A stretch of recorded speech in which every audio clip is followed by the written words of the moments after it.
The work and research by Professor Baina Bello in Fondation Félicité is dedicated to preserving the legacy of our ancestors' accomplishments.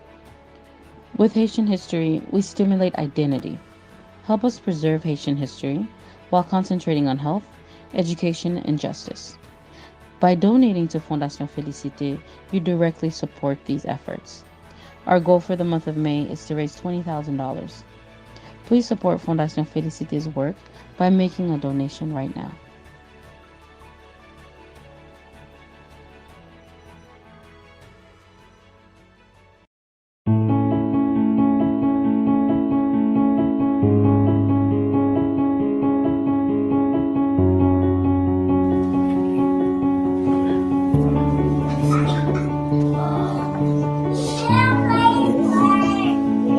Appreciate, giving the gratitude, because Black people giving are being connected, directly and indirectly and directly since 2016, and ever since they've never looked back. So we cannot thank them enough. To say they are supporting us is just understatement. They are really every month they make sure they do support, and we pray that God will be their reward. And Daudu, Mr. Dayo,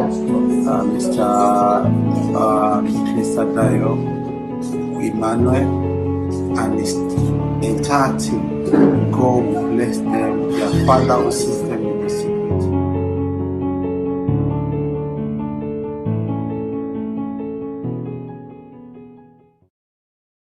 Greetings, everybody. Dio here from BPG. I'm here with Uncle Pepperkai at Pepperkai Bookstore based in the Maat Centre in Tottenham. Uncle P is going to tell us a little bit about some of the books that we've got here at this mighty centre. We first begin with The Destruction of Black Civilization by Charles Williams, and we should treat this as a Bible, because when it comes to a history, this is our first stop. A Bible for African consciousness. Again, the great works of the Honorable Marcus Messiah Garvey, Philosophy and Opinions, to hear from Garvey's own words. One of the greatest Africanists ever lived. We have the ISIS Papers by Dr. Chris Wilson, one of the greatest psychological understanding as to why race matters. When you see a scholar speak about your people, that's the book that you need. And when it comes to health, this is a doctor of all books. Yeah. African Holistic Health by our brother, Leila Africa. Amazing book. And one of the reasons I love this book from the Broader File, it is so easy to read. A person who hasn't read, who don't like to read, once you pick this up, you don't want to put it down. Because it's so concise and clear. And of course, we have Sacred Woman by Spina Fall. Amazing. Now, before you go, Uncle P, just show us some of the titles that you've got here, because what people don't realize is that African books are actually very rare. And some of the titles that you've got here, people can't find anywhere else. So run us through some of the other books that you've got here for us to see. Well, this whole section is what you call the most highly recommended section. Wow. We have Miseducation of the Negro, Carter G. Woodson. We have Decolonizing the African Mind by Chen Wezu. Vaccines Are Dangerous by Curtis Cox. Long before we was talking about how dangerous vaccine is, Curtis Cox wrote this book back in 2009. And then we have Urugu by Maureen Barney. We have another book by Amos Wilson, The Psychology of Self-Hatred and Self-Defeat. Then we have a book in honor of the great work of Dr. Franz Lustig, the Osiris Papers. And then we have African Healers and Warriors Wow. And then finally, the blueprint for Black Power, again by Amos Wilson. Oh, wow. Highly recommended.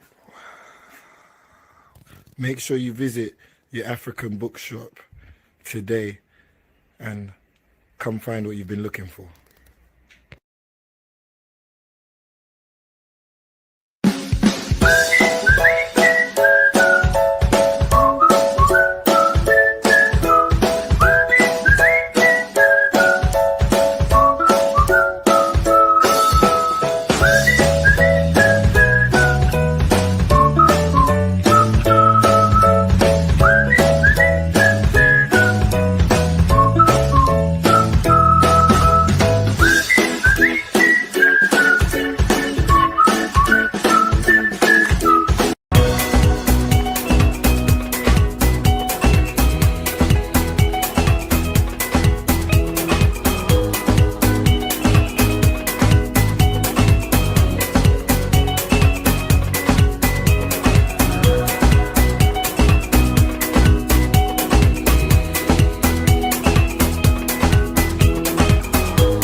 Greetings, I'm Mel Mullins from Global African Congress UK. Please join Global African Congress Europe for our Climate Justice Conference on the 5th of June 2021 from midday UK time. Be part of our rebirth, be part of our restoration, be part of all our reparations. See you there. Greetings, African family.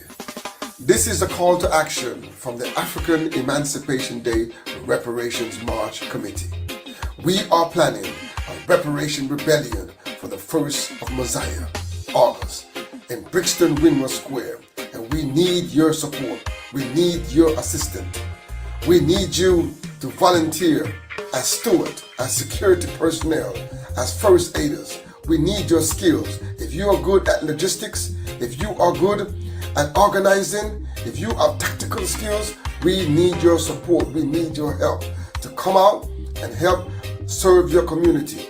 You can contact us on 079 22 035 446. Again, you can contact us on 079 22 035 446. You can call, text, or WhatsApp, and we will get in touch with you ASAP.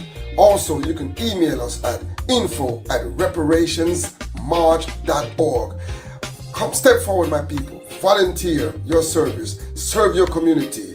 This is a call to action. We are planning and preparing for the 1st of August, the 1st of Messiah Reparations Rebellion. Contact us now. Our first training is on the 6th of June, and then the second one is on the 13th of June, and then the final one will be on the 20th of June. Join us as we train and prepare ourselves to serve our community. Thank you very much. Hotep. Ujamaa, which means cooperative economics, to build and maintain our own stores, shops, and other businesses and profit from them together.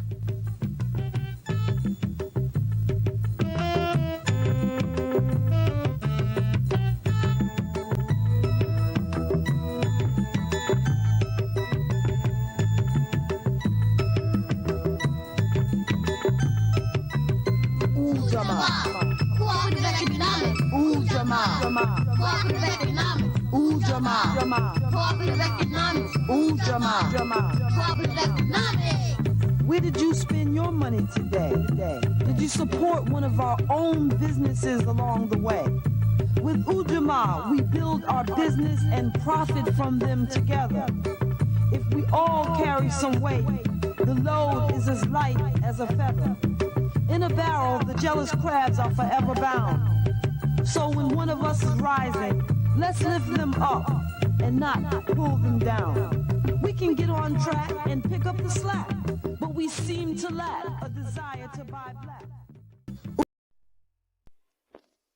Hello, greetings, nice and beloved people out there. This is your one and only Kojo Messiah from Africa, Ghana. I'm right about now walking into my vegetation just within my backyard, to make this video. Anyway, I have attended the University of Ghana and also have had a lot of training of herbal scientific medicine and naturopathy from my granddad, and also attained some knowledge from the Center of Scientific Herbal Medicines in Ghana. Well, I am into these naturopathy products that I do. That has helped me a lot, that I've been able to take out my mom from her diabetic ailments. Out of my products, she's been able to reduce from 10 to 2. From severe, she no more take injections and syringes.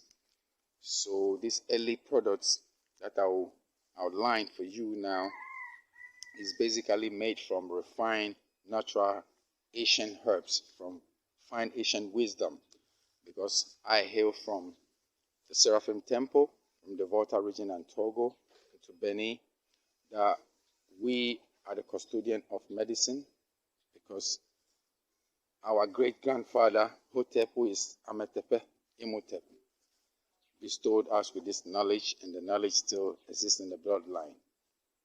So we took it down here in West Africa. Out of the fine herbs, we make these early products early health products, which are from the natural fine herbs out of Africa that we do. And these products are very effective. Its potency has been testified by people out there. I have almost over 25 to 30 people who have taken early products already in the UK, giving good testimonies as well in the US and also in Africa. I urge all of you to pay attention to what I'm about to say on these early products and try and connect with our own so we can become healers of our own self. Early products is made from our own fine refined herbs out of Africa, organic, that we use them and modify them and put them in the right scientific way so we can bring our people a better healing. I have from the ranges of early garlic capsules, I have early oils that I make, I have early creams, early soap, and also I have the early chronic pain relief capsule, which is very effective. That works tremendously. I ask all of you to link up with my sole distributor in the UK in the name of M Nature Vita, Sister Marisha, who is a radio presenter also on the New Star Radio in Birmingham. I ask all of you to support this because this product is already helping one of the members of the ALD pioneers, head and council members as leader in the name of Uncle Beanie. I call him Uncle Beanie. And early products is helping him now to get out of his health. And we all pray for the ancestors and our Creator to make sure that he get his healing. So I urge all of you out there, all over the UK, US, everywhere, to seek for early product by linking, getting in touch with Sister M Nature Vita, Sister Marisha, so you can get one of the products and also get acquainted with our product line of health products we have for you, so you can get your healing. As black people, we shouldn't become just consumers of others, but we have to make our own and support our own and become healers of our own people. So, not to take much time, I would say nice, peace, love, and harmony, one love to all of you. Peace.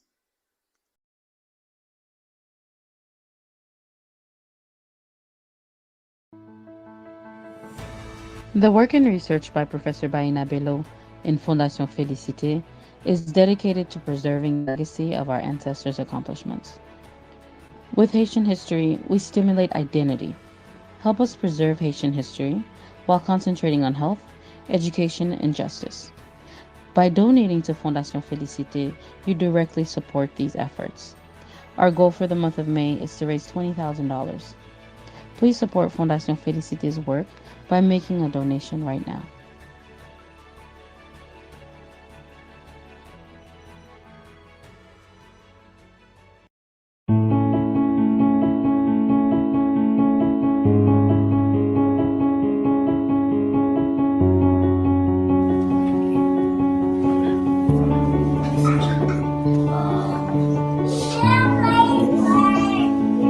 Appreciate, giving the gratitude, because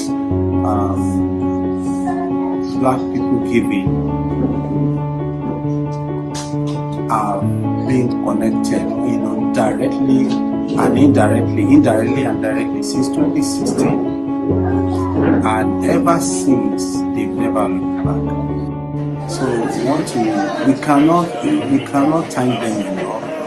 To say they are supporting us is just understatement. They are really every month they make sure they do support, and we pray that God will be their reward. And Daudu, Mr. Dayo, Mr. Dayo, Emmanuel, and his entire team, God will bless them. Their Father will see them in the secret.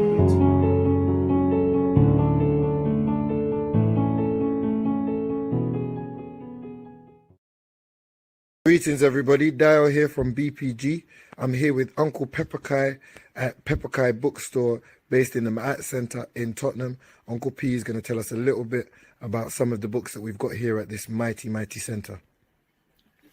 We first begin with The Destruction of Black Civilization by Charles Williams, and we should treat this as a Bible, because when you come to a history, this will first stop. A Bible for African consciousness. Again, the great works of the Honorable Marcus Messiah Garvey, Philosophy and Opinions, to hear from Garvey's own words.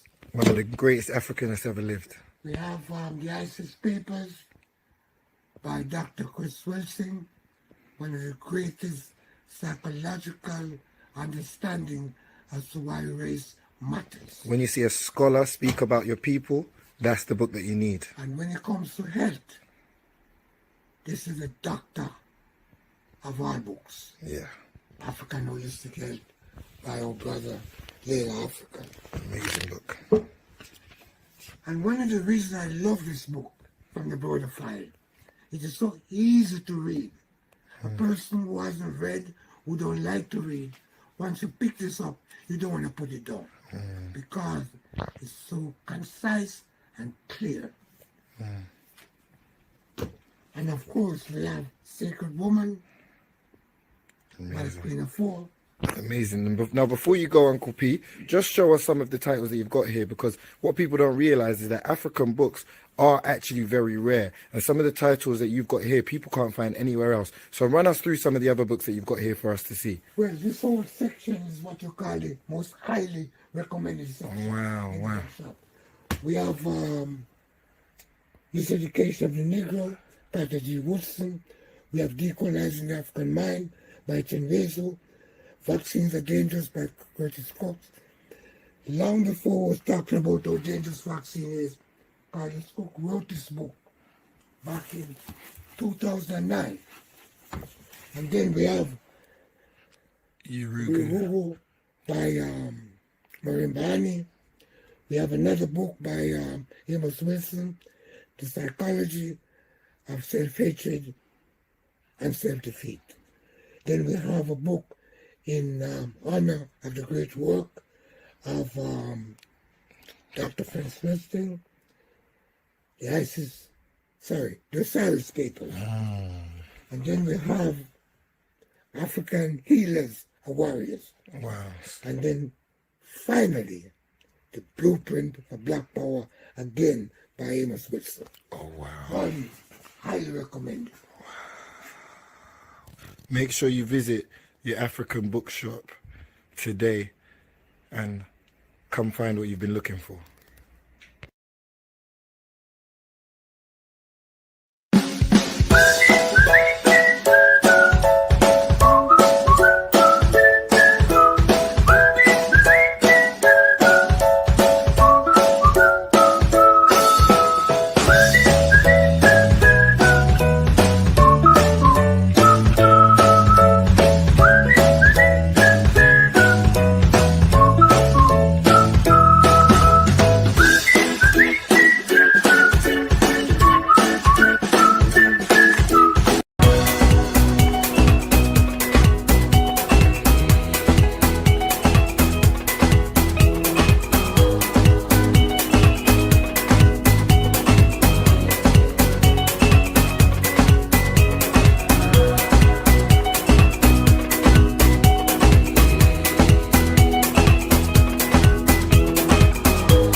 Greetings, I'm Mel Mullins from Global African Congress UK. Please join Global African Congress Europe for our Climate Justice Conference on the 5th of June 2021 from midday UK time. Be part of our rebirth, be part of our restoration, be part of all our reparations. See you there. Greetings, African family. This is a call to action from the African Emancipation Day Reparations March Committee. We are planning a reparation rebellion for the 1st of Messiah, August, in Brixton Winworth Square, and we need your support. We need your assistance. We need you to volunteer as steward, as security personnel, as first aiders. We need your skills. If you are good at logistics, if you are good at organizing, if you have tactical skills, we need your support. We need your help to come out and help serve your community. You can contact us on 079 22 035 446. Again, you can contact us on 079 22 035 446. You can call, text, or WhatsApp, and we will get in touch with you ASAP. Also, you can email us at info@reparationsmarch.org. Come step forward, my people. Volunteer your service. Serve your community. This is a call to action. We are planning and preparing for the 1st of August, the 1st of Messiah Reparations Rebellion. Contact us now. Our first training is on the 6th of June, and then the second one is on the 13th of June, and then the final one will be on the 20th of June. Join us as we train and prepare ourselves to serve our community. Thank you very much. Hotep. Ujamaa, which means cooperative economics, to build and maintain our own stores, shops, and other businesses and profit from them together.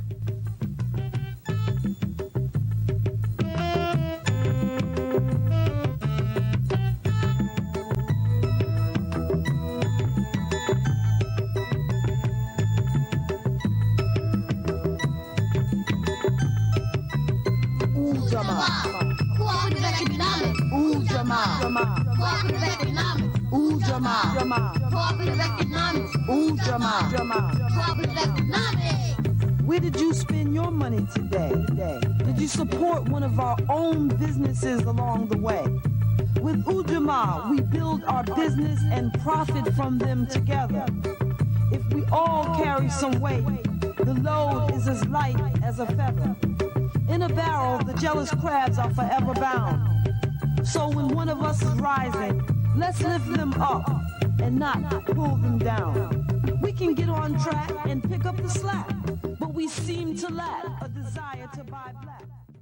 Ujamaa, which means cooperative economics, to build and maintain our own stores, shops, and other businesses and profit from them together. Hello, greetings, nice and beloved people out there. This is your one and only Kojo Messiah from Africa, Ghana. I'm right about now walking into my vegetation just within my backyard, to make this video.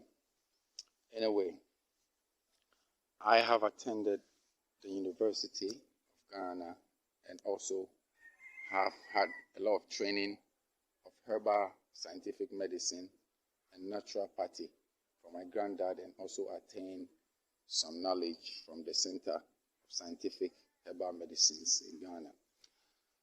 Well, I am into these naturopathy products that I do that has helped me a lot, that I've been able to take out my mom from her diabetic ailments. Out of my products, she's been able to reduce from 10 to 2. From severe, she no more take injections and syringes. So these early products that I will outline for you now is basically made from refined natural Asian herbs, from fine Asian wisdom, because I hail from the Seraphim Temple, from the Volta region and Togo, to Benin, that we are the custodian of medicine, because our great-grandfather, Hotep, who is Ametepe Imhotep, bestowed us with this knowledge, and the knowledge still exists in the bloodline. So we took it down here in West Africa. Out of the fine herbs, we make these early products, early health products, which are from the natural fine herbs out of Africa that we do. And these products are very effective. Its potency has been testified by people out there. I have almost over 25 to 30 people who have taken early products already in the UK, giving good testimonies, as well in the US and also in Africa.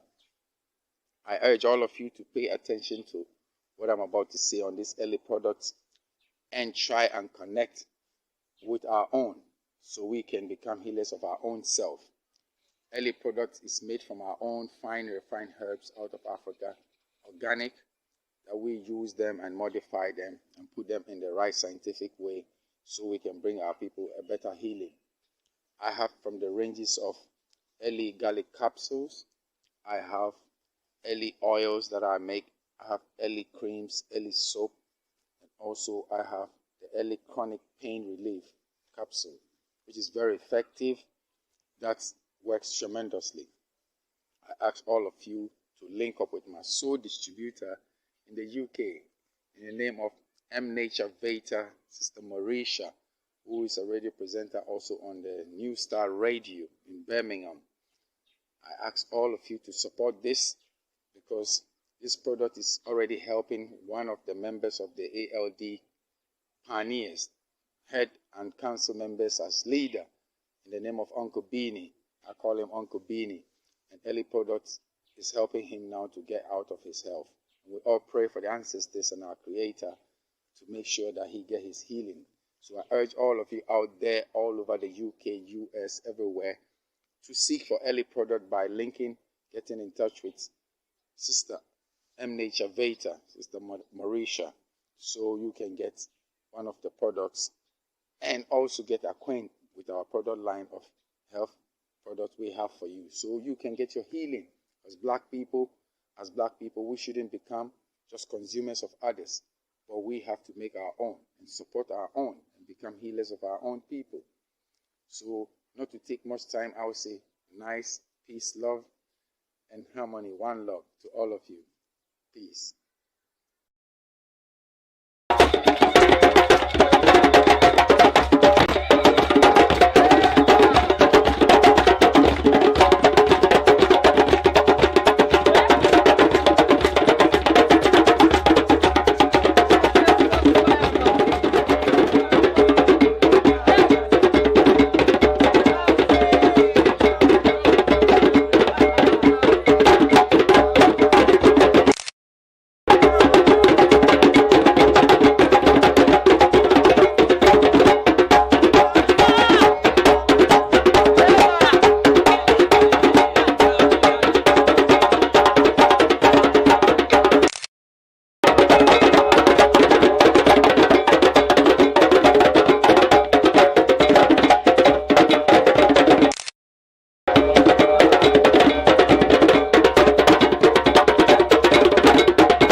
to?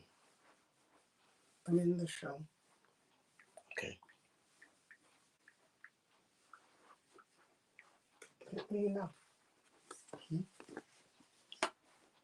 Yes, sure. Yeah. Greetings, Africans. On behalf of the Pan-African Congress Movement, UK, I want to take this opportunity for welcoming you all and joining us to celebrate this year's African Liberation Day. Once again, due to the pandemic, we have had to have the event virtual like we did last year. But the quality of the event will be no less. We have some very able, committed, inspirational speakers, warriors who will be joining us and sharing their expertise and their knowledge with us. And over the next 2 days, as the theme says, Pan-Africanism, building for the 22nd century. And in order to build, there has to be a foundation. And we Africans are the foundation. There can be no building if we are not there to be the bricks and the mortars. And today, we're going to be starting with the history of the Pan-African Congress Movement. African Liberation Day, as some of you may know, has been celebrated for over 45 years in this country. And the Pan-African Congress Movement, with its supporters, have been able to keep this event going. It continues to be the only national African-only event that has taken place in this country. And so it's important, particularly for those of you who are joining us for the first time and who don't know or understand the history of the PACM, to be informed. And so that's going to be one of the topics that we're going to be addressing today. Equally important are young people. Without our youth, without our children, we have no future. And so we feel it's so important, particularly on the first day of African Liberation Day, that we focus on our youth. And we have a lineup of very able, very committed, and very passionate young people who are not just talking the talk, but are walking the walk. And they're going to be sharing something with us today. Next, today we're going to be focusing on economics. Because without an economic base, we cannot build anything. Even if we want to build a house, we need economics. We want to build the organization, and we need to have a strong economic base. And we have a panel, very able panel, who are going to be sharing some information. And I think what's important for us to realize that, you know, as they often say, you're either a part of the problem or you're part of the solution. And we have to become part of the economic solution to the problems of our continued enslavement and degradation. Also, this last 15, 18 months, we've been plagued by COVID-19 or pandemic. And today,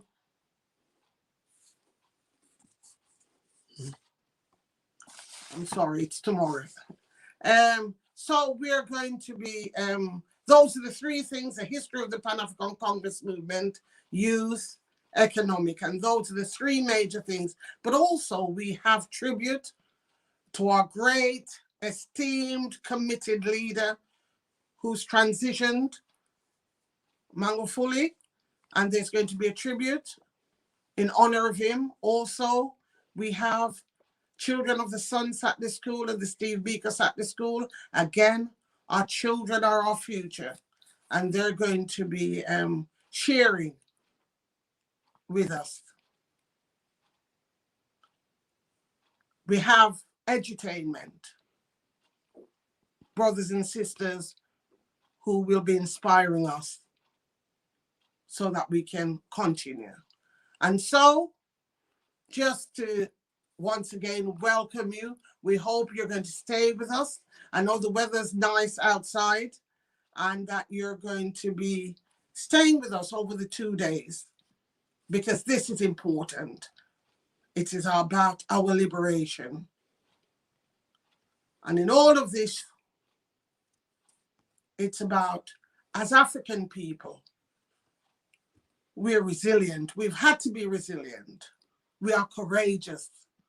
And we have to learn to appreciate our uniqueness.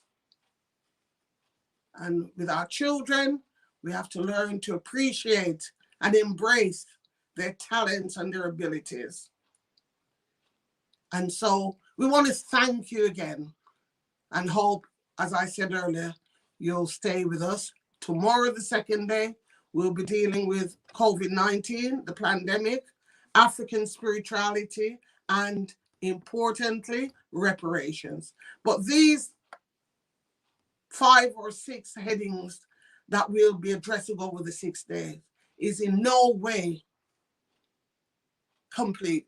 And we're not saying those are the only areas, but given the limited time, those are the areas that we're going to focus on. And what we're hoping is that you're going to get inspired to go out there and begin to start to do what needs to be done, because we are our own liberators. There is no solution outside of self. We as individuals, as families, as community, are the ones that will build the nation. Sante sana.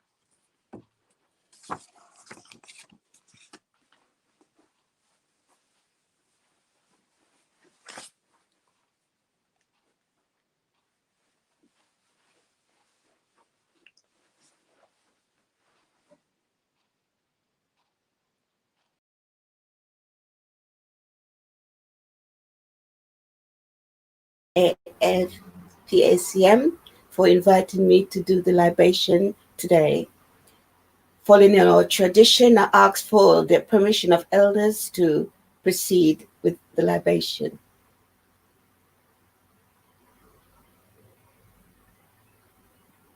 May I have the consent of elders, please, to speak?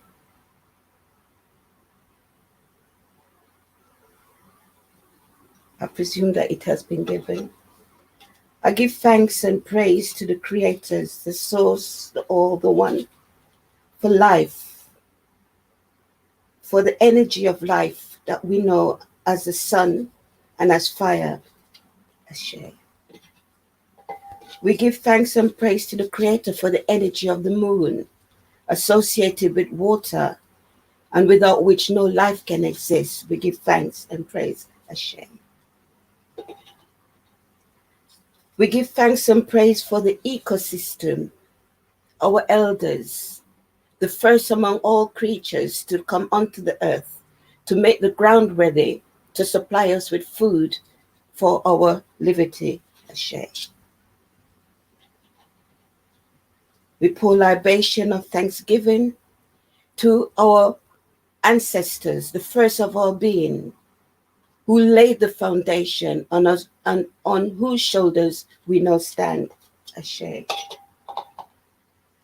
We pour libation for the stars that walked among us as builders, as teachers and historians who kept the records on the chronicles of our sojourn on this planet. Ashe.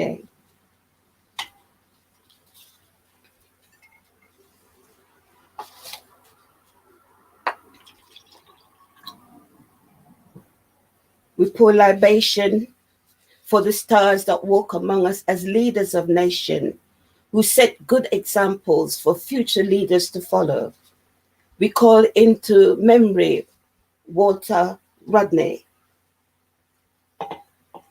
We call into memory John Makafule, who just departed from our presence. We honor him and his works. And may his works live on, and may the ancestors guide them. We acknowledge our ancestors in the four winds, and we call upon those ancestors who are balanced in themselves to be with us throughout this day and to guide this day's proceedings and to speak through the speakers today to give us the message that we need to hear to take us into the forward. We say thanks, Ashe. We pour libation to the future generations, the one who will pick up the mantles that we leave behind.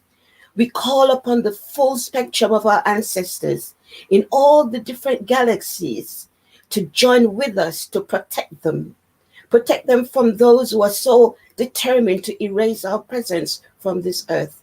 Ancestors, we give you the task to watch over our babies for the future. Without them, who will you come through? So we ask that you work with us to preserve the life of our children. Ancestors, we call upon you to protect our neighborhoods and our respective communities around the globe. We ask that you protect us with that shield that cannot be penetrated, be it by drugs or any form of weapon. We ask that you build that defense shield around us so that we are kept safe wherever we are and in whatever ventures of business we go into. We ask for your protection, Ashe. We call upon you, great ancestors who are the healers, herbal healers, as well as those who are in the technology of medicine. We call on your intervention and your guidance, as well as your protection. We call on you to stand at the bedsides of those who are in hospitals and mental institutions. We ask that you give us the remedies and how to treat ourselves in this time of great challenges, Ashe. We pour libation for the unity of our nation, that from today we will move as one, we think as one, and we act as one. The ancestors, join with us today, sit with us, hear what we have to say. And when this day closes, we ask that you go back and speak to the others, tell them what you've heard, and group yourselves and come forward and join with us in this fight for absolute liberation on this planet. Ashe, Ashe, Ashe, also. Thank you. Okay.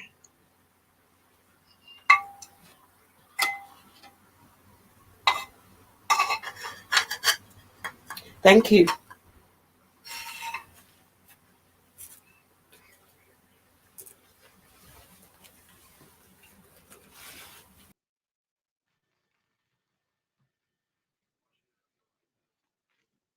Yeah.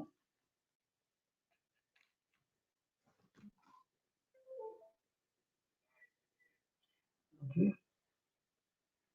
Good afternoon. Welcome to Africa Liberation Day 2021. I want to greet all our brothers and sisters online, wherever you're from in the world, whether you're from continent of Africa, you're in the Caribbean, the Americas, Europe, you may be on the oceanic area of Australia, New Zealand, welcome. This afternoon, we want to remind you that as part of the PACM program, we are keen about the audience knowing about the history of the Pan-African Congress.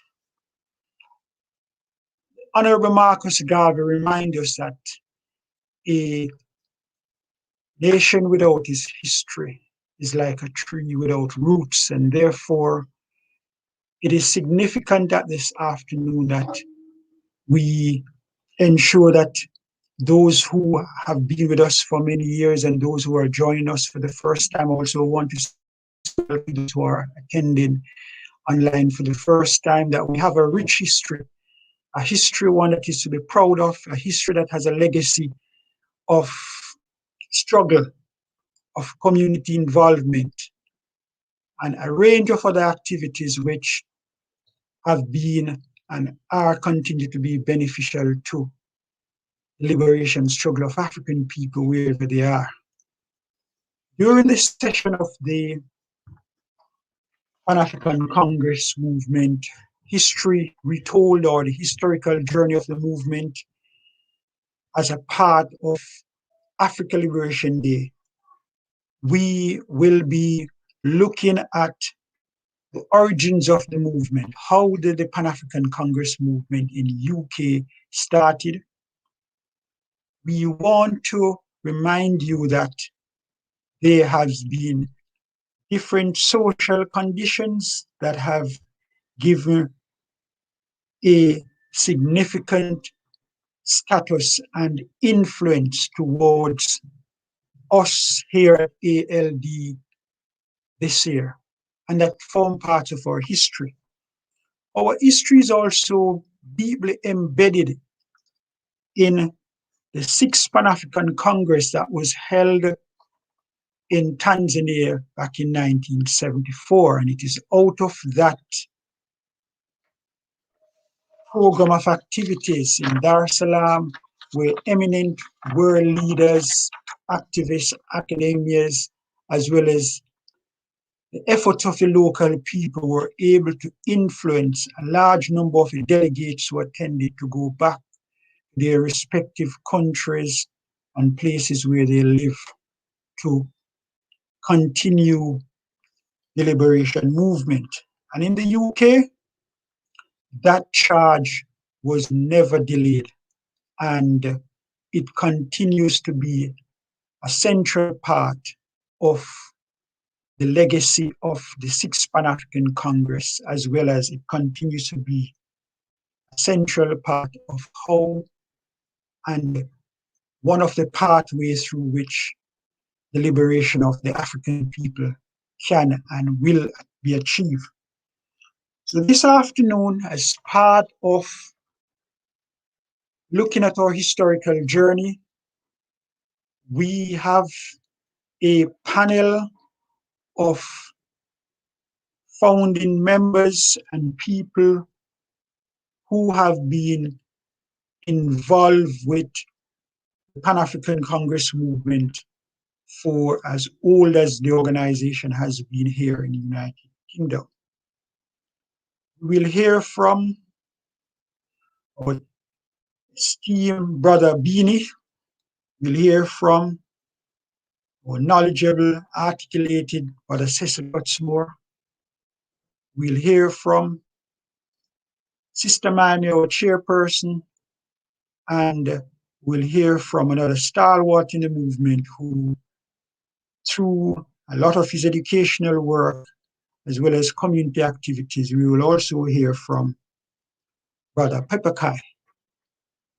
The panel that will be discussing the history will also focus on a number of struggles that the movement has gone through. They will also focus on why the liberation struggle is important more than any time and remain relevant as it was over 46 years ago.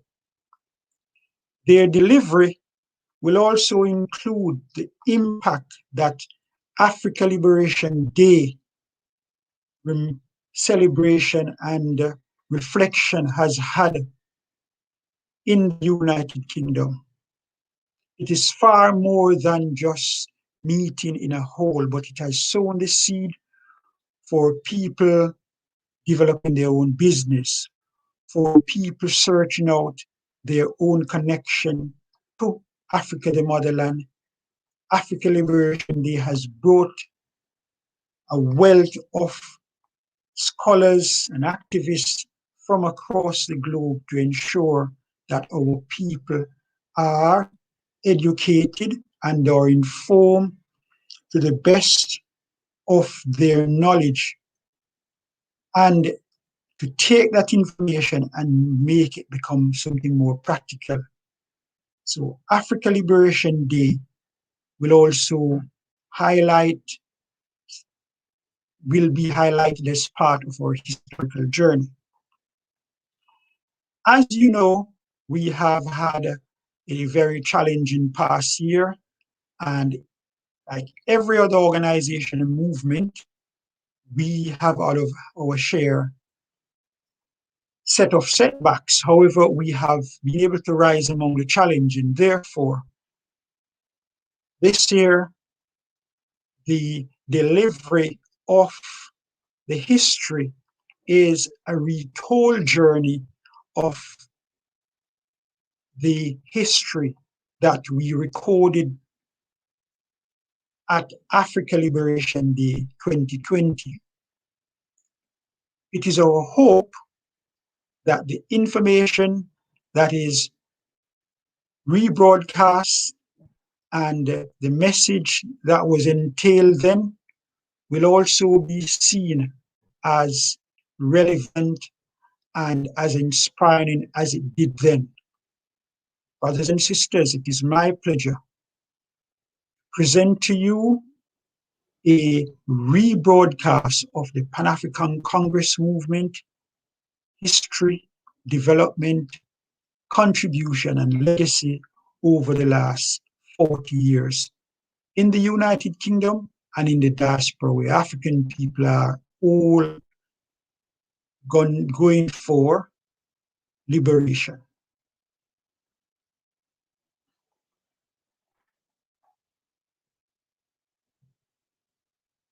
To do now is ask Brother Beanie especially to give us a background, because I know you was there from the very beginning. You're one of those who actually journeyed to Tanzania and attended the 6th Pan-African Congress. So you are a wealth of information, not just on the Pan-African Congress movement, but also on the African Caribbean Self-Organization who helped to create the Pan-African Congress movement. And I know you said few weeks ago that even before the 6th Pac, you actually visited Tanzania to visit the liberation camp. So if you could take us from the beginning of how ASHO came about, how it came to be a founder member of the PACM, and also your trip to visit the fighters in the liberation camps in the early 70s, then leading us up until the 6th Pan-African Congress. Well, I just have to say to the people who are listening, it's a long history. And so during the 60s, during the 60s, when our people are coming here who come here to say they're coming to the motherland, and then and then they create a situation they create a situation in the Caribbean. They did not create any work for the people, so they named people come to Europe. So in that time coming here, my parents were very much into the philosophy and opinion of Garvey and his whole ideology. So my parents were very encouraging, and some of the brothers and sisters who joined ASHO at that time, their parents was very much Garvey centered. They've been connected to the Garvey movement. So during '64, we decided we're facing a lot of racism and things. So, and police brutality. So we formed, a group of us formed the African Caribbean Self-Help Organization. But first of all, we didn't call it African Caribbean Self-Help because we had to take our people through the process of re-education. We had to call it Afro-West Indian Study Cycle. And then we move it when people get used to Afro, then we say African Caribbean Self-Help Organization. It's a long walk to meet the full on, because we were involved in having problem with the police, so we had demonstration and picketing. Um, just to move forward to deal with PACM, we were very instrumental in helping making sure that PACM come about. So when we first started, we had a Pan-African committee. And from that Pan-African committee is the one over to Dar es Salaam during the 1974 sixth Pan-African Congress. This is the first time it's been there in Africa. So our role was a role that really try and make sure that bring the issue of what's happening to us as African people in UK, the oppression, the discrimination, and so on. 18 of us left Burnham to go to Dar es Salaam, and it's Dar es Salaam where when we come back, we formed the Pan-African Congress movement. It fully got established in 19. We made sure the organization come about as PACM. Asher was there, and all the brothers and sisters. You have Ron Phillip, Cecil Godsmore, and many other people, Marcel, quite a few people who have been to Dar es Salaam. But myself, how I got to Tanzania in the 70s was my mother at EMEO. My mother shipped me off to Africa, to the liberation movement. She had friends in the PAC, South Africa, Azania. I know some people call it South Africa, but let's get up to speed and say Azania. She sent me to Dar es Salaam, and that was an experience, going to see our brothers and sisters who were fighting the white fascists in Southern Africa, whether it's Mozambique, Zimbabwe, Angola, and South Africa and Guinea-Bissau. So I met and gone to the camps of these brothers and sisters and see our women were very much, especially in MPA, there was a strong woman section, these of women who were fighting alongside them. And it was the same with Frelimo. There are some awesome sisters there that the Portuguese run when these women and they attack, which really opened up my eyes about our women participating in struggle against the enemy.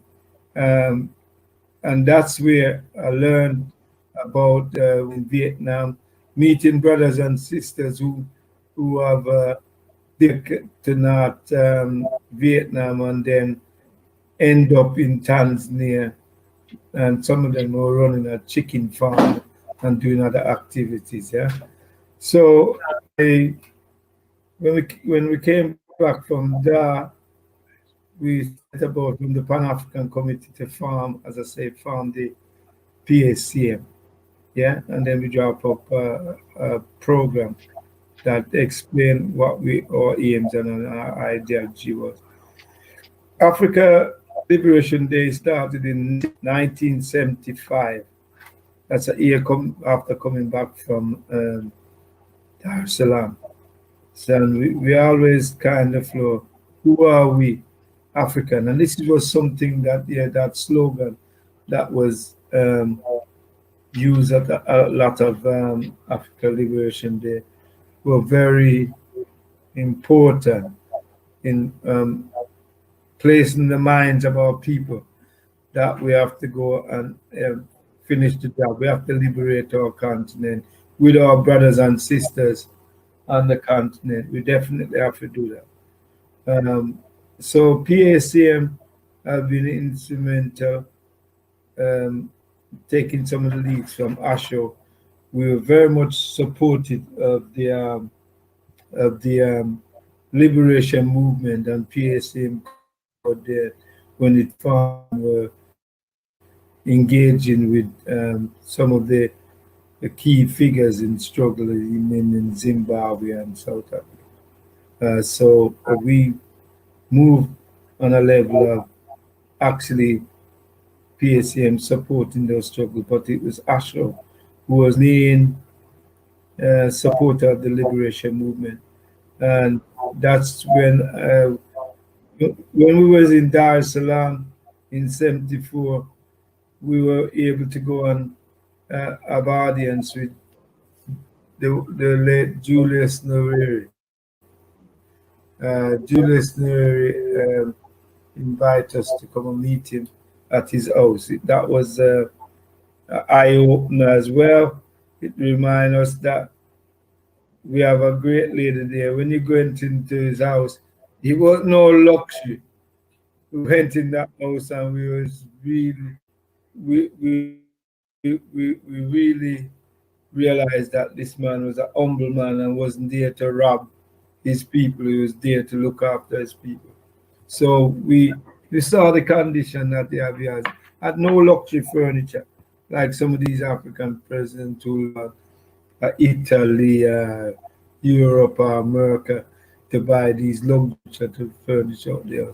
It was never like that, and that's why I think I really appreciate meeting him, because he's a key figure in African liberation. And when I was there in the '70s with the people from UK, I did have the information about the African Liberation Day Committee, the African Liberation Day, and we were really impressed that Tanzania, poor, well acclaimed poor African country, was very much supporting all those fighters in Tanzania. The South African made some attempt to invade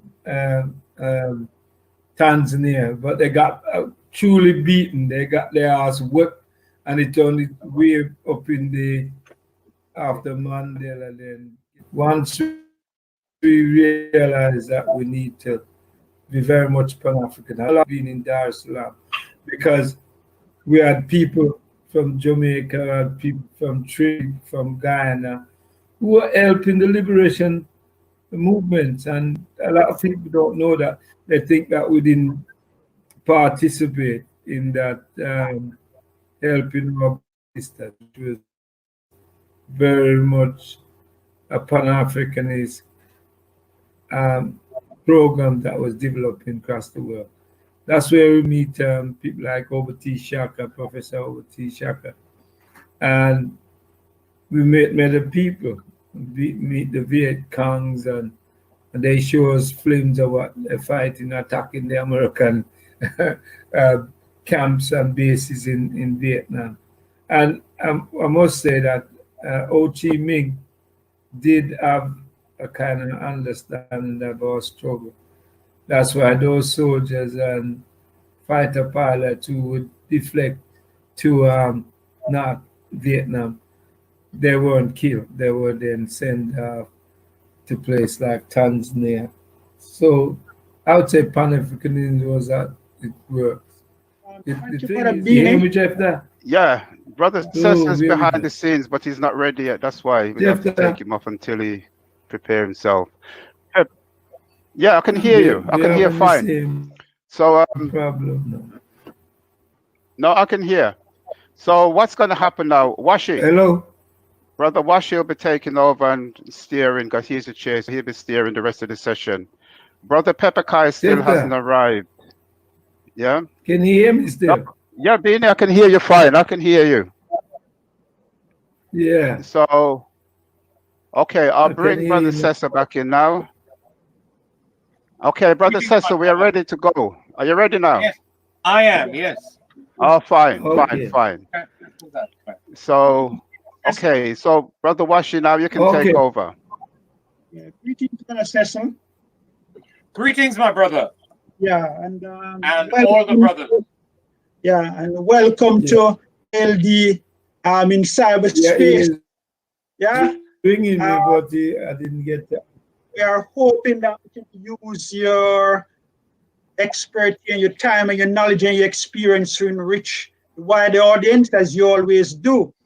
So just to get on from where Brother Bini left off, what would you add to the discussion about the legacies of that meeting held in Tanzania, the fact that it has so much resemblance of the Fifth Pan-African Congress, whereby delegates were left with one of the key charge was to return to their place of country to strengthen the liberation movement. So what would you consider as some of the most important charge that brought about Africa's liberation as it stands today, and more importantly, even the formation of the PACM and the continuing celebration of the Africa Liberation Day?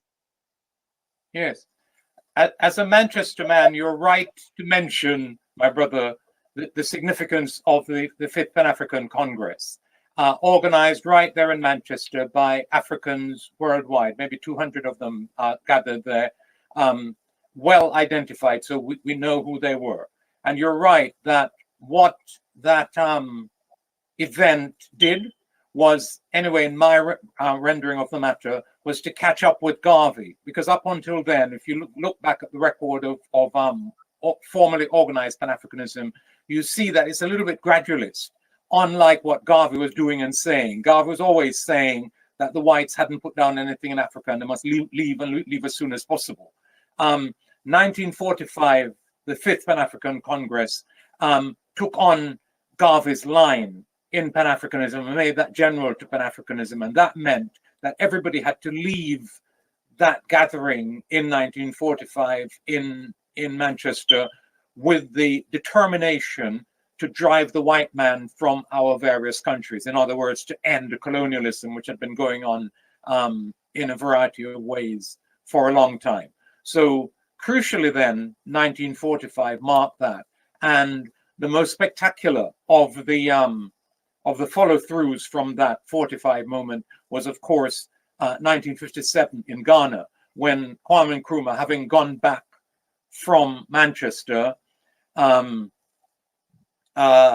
went into the then existing kind of nationalist organization in Ghana, found it to be moving too slowly, found it to be far from the people, found it to be dominated by perhaps the wrong type of leadership, and proceeded to create a mass movement for Ghanaian independence and for African national liberation. And it matters that in the year after Ghana achieved its independence in 1957, sorry, and we must register that even though Ghana is famous and has gone down in the annals of the first, let's say, Black African country to gain its independence in the post-war period, in fact, Sudan, which is also, although Islamic, a Black African country, there are no Arab-looking people to that in Sudan, and they achieved their independence in the previous year. So let's just put that on the table.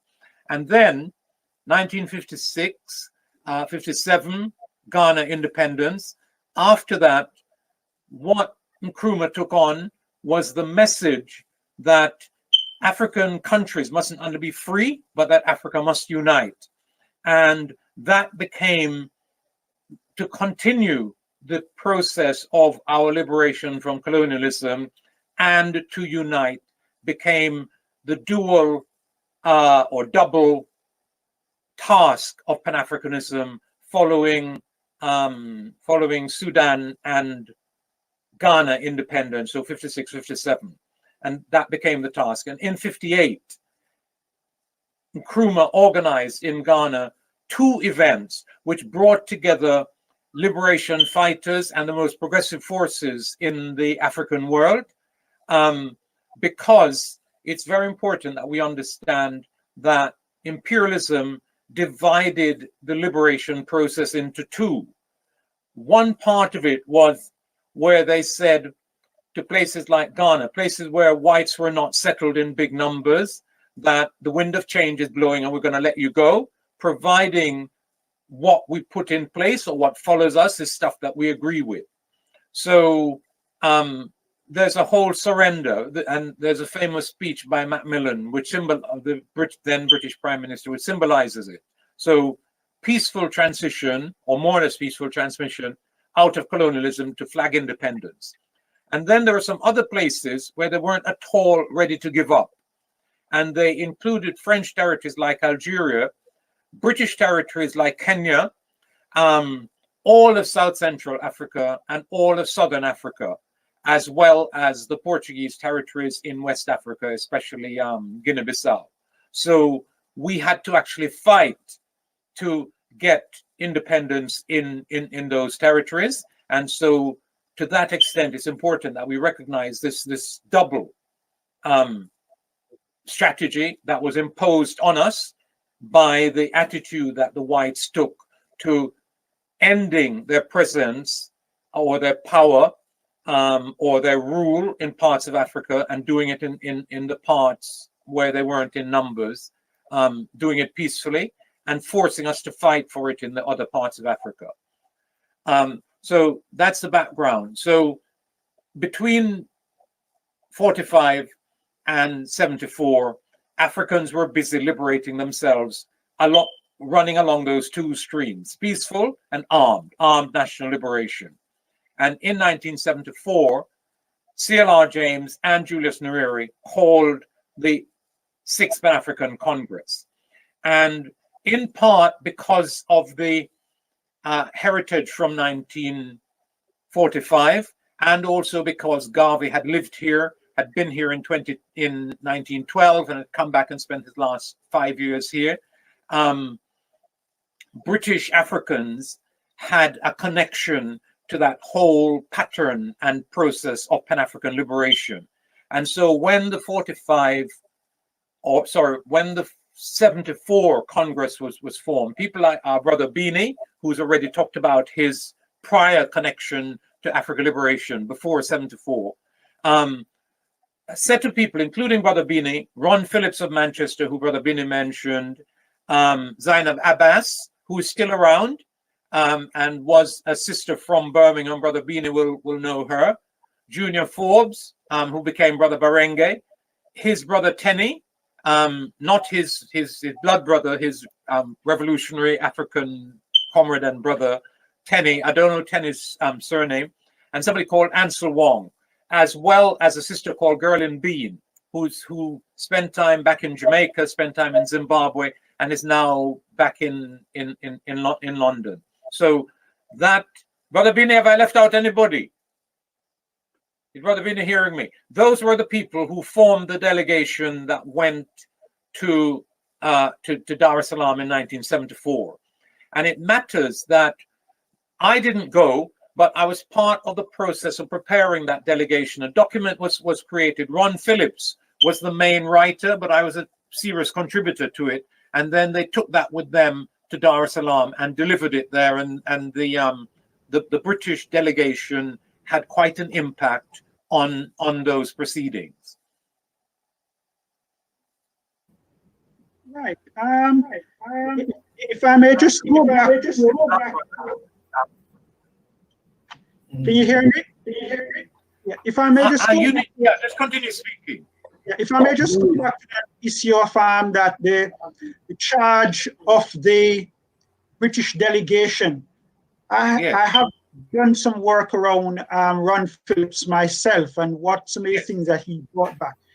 And there was a section of a document which talks about, some of the technical concerns at the time that the British people were concerned about, being trained for jobs, being in a position where they'll be able to access adequate employment opportunities, among others.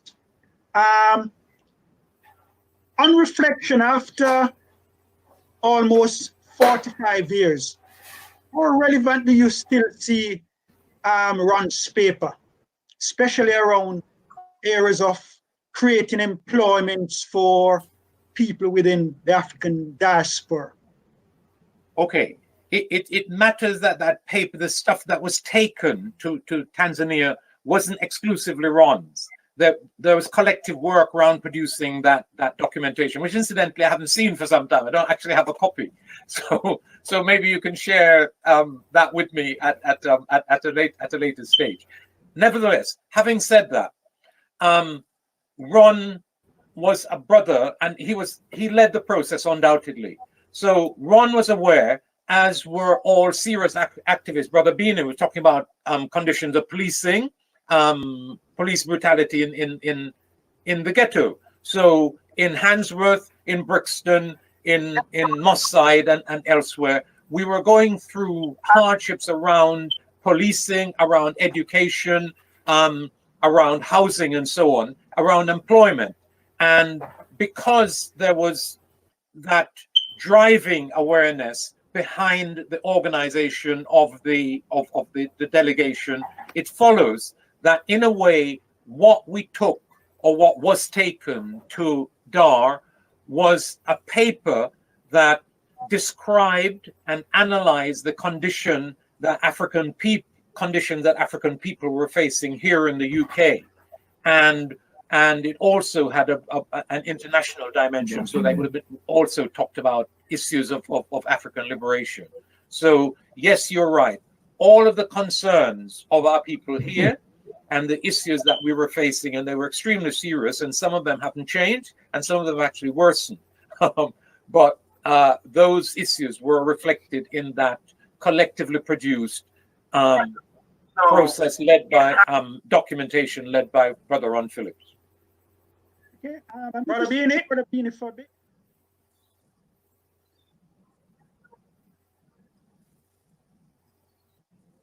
Yeah, I'm hearing you. Yeah, I'm saying, yeah, on reflection of some of the people who went to Dar. Yeah, to Dar es Salaam in 74. I'm trying to get a picture where these people from different organizations or groups, because we are trying to find out what was the level of organization at the grassroots level at the time of the liberation struggle in the UK.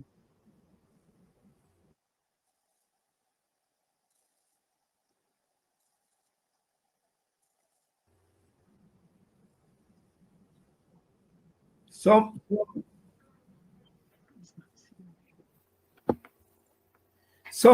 of the people were from organization, because Maurice Andrew and Marcel,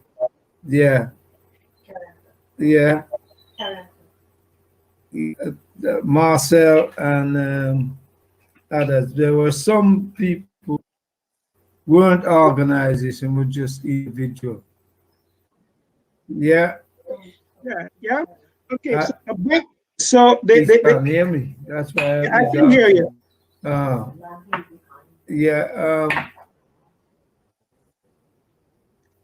So you see, I was trying to get so in terms of where were people from in UK? Were they spread right across the country?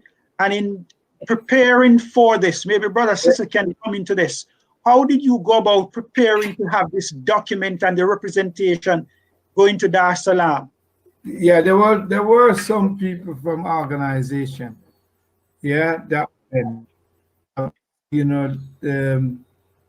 Black People Freedom Movement from Nottingham went. Also Arambi from here in Handsworth, plus us as African Caribbean Self-Help Organization. Yeah. Hear that. Okay. Brother Cecil, are you still with us? Can you hear me? I am, yes. Yeah. So we're going in and out. Go ahead. Yeah, looking from what My Brother reflection that you want to hear. There were people from Yeah? different organizations. That's fine, Brother Beanie. Thank you. Washi. Yeah, I have heard that. That came across quite clearly. Looking at the different groupings, can you? The development went as Brother said. Yeah, Brother Cecil, I'm saying, I think Brother Beanie is still having some difficulty in hearing me quite clearly. Looking at the representation of the people who participated. We are the meeting and we try and pull in the other group that operate in the country, and some of them wouldn't get involved and didn't want to know. But we got a group together, and that's why we're able to put that document together so we can deliver it in Dar es Salaam. And as Cecil said, it was to do with, like, you know, education.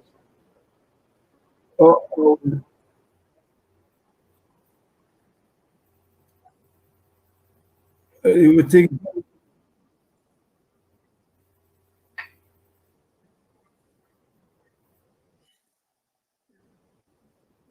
Brother Cecil?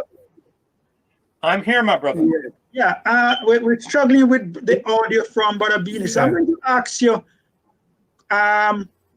in terms of the preparatory work that went into the representation at that Congress, what was the mood like in working with brothers and sisters at the time? Because what it seems to me that the process involved was pretty much similar to reading from what happened back in the Caribbean when some people were preparing for that groundbreaking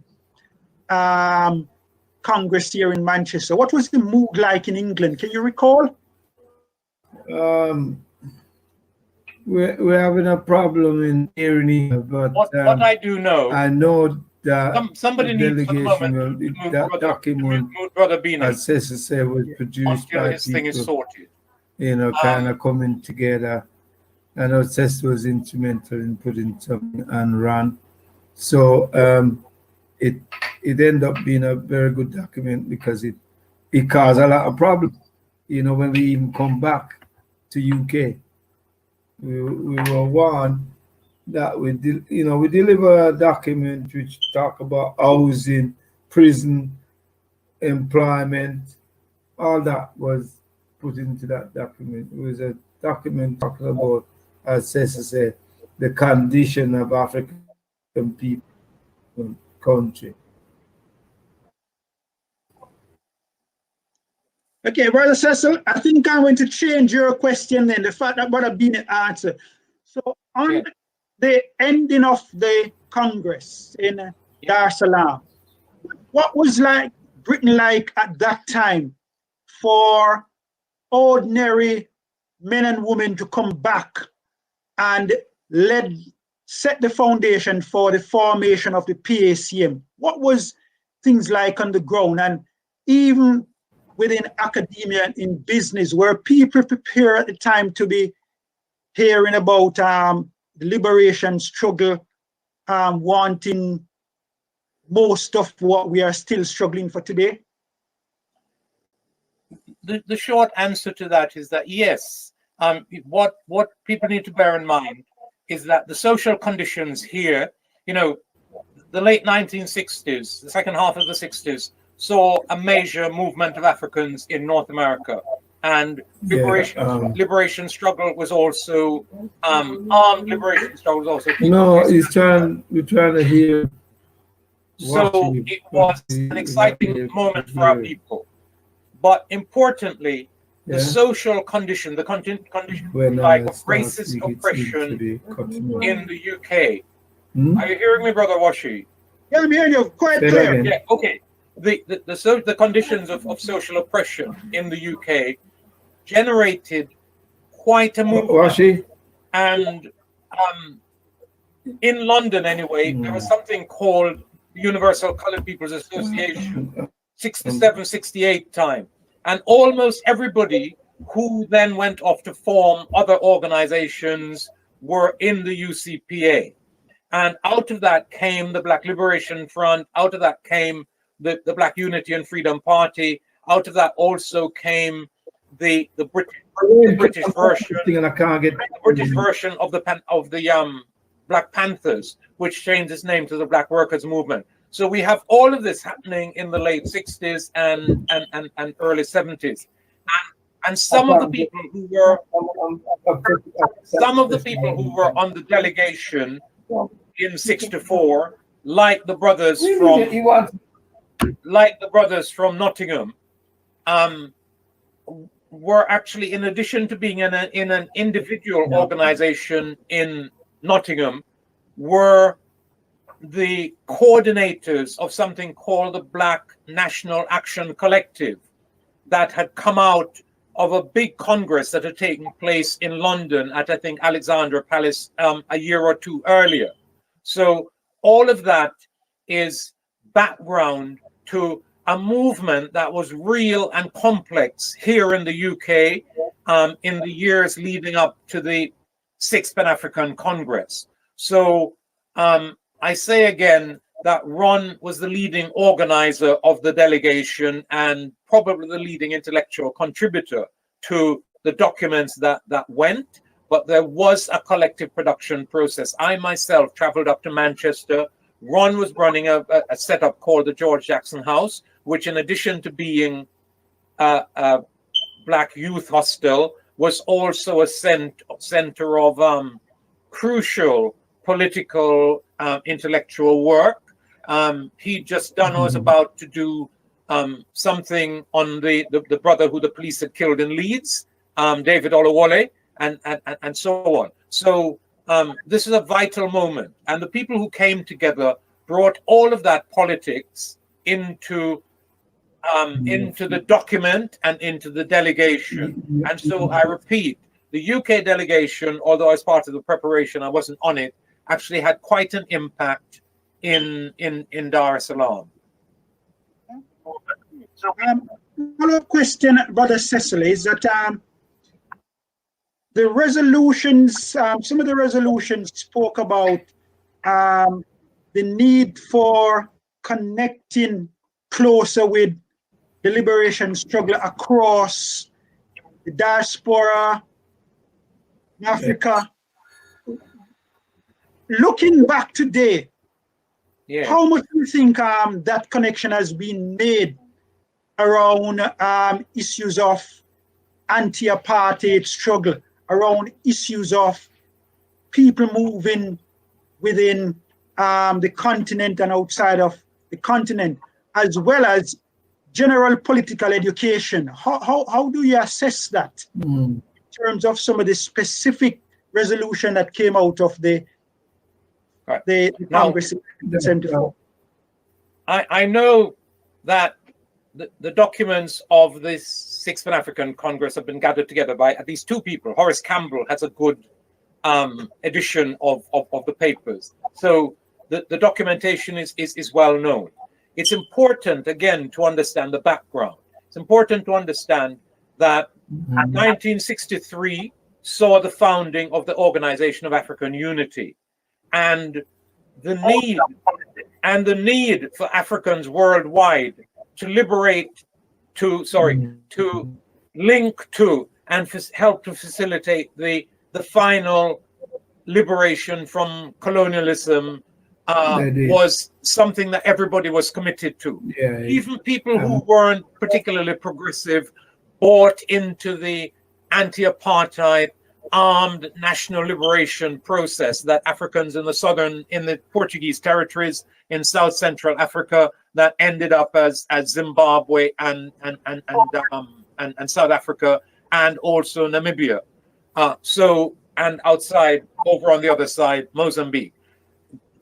Those struggles inspired Africans worldwide. And we here in the UK were seriously a part of that. And Brother Bina was even linked into that about 10 years earlier than that. So there is no doubt that the answer to your question is that those connections were real. And then, if you bear in mind something else, that in relation, for example, to the 1930s, when the Italians invaded Ethiopia, that inspired Africans in the diaspora to struggle to a stronger awareness of the need to liberate and defend Africa. And you also have emerging in the Caribbean Rastafari, closely linked in some senses to the Garvey movement that was militantly Pan-African. And so all of those streams feed into a commitment to the liberation and unification of Africa. And the liberation from colonialism certainly happened, and that was successfully prosecuted. And the other cultural and other connections and spiritual connections to that, for example, Rastafari represent, and that now Brother Beanie is amongst the people who are taking it to a higher and different level by linking back to, for example, African spirituality through the Congo, which is deepest Africa. And so important connections are there, and we're all part of that stuff. And Brother Beanie is there in the middle of the screen, and he's one of the links to all of those forces and processes coming right through from the 60s till now. And I don't know if Brother Beanie would be better at it than I am, because this was a Birmingham event. Yes, go ahead. 1977. It was the year when 2/7 splashed. There's a very exciting moment in reggae. It mattered that just in that moment, also in Birmingham, Brother Beanie, I think, was fundamental in persuading a church group to let us have control of their hall for the indoor part of the African liberation process. Then there was a grand march. Thousands of people were on it. And then the final element was this wonderful open-air concert in Handsworth Park. And I'm proud to say that I'm the one who persuaded Aswad to come and play. And I heard somebody from Aswad talking on BBC radio a few years ago. Yes. And he was saying, can you hear me now? And he was saying that was the best and most important performance in the whole life of Aswad as a reggae band. So that 1977 2/7 clash year was very exciting for Rastafari. It was very exciting for our community, and it just manifested in thousands of people on that march and in that park in Handsworth Park on that African Liberation Day in that year. Prior to that, we'd had events in Liverpool and in at least one other place, but 77 was the biggest so far, and by far the most memorable of the African Liberation Days. Okay. Thank you for that. Brother Papakai, I think we have lost Brother Beanie for a bit. Brother Papakai? Yes. Yeah, this iconic image, you share some reflection on it, please, because it lends so much weight to our celebration each year. It is an image that it arrests so much interest of every documentary I have heard about Africa's Liberation Day on the radio for. This image is a representation of a youth making a statement. Your reflections. Before we go on to my reflection, where's Miami?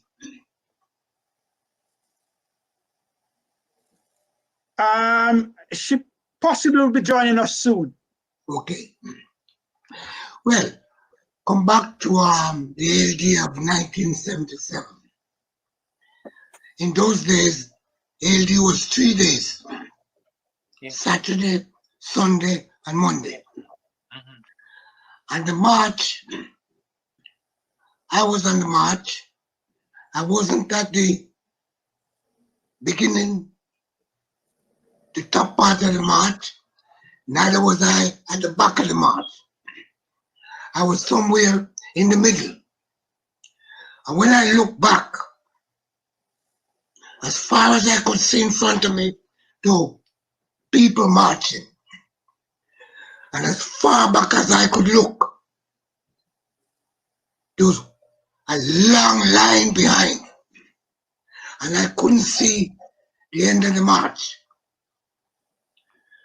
And in that year, that was the largest gathering of African people in Britain for a political event.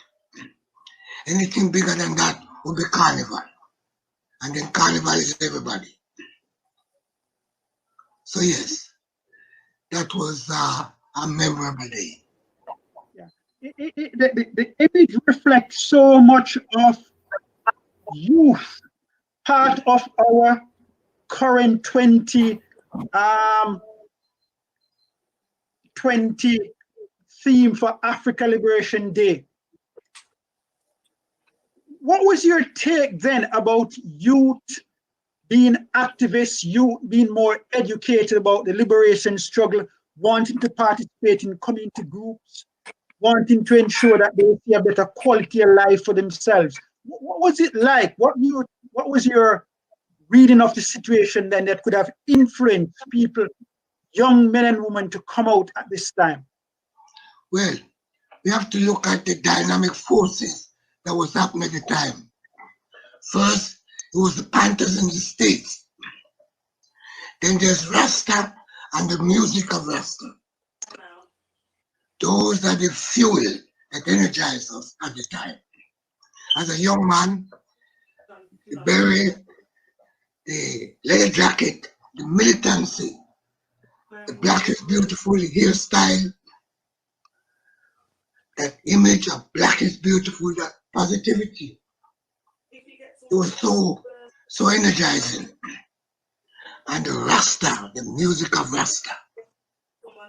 So you have that fuel of energy, of consciousness that propels us into action. And when you talk about these thousands of people on the march and in the park during 1977, the question is, where are they today? What are they doing? Some people have gone and joined the church. If that energy was kept and sustained, where would we be as a people? Well done, Sister Miami. Greetings and welcome to Africa Liberation Day #2. You set the stage very well with that passionate, informative call for action welcome. And I want to get straight to a point. The youth. We are at a crossroad as an organization where we are calling for the youth involvement to be part of the activism process. We are asking for them to join organizations that are concerned about how do we make the next generation and even this generation be a better place. The question is, what do you think is holding them back, Sister Miami, when we look at even what Brother Papakai said around the militancy and the urgency for you to get something done in the 70s?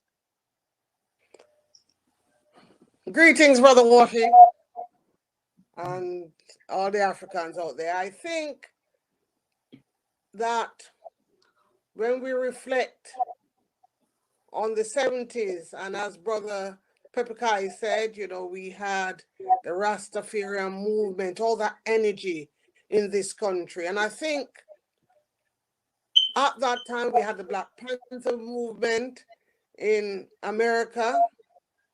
We had the Rastafarian movement here and in the Caribbean. We reflect. And I think maybe we took our eyes off the ball, because yes, there are those of us who are chanting liberation and doing the work. But I think whilst we were doing that, the enemy was studying us, and they developed a strategy of how to de-energize our young people. So I think there were some little crumbs and opportunities. And if we can think back in the 70s and early 80s, a lot of brothers and sisters who, some of them came up through the liberation movement. Then we saw the onset of projects with, although there was a concept of self-help, we saw where government started to give little pots of money to individuals in our community who had a lot of energy, who understood or thought they understood the issues. And that diverted their energies. So people went off working for projects for the government, feeling that they were helping our community. So all that energy, all that skill went back into propping up society. So, if I may just have a follow-up question. Yesterday, discussion, when we had the youth panel, there was one of the concerns about the elders are not trying to adopt or give some opportunities to youth for participation in work that is currently being carried out at various levels, which are about changing our lifestyle, our commitment to doing more in the community, etc., participation in political education work. Is it the wider community, in your opinion, that is possible causing? I think. Go ahead. Yeah, is it the wider community, you think, or is it the organizational operations of many of these organizations? You're cracking up, Brother Washi. Yeah. I can hardly. Yeah, I am saying, do you think? Yeah. You're cracking up.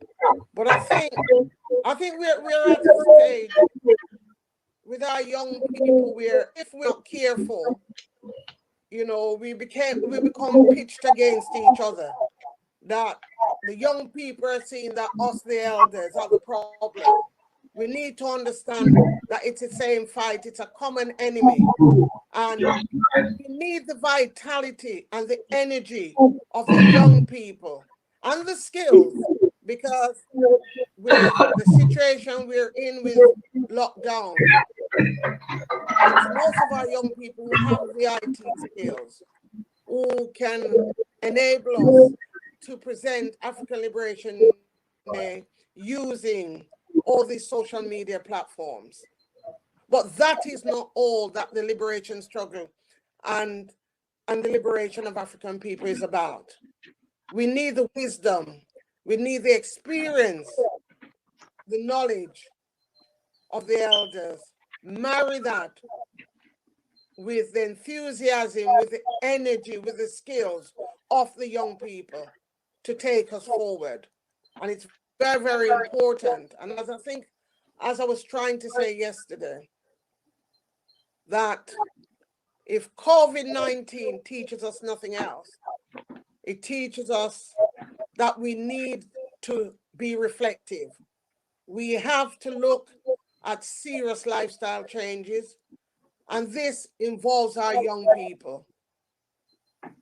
Because the virus is out there, we can't change that. But what we can and what we should and what we must do is to look at improving and building our immune system by the things we do, the food we eat, etc. Yeah. And that's a challenge. It's but a challenge. Yes, because it is serious reflection. And you know, sometimes when we've been doing this for a long time, what did they say? Old habits die hard. But we're in a different space right now. And therefore, we have to look what it is that we have to do and what we must do. But most of all, and like I said, listening to our young people yesterday, I was encouraged by what they had to say. But what we need to now do is how do we marry those two? How do we get those energies together? Because we're not, we're not enemies. We want the same thing. We want to leave our community better than we found it. And we want our children and our children's children not to have to continue see the degradation of African people.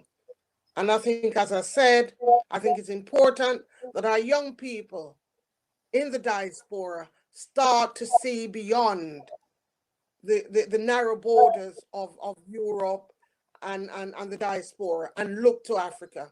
And that's a serious call. And I think even when Sister Asha spoke, she alluded to the same thing, where, in 74, that delegation, I think, made that real physical connection with those on the continent. Yeah. And we're in 2020, and that needs to happen in a serious way, but not as a delegation going to a conference, but people literally going to the motherland.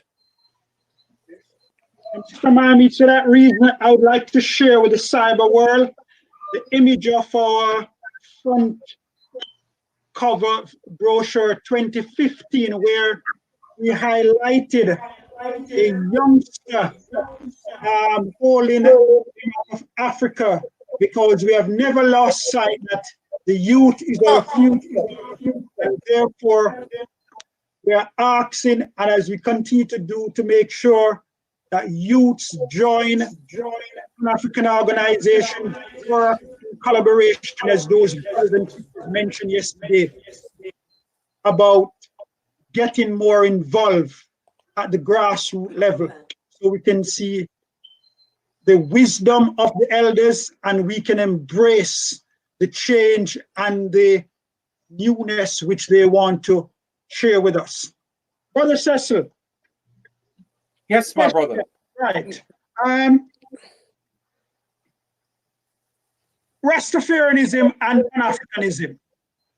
Yeah. Brother Pakai alluded to one of the influential factors behind possible the most important and most celebrated ALD, the one held in Birmingham, the Rastafarian through music, through lifestyle, and the general culture, possibly has something to do with it. Where is the Rastafarian movement stands today with Africa's liberation? Rastafari's orientation towards Africa hasn't diminished. Just as we have a big movement, well, a growing movement around reparations, Rastafari, since its inception, really, since the late 20s, early 30s, has always had an orientation towards Africa. And if you go back to 1977, to that famous Africa Liberation Day, before Pepekai mentioned Rastafari, I had pointed out the very great importance of Rastafari as a driver, locally and nationally and internationally, behind the 1977 event in Birmingham, the ALD. And there's a famous picture that came out of that moment where a young person has a placard that says, to us, Africa is home. So Rastafari was there in that moment as a driver. You ask, and nothing has changed in that regard where Rastafari is concerned, but it matters that, for example, in relation to Birmingham, that the state targeted Rastafari as part of the process of targeting and criminalizing our young people. And if you go back and look at Birmingham, and somebody needs to research this properly, there was a report by a policeman called John Brown. The report is called something like Shades of Grey. And the whole of that man's work, repeat, is a policeman, but he's also connected with a university, with Cranfield University or Cranfield College. And what they're doing is organizing at that time in the late 1970s, early 80s, an assault on our young people, and especially on our young people who were mobilizing African consciousness through Rastafari, or with Rastafari as the forefront of their rediscovery and development of African consciousness. So Rastafari was key in that moment. That 77 was the year of 2/7's clash. That 1977 had a song by that title and so on. Put a kind of spiritual drive into that moment, and all of it has to be somehow unpacked and properly understood. But the assault that came at our community, especially in Birmingham, but not just in Birmingham, in and after that moment, needs to be understood, because the youths came under extraordinary pressure from the state and especially from the police.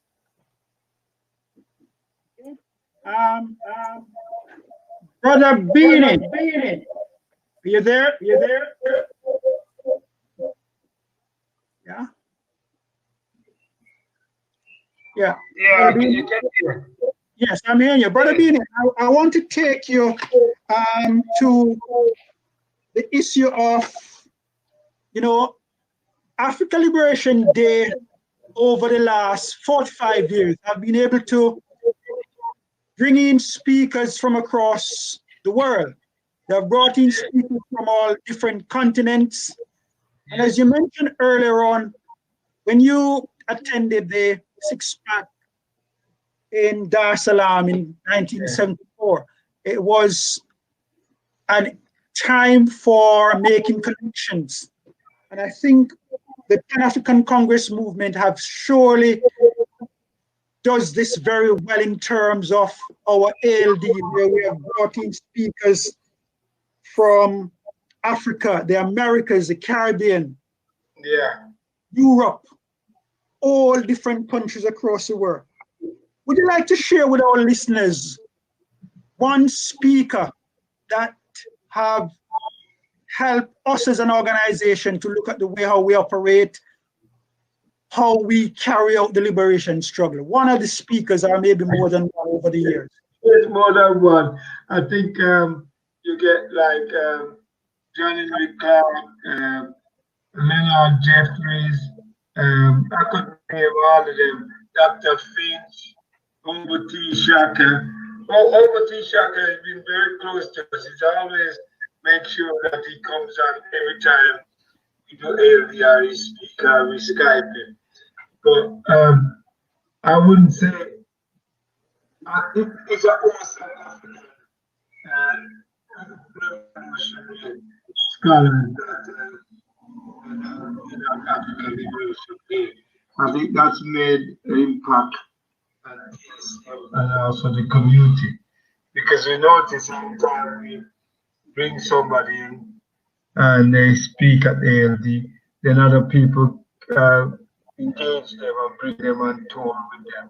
So we've been having, like people like Asha Kwesi, Jeannie. We have, I think we have to give ourselves a lot of credit that we gave a lot of info to our African community by bringing different speakers all over the world to come to Africa Liberation Day. So the impact has been great. And I think everybody, young people, look at Van Lieberg, Van Lieberg pictures of Africa Liberation Day, and they are impressed because we have one of those pictures in action. And people come in there and just start picking out who is still around and seeing themselves in those pictures. That was an awesome 77 Africa Liberation Day. Some of the speakers that speak is still around today, like Obiti Shaka. There was a brother, Chikeri. He was there, but he's not around now. He's passed. But there have been a whole heap of people. The African Liberation Day has inspired the minds of African people because I know since it's been going on for 45 years now this year, our community have benefited from having the liberation food to heighten their awareness about the problem, and also people returning to Africa to live is been slowly picking up pace, and it's good that we're doing that. Nana Bonson, as an elder, as a statesman, was very, very committed to young people. He was very committed to the liberation of African people. And he saw young people as the vehicle for achieving liberation because they have the energies, they have the stamina, and therefore he did a lot of work, I know, up there in Manchester, invested a lot of his time and his energy into young people. And I think the challenge for young people is about carrying on that legacy, is about leaving, because Nana Bonson left his community better than he found it, because every day of his life was committed to the liberation of African people, and particularly committed to young people. And as I said earlier, and at the risk of being repetitive, young people need to understand that we're not the enemy. And we have to understand that young people is not our enemy, that we have to work together. We have to synchronize our energies in order to defeat the enemy. You know, it's not a case, and Nana Bonson would say that, you know, when our young people step out, they're not necessarily attacked just because they're young. They're attacked because they're young Africans. When we step out and we're attacked because we're Africans. And therefore, there is a common thread that runs between all of us. And the sooner we can, and as elders as well, we need to understand that just because young people may challenge us and young people may question our motives and what we're doing, we have to find a way to reassure them and to communicate that we're not the enemy, that we're on the same side. So communication is key because, you know, misunderstandings can lead to terrible outcomes. So it's very, very important that, and I'm sure Nana Bonson would agree with that, he would want young people to understand that we are on the same side. As it stands today, which book would you recommend for the young people to have a good read about Garveyism and the liberation struggle? That's a big question. If you ask me to name me 100 books, it would be a little easier. So I'd know which one to leave out. I would say for a young person to get a grasp as to an understanding to raise the level of consciousness, it's a book by Tony Broder from the Broder File. They're written very short essays. Don't have to read it from cover to cover. You could just open it at any page. And just any page that you open and read from, it's packed with so much vital information. If you really want to read a book about Marcus Garvey, to have an understanding as to who Garvey is, what Garvey stood for, then you would have to be raised first by Tony Martin, who we know is the foremost Garvey scholar. The man himself, Marcus Mosiah Garvey. I have in my hand here his centenary brochure that was held here in Manchester in 1987. On reflection and on your take of revolutionary politics, where do you think the current situation puts the liberation movement, and in particular where there is so much talk now about Africa being open to a new wave of challenges from the Chinese? Okay, one or two things to catch up on. I mean, I think that our brother Nana Bonsu, his educational work was just so glorious. But I think that his keeping alive the African Culture Week, which I know you and other brothers and sisters in Manchester are still doing, was absolutely, seems to me, crucial. He used to come to me on a regular basis to get exhibitions, visual exhibitions on aspects of African history done. And that single week in Manchester, annually over all of those decades, is really key to how our people have to keep working, whatever the difficulties, whatever the challenges of funding and finance. So I thought I'd just like to put that in. I agree also with Brother Pepperkai's take that the crucial books on Garvey are Tony Martin's Race First, Amy Jakes Garvey's Garvey and Garveyism, and young people, and of course Garvey's own, which Amy Jakes was part of putting together, the Philosophy and Opinion. That's where anybody who's working on Garvey and really wants to understand what Garveyism is about, is that it is our duty, almost our under duty as Africans, to make sure that Africa is free and united. And it's very important that we understand that the victory over colonialism is by no means the end of the struggle, because imperialism, white power, did manage to impose neocolonialism on our continent and also on the Caribbean.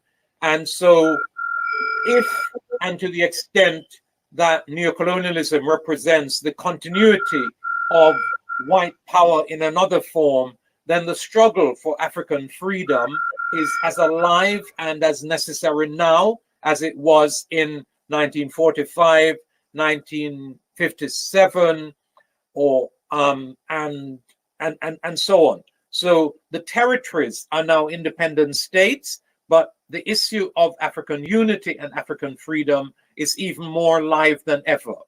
Now, I don't believe, to be absolutely honest and frank, that our primary challenge comes from China. If you look at what is happening in Africa, if you look at where African resources are going, China is certainly involved in taking billions out of Africa. But the real billions aren't going to China, and the real billions aren't controlled by China. They are controlled by Washington and Bonn and London. And some people did a study about 2 years ago. They put out a report called Africa, the New Colonialism. People need to get hold of a copy of that and then begin to understand the extent to which our African resources are still controlled, and indeed increasingly controlled, to our increasing disadvantage by Western racist capitalism and imperialism. So that set of forces remain, for me, the main enemy, and I think that Marcus Garvey would also have recognized that. Now, with regard to China, China is able to do what it does in Africa because the neocolonial class fraction, that those people that we call the African leadership, let it happen. They have also signed up to agreements with Western imperialism that facilitates them taking more out of Africa now than they have ever taken. And so unless we address the issue of defeating neocolonialism as the key objective in terms of African unity and African freedom, we are on a pathway to defeat. And so I think that Garveyism and revolutionary Garveyites and revolutionary Pan-Africanists have to very clearly recognize what our principal duty is, and it's still the duty that Garvey specified: a free Africa and a united Africa. And free economically, that means free from the tentacles of capitalism and imperialism, and it means also free from the kind of agreements that our leadership enters into with China, which facilitates them taking more out of Africa than they should and giving back to Africa far less than they should. There's a handbook which outlines what we stand for, the operations of the organizations, and the ideological position. So it is a well-constituted organization for people to ensure that they take a step on from today and henceforth to participate as a member, a supporter. We have so many activities that are carried out throughout the country. So it's an organization. One of our program that is annually being held is Kwanzaa. Kwanzaa is, fortunate or unfortunate for some people, falls around the time at the end of the year where there is another major celebration. However, the Pan-African Congress movement is never get distracted from ensuring that Kwanzaa is held Birmingham, Wolverhampton, Manchester, Nottingham, Bristol, Birmingham, and it is something that we usually try to use as one of the tools of connecting the youth and the young people to the organization. So again, here is another of the opportunities for you to get involved so you can help to build on this festival of fruits, first fruits. We also have a very dynamic speaking program where we bring in speakers from around the globe for them to share with their expertise around different areas of their specialty. These are academic people, there are people who are activists, and there are people who have involved in different organizations that are Pan-African. So we also have an educational program that is quite active. And just before I bring on Brother Beanie, I would like to share with the audience that we also are keen and promoting publications. In the early years of the organization, there was a magazine known as The Drum Call, and it was used very widely to get across information, to recruit members, and to highlight the good work that Pan-African organization and sympathizers of Pan-Africanism and the African cause was carried out. So today in Cyberland, we are still asking for people who have skills and to make some time so we can get another even online publication in place. That is a challenge I'm throwing out to people in the Cyberland. So, brothers and sisters, as mentioned earlier on, the Pan-African Congress movement, which is responsible for the annual production and delivery of Africa Liberation Day over 2 days. This year being a bit different.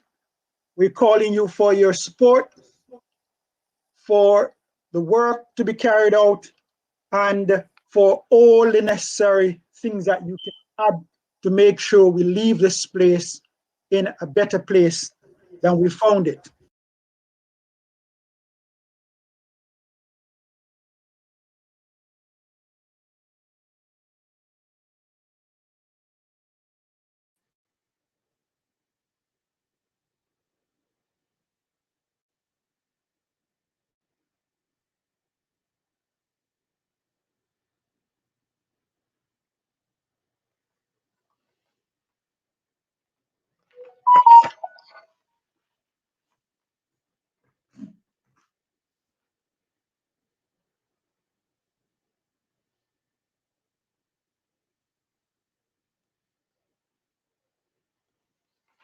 Brothers and sisters, our pre-recorded history, the journey of an organization and its involvement of and with people in different spheres of life here in the UK, on the continent, and in the Caribbean, for example, have been retold by some of our elders, some of the people who have been there from the beginning. We have heard quite a bit about organizations and the power and the contribution several organizations have and continue, not many as before, working together to ensure that people with common challenges and people who are looking towards a common goal continue to work through.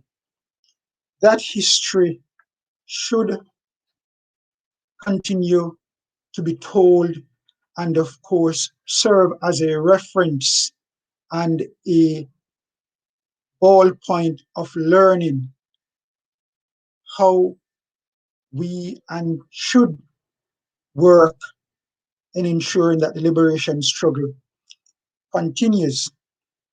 The broadcast also highlight the contribution of a generation who have experienced a social environment moving into Britain, coming from different parts of the world, and they did not sit and fold arms. They made informed as well as uninformed decisions, but in the end, it was towards ensuring that a common benefit is delivered. And throughout that history told, we heard some of those reorganizations have come together, new organizations have been formed, individuals have used skills and knowledge that they have gained through different activities to ensure that there is an improved environment for them to work through. Frantz Fanon, one of our Black activists and scholars, remind us that each generation must discover its own mission, live it, or to betray it, or to ensure that the works carry on. The rebroadcast of this history is reminding you that we should continue with the work of the Pan-African Congress movement. We should ensure that the legacy of what is being set, what is being built on and continue to build on is spread across and within as many areas where Africans are and where they have to interact to ensure that the dream, their aspiration for themselves and their children are realized.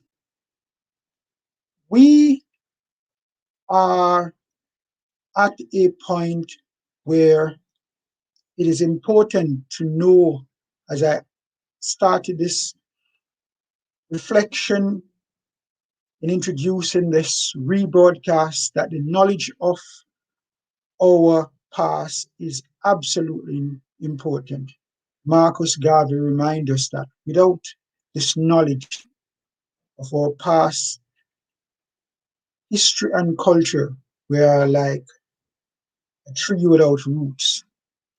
Let me hope that those who have been able to join us and listen through the rebroadcast of the rich legacy of Pan-Africanism through community organization, educational program, through businesses, through Africa Liberation Day, and a host of community organization being influenced by Pan-Africanism will continue within the next century. It is also my hope that those who have set the foundation and continue to contribute in so many ways, others may feel it as an obligation to build on this. As is always, we are an African people, and it is through struggle we will win. Thank you for listening to the contribution of those esteemed brothers and sisters who have been able to retold a central part of African people's history in the United Kingdom and its connection throughout the African world. Thank you so much.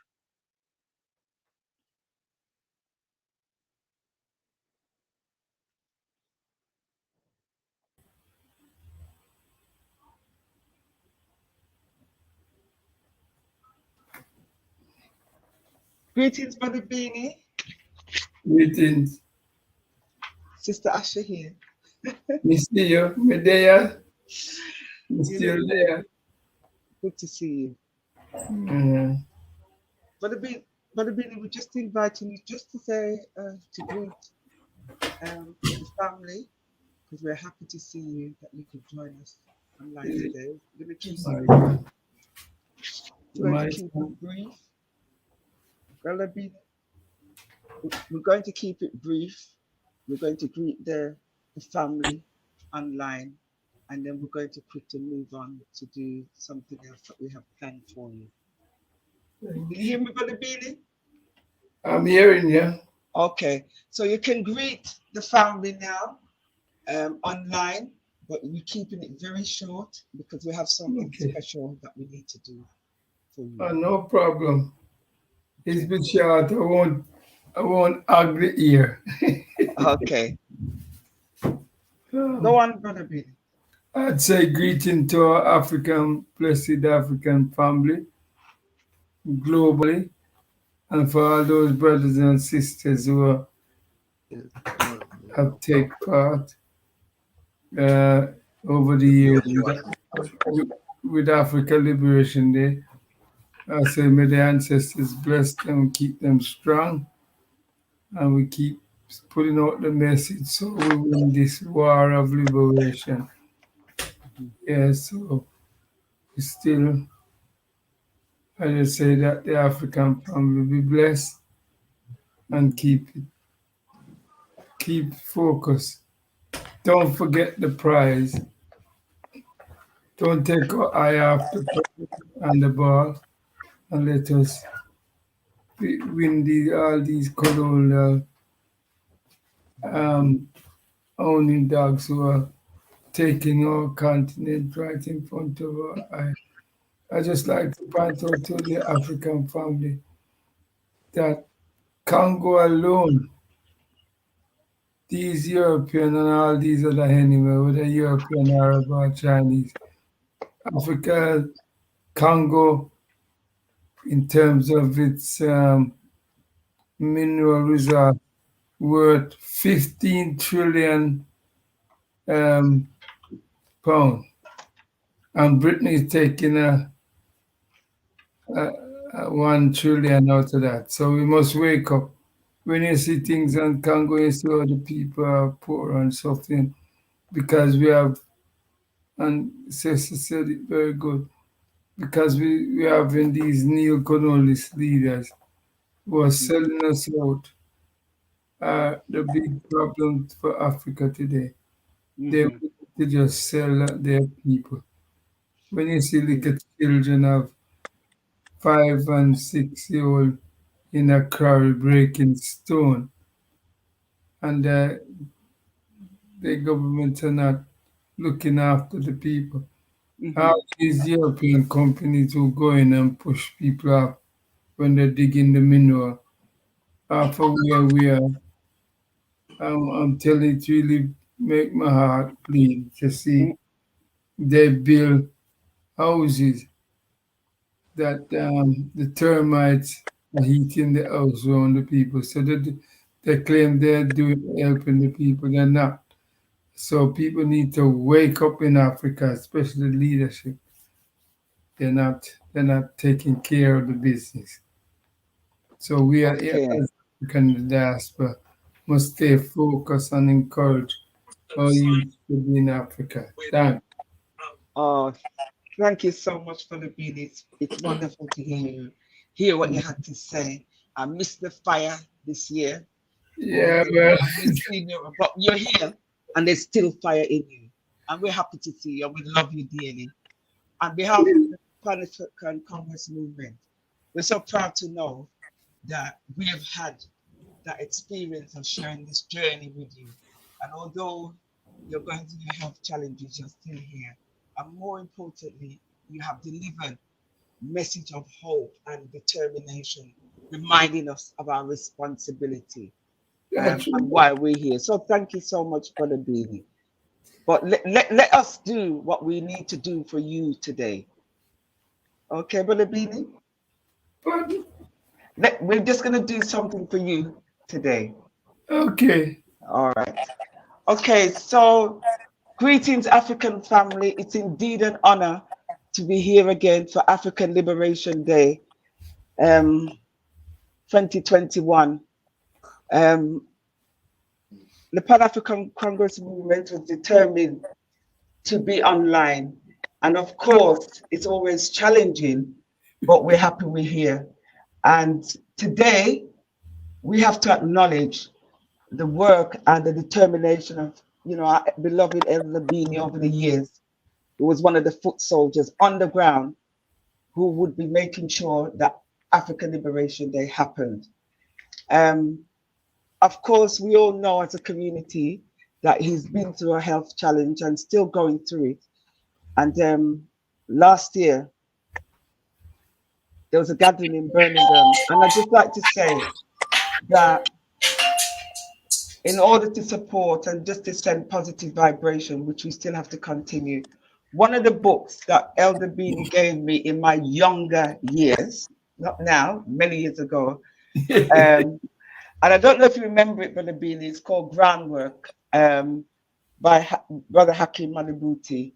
And it's all creative poems, which you gave me at Healfield Road. And you said I must always read it because it had some powerful words. And today, one of the poems from this book is which, we're reading, I'm reading to you on behalf of the Pan-African Congress movement and the wider community. And this poem is called, You Will Recognize Your Brothers. And indeed, we can recognize you from afar. So it says, you will recognize your brothers by the way they act and move throughout the world. There will be a strange force about them. There will be an unspoken answers in them. This will be obvious not only to you, but to many. The confidence they have in themselves and in their people will be evident in the quiet saneness. The way they relate to women will be clean and complementary, responsible with honesty as partners. The way they relate to children will be strong and full of positive direction. as an example, the way they relate to men. There will be that of questioning our position in this world. Will be one of planning for movement and change. Will be one of working for their people. That is indeed you, Brother Bean. Will be one of gaining and maintaining trust within the culture. These men at first will seem strange and unusual, but they will not be that way for too long. They will train others the discipline they display. It will be a way of life for many. They will know that this is difficult, but this is the life they have chosen for themselves, for us, for life. They will be an example.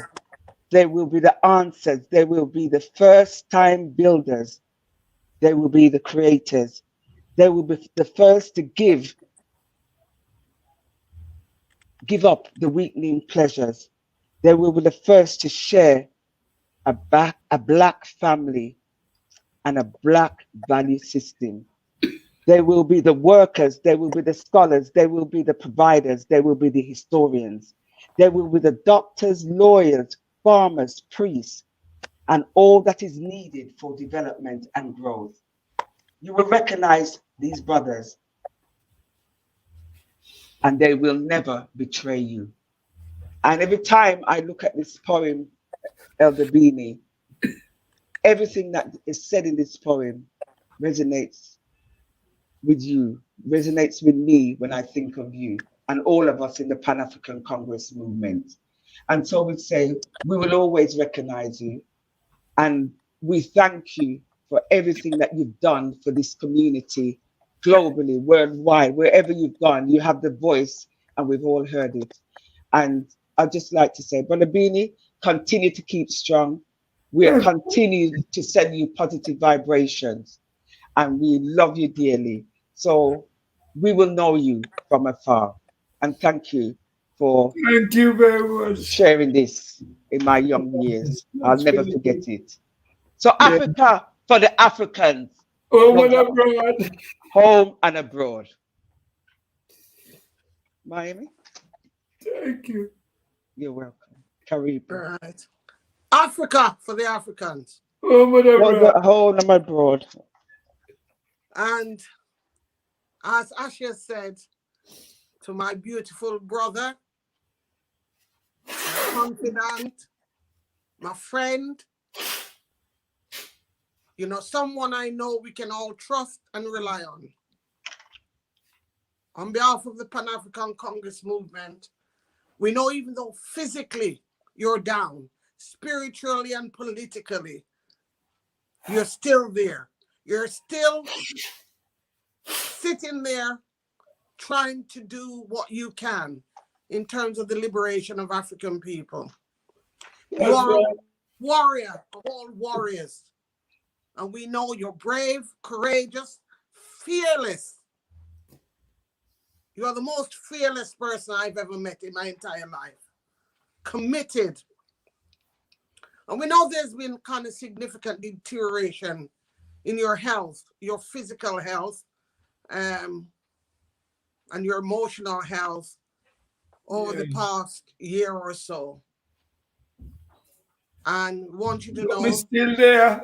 Me know. Yes. Yes. I know. We know. We know.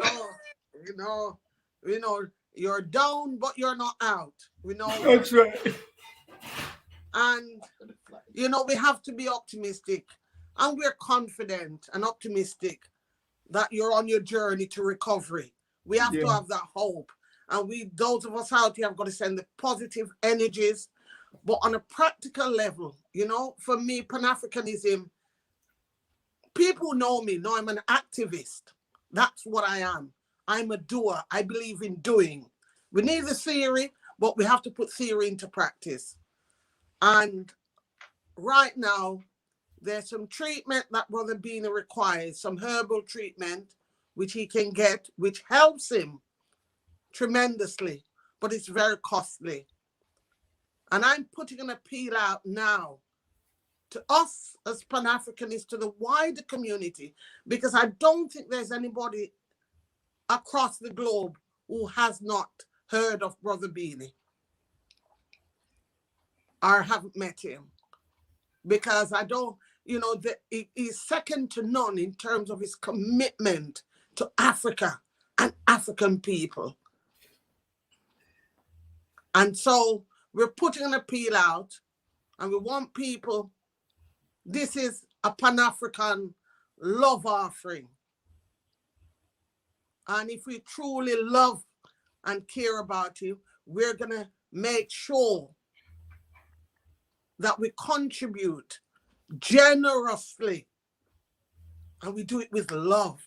It's not just the giving of the help, it's the love that and the energy that we've got to put in it, because we know and we're hopeful that he's going to make his recovery.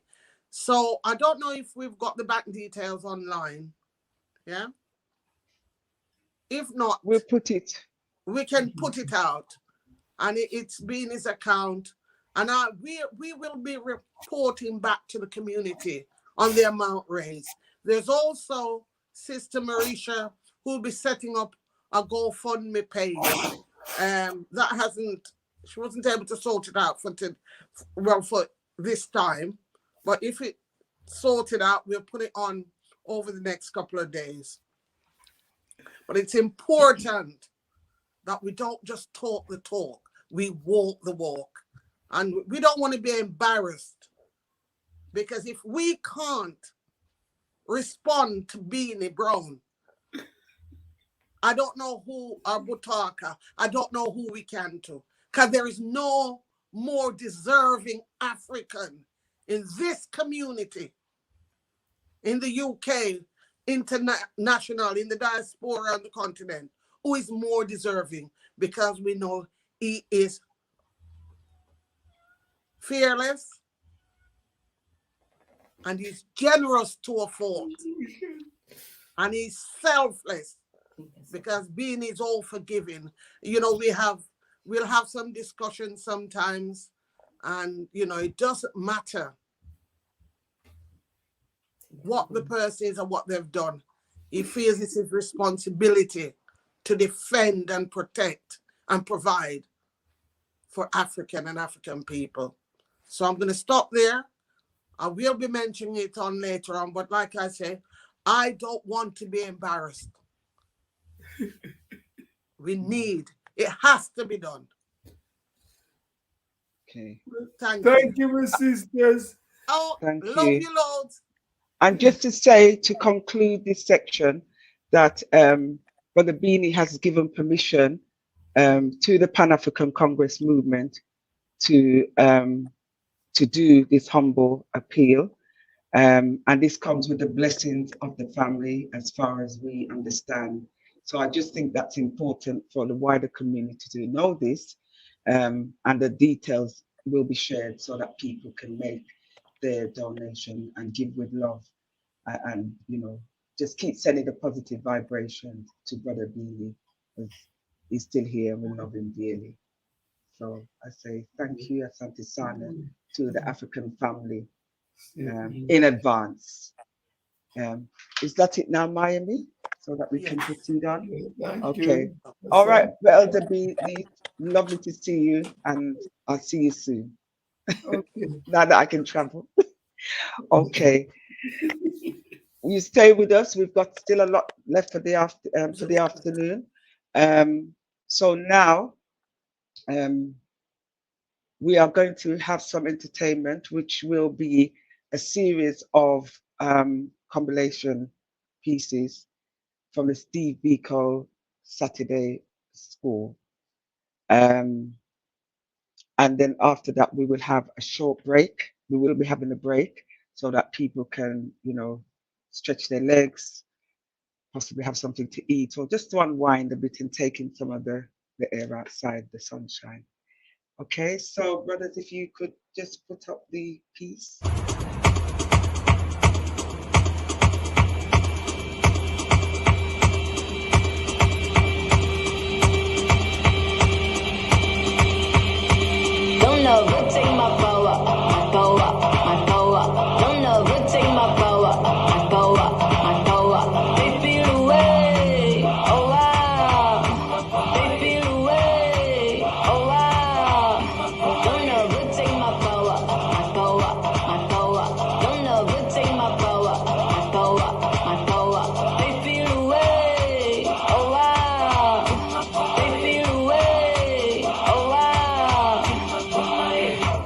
I was always in the lead. Who you wanna be? I'm who they wanna be. BEAUTYE. Never seen so much rage from a queen. Rage from a queen. Queen so strong, thought she was a machine. Girl of your dreams, Sinclair regime. Turn to the max, can't forget Maxine. Refer to me as a goddess. I'm tired of being modest. 100 degrees the hottest. If we're being honest, ebony and honest. Black people win, they say we're being demonic. Angel in disguise, I hate I have to disguise it. Why you gotta despise it? Rich in the mind is why I'm making deposits. Carry all the power, it's time to realize it. Don't know, but take my power, my power, my power. Don't know, but take my power, my power, my power. They feel away, oh wow. They feel away, oh wow. Don't know, but take my power, my power, my power. Don't know, but take my power, my power, my power. They feel away, oh wow. They feel away, oh wow. It's that real. Greetings to my African people. Happy Liberation Day. My name is Melissa and this poem is called Freedom. The souls of black folks, each time we come back, we fight and we fight for freedom. For freedom we must. For freedom is us. For freedom is kind. Lift that veil, unchain these chains. Let's train these children so that these works won't be in vain. Not one, but whole. Sticks bundled, unbreakable. We are. How powerful is that? Expand our knowledge, wrapping each other in swaddling clothes. Let's run this train with fingers locked. Raise these palms to the skies as one. We will sing and dance that freedom song. Let's ignite that amazing grace with flames, these mighty souls of freedom fighters. No Garvey, no Toussaint, you must be a John Doe caught up in these historical lies. And as time unfolds, you learn the one they call God is you, supreme and divine, like water gathered over the mountaintops. No more droplets, we got this, affirmations back. Let thy oppressors become depleted at the mere sight of this revolution. Come, come, see what a double-edged sword is made of. We fight for freedom, for freedom, for freedom is us. This is no time to frolic. Determination is key to our prosperity. We shall turn our masses to sovereignty. So we fight and we fight for freedom we must. Growing up, I always had enough. My parents always made sure of that.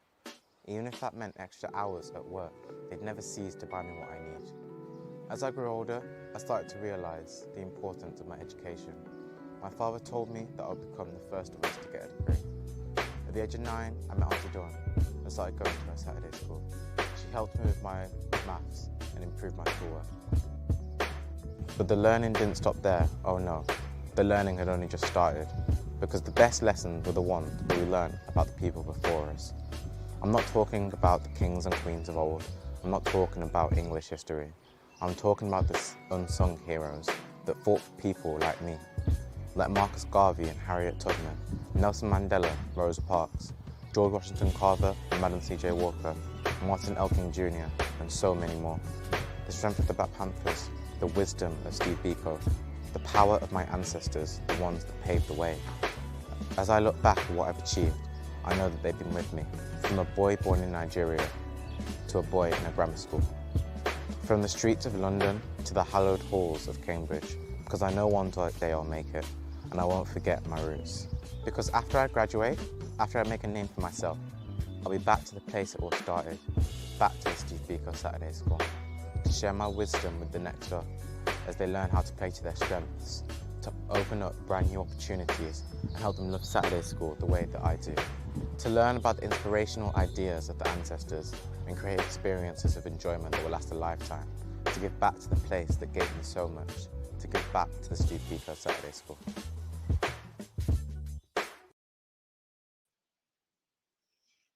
Oh, beautiful.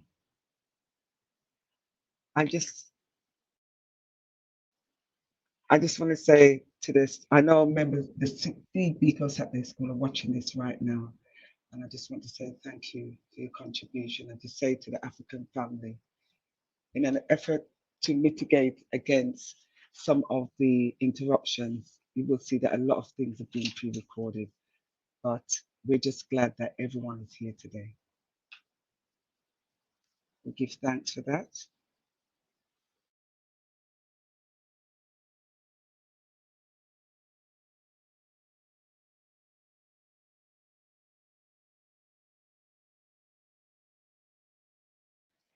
And just to add that there will be one more piece, a video from the Steve Biko Saturday School before we have the break. Thank you.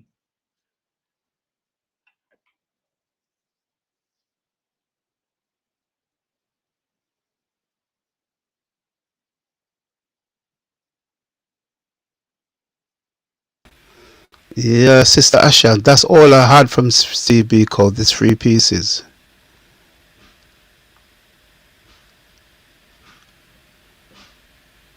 Okay, all right. Sorry, I'm just a slight change. That is what we have. As pieces from the Saturday School. I think is this it's ready now.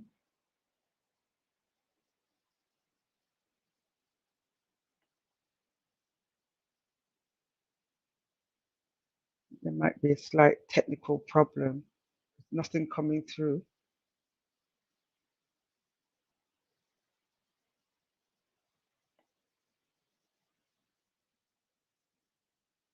Okay, family, we've had our first official technical problem.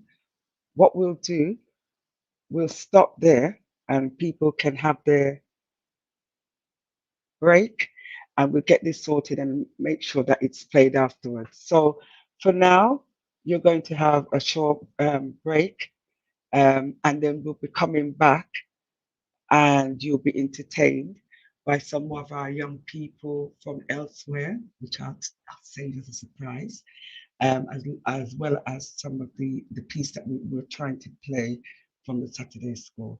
But I'll introduce those different aspects later on. So we're going to take a comfort break for now. And whilst we have the break, we'll have some of the ads running at the same time, so you can see some of the businesses that you can support in the community, etc. So this break will last for 30 minutes. I'm not sure that we'll need that long, but you never know. Some of you might need it. Have a drink, stretch the legs, and take in some fresh air. And we will see you back here shortly. The work and research by Professor Baina Bello in Fondation Félicité is dedicated to preserving the legacy of our ancestors' accomplishments. With Haitian history, we stimulate identity. Help us preserve Haitian history while concentrating on health, education, and justice. By donating to Fondation Félicité, you directly support these efforts. Our goal for the month of May is to raise $20,000. Please support Fondation Félicité's work by making a donation right now.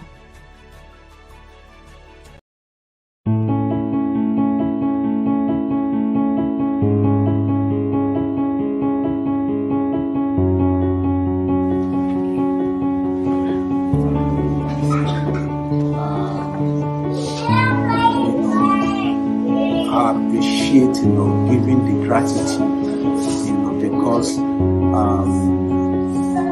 Black people giving are being connected, directly and indirectly and directly since 2016, and ever since they've never looked back. So we cannot thank them enough. To say they are supporting us is just understatement. They are really every month they make sure they do support, and we pray that God will be their reward. And Daudu, Mr. Dayo, Mr. Professor Dio, Emmanuel, and his entire team. God will bless them. Their Father will assist them in the secret.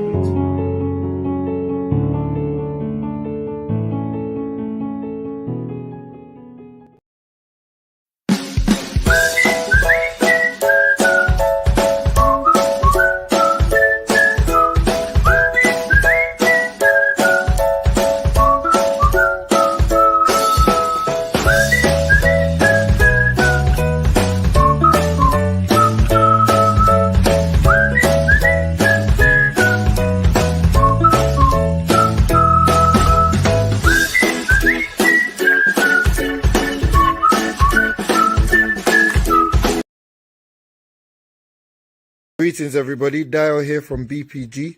I'm here with Uncle Pepperkai at Pepperkai Bookstore based in the Maat Centre in Tottenham. Uncle P is going to tell us a little bit about some of the books that we've got here at this mighty, mighty centre. We first begin with The Destruction of Black Civilization by Charles Williams, and we should treat this as a Bible, because when it comes to a history, this will first stop. A Bible for African consciousness. Again, the great works of the Honorable Marcus Messiah Garvey, Philosophy and Opinions, to hear from Garvey's own words. One of the greatest Africanists ever lived. We have the ISIS Papers by Dr. Chris Wilson, one of the greatest psychological understanding as to why race matters. When you see a scholar speak about your people, that's the book that you need. And when it comes to health, this is a doctor of all books. Yeah. African Holistic Health by our brother, Layla Africa. Amazing book. And one of the reasons I love this book from the Border File, it is so easy to read. A person who hasn't read, who don't like to read, once you pick this up, you don't want to put it down. Because it's so concise and clear. And of course, we have Sacred Woman, Amazing. Amazing. Now, before you go, Uncle P, just show us some of the titles that you've got here, because what people don't realize is that African books are actually very rare, and some of the titles that you've got here people can't find anywhere else. So run us through some of the other books that you've got here for us to see. Well, this whole section is what you call the most highly recommended section. Wow. We have This Education of the Negro, Dr. G. Woodson. We have Decolonizing the African Mind by Chenvezo. Vaccines Are Dangerous by Curtis Cox. Long before I was talking about how dangerous vaccine is, Curtis Cox wrote this book back in 2009. And then we have Urugu by Maureen Barney. We have another book by Amos Wilson, The Psychology of Self-Hatred and Self-Defeat. Then we have a book in honor of the great work of Dr. Franz Westing, the Osiris Papers. And then we have African Healers and Warriors. Wow. And then finally, The Blueprint for Black Power, again by Amos Wilson. Oh, wow. All highly recommended. Make sure you visit your African bookshop today and come find what you've been looking for.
Greetings, I'm Mel Mullins from Global African Congress UK.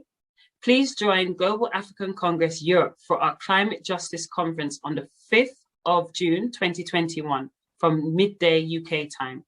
Be part of our rebirth, be part of our restoration, be part of all our reparations. See you there.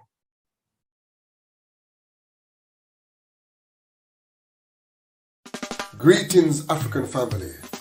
This is a call to action from the African Emancipation Day Reparations March Committee. We are planning a reparation rebellion for the 1st of Messiah, August, in Brixton Winworth Square, and we need your support. We need your assistance. We need you to volunteer as steward, as security personnel, as first aiders.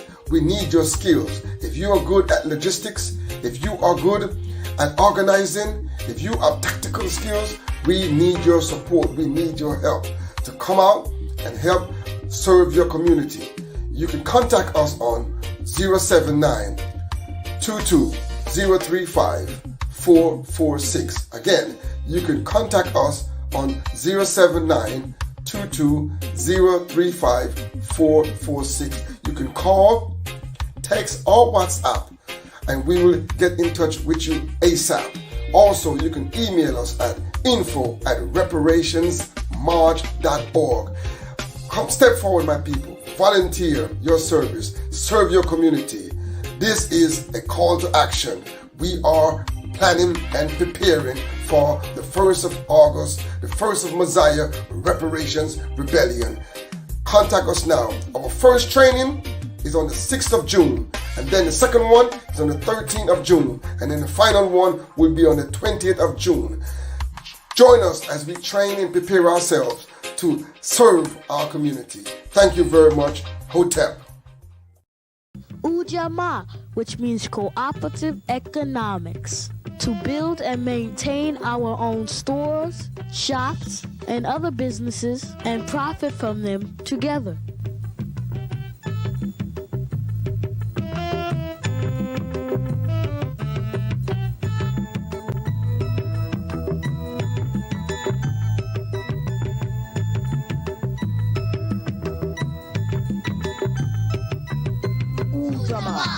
Cooperative economics. Ujamaa. Cooperative economics. Ujamaa. Cooperative economics. Ujamaa. Cooperative economics. Where did you spend your money today? Did you support one of our own businesses along the way? With Ujamaa, we build our business and profit from them together. If we all carry some weight, the load is as light as a feather. In a barrel, the jealous crabs are forever bound. So when one of us is rising, let's lift them up and not pull them down. We can get on track and pick up the slack, but we seem to lack a desire to buy black. Hello, greetings, nice and beloved people out there. This is your one and only Kojo Messiah from Africa, Ghana. I'm right about now walking into my vegetation just within my backyard, to make this video. Anyway, I have attended the University of Ghana and also have had a lot of training of herbal scientific medicine and naturopathy from my granddad, and also attained some knowledge from the Center of Scientific Herbal Medicines in Ghana. Well, I am into these naturopathy products that I do. That has helped me a lot, that I've been able to take out my mom from her diabetic ailments. Out of my products, she's been able to reduce from 10 to 2. From severe, she no more take injections and syringes. So these early products that I will outline for you now is basically made from refined natural Asian herbs, from fine Asian wisdom, because I hail from the Seraphim Temple, from the Volta region and Togo, to Benin, that we are the custodian of medicine, because our great-grandfather, Hotep, who is Ametepe, Imhotep bestowed us with this knowledge, and the knowledge still exists in the bloodline. So we took it down here in West Africa. Out of the fine herbs, we make these early products, early health products, which are from the natural fine herbs out of Africa that we do. And these products are very effective. Its potency has been testified by people out there. I have almost over 25 to 30 people who have taken early products already in the UK, giving good testimonies, as well in the US and also in Africa. I urge all of you to pay attention to what I'm about to say on these early products and try and connect with our own so we can become healers of our own self. Early products is made from our own fine refined herbs out of Africa, organic, that we use them and modify them and put them in the right scientific way so we can bring our people a better healing. I have from the ranges of early garlic capsules, I have early oils that I make, I have early creams, early soap, and also I have the early chronic pain relief capsule, which is very effective. That works tremendously. I ask all of you to link up with my sole distributor in the UK in the name of M Nature Vita, Sister Marisha, who is a radio presenter also on the New Star Radio in Birmingham. I ask all of you to support this because this product is already helping one of the members of the ALD pioneers, head and council members as leader, in the name of Uncle Beanie. I call him Uncle Beanie. And early products is helping him now to get out of his health. We all pray for the ancestors and our Creator to make sure that he get his healing. So I urge all of you out there, all over the UK, US, everywhere, to seek for early product by linking, getting in touch with Sister M Nature Vita, Sister Marisha, so you can get one of the products and also get acquainted with our product line of health products we have for you, so you can get your healing. As black people, we shouldn't become just consumers of others, but we have to make our own and support our own and become healers of our own people. So, not to take much time, I would say nice, peace, love, and harmony, one love to all of you. Peace. The work and research by Professor Baina Bello in Fondation Félicité is dedicated to preserving the legacy of our ancestors' accomplishments. With Haitian history, we stimulate identity. Help us preserve Haitian history while concentrating on health, education, and justice. By donating to Fondation Félicité, you directly support these efforts. Our goal for the month of May is to raise $20,000. Please support Fondation Félicité's work by making a donation right now.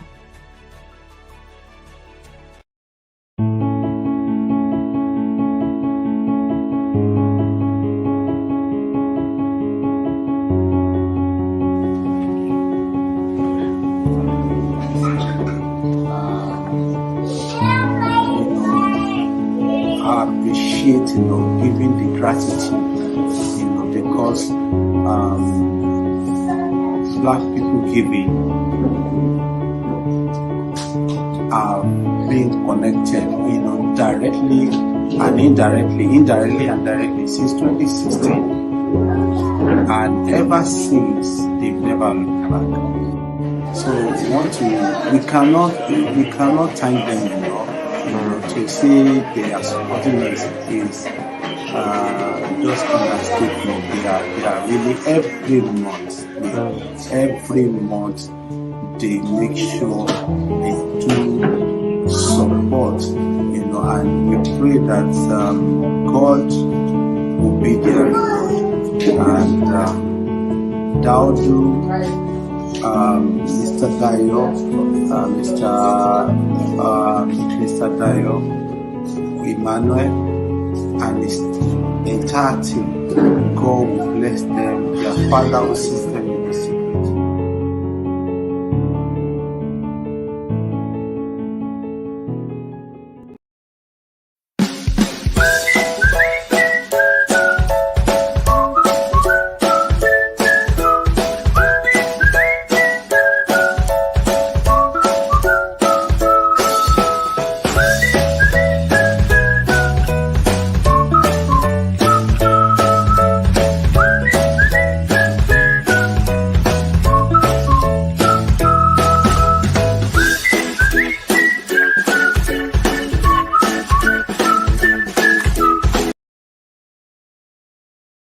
Greetings, everybody. Dio here from BPG.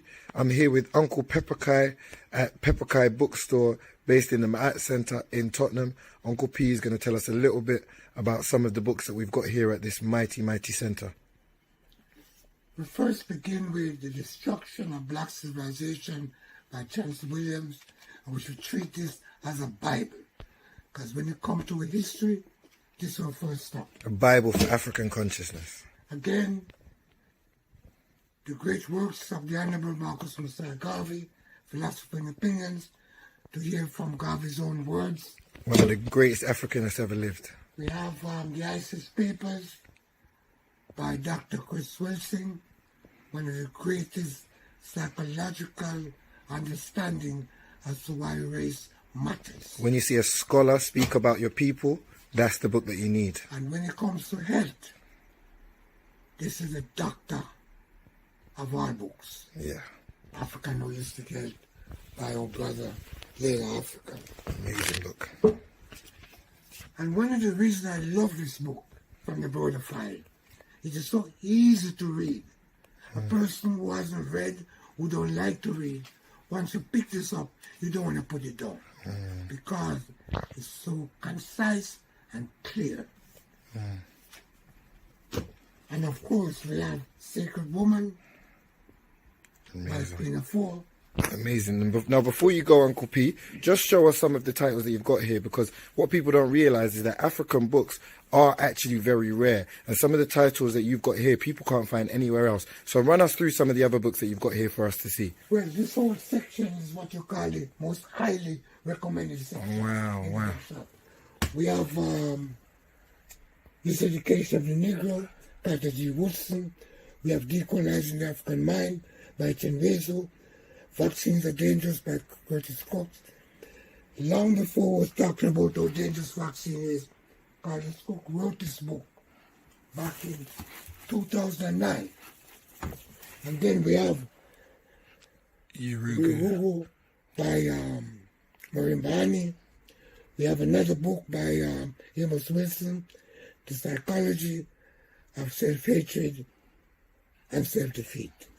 Then we have a book in honor of the great work of Dr. Franz Westing, the Osiris Papers. And then we have African Healers and Warriors. Wow. And then finally, The Blueprint for Black Power, again by Amos Wilson. Oh, wow. All highly recommended. Make sure you visit your African bookshop today and come find what you've been looking for.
Welcome back, family.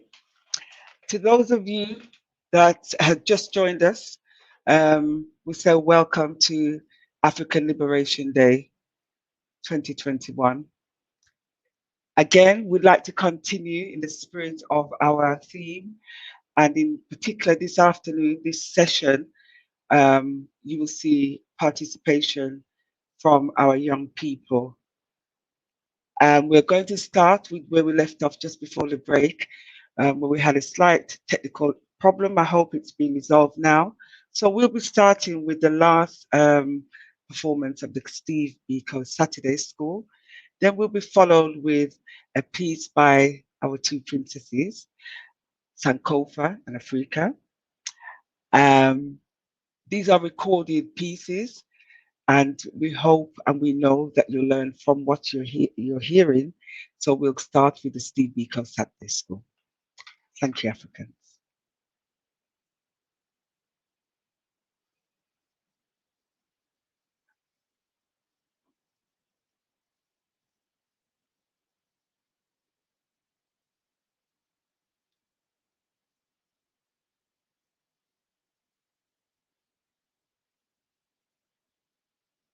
We'll give it a minute and see if it works. There might be a problem. If not, we might not be able to show it.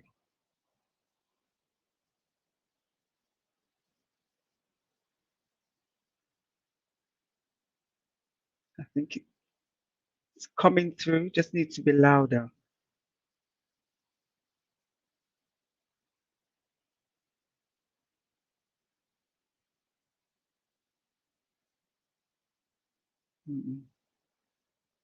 This is very painful. Our poor children, we can't hear their voices.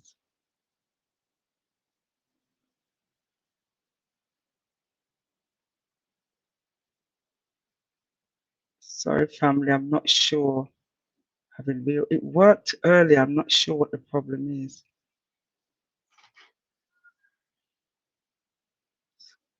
Cutting out.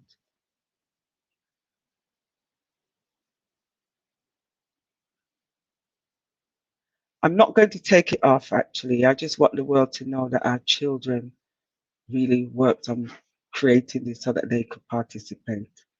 So although you can't hear them, I want you to see that the power of the supplementary education system is indeed important. So Steve Biko's at the school, amongst many others, are doing wonderful work in the community with our children.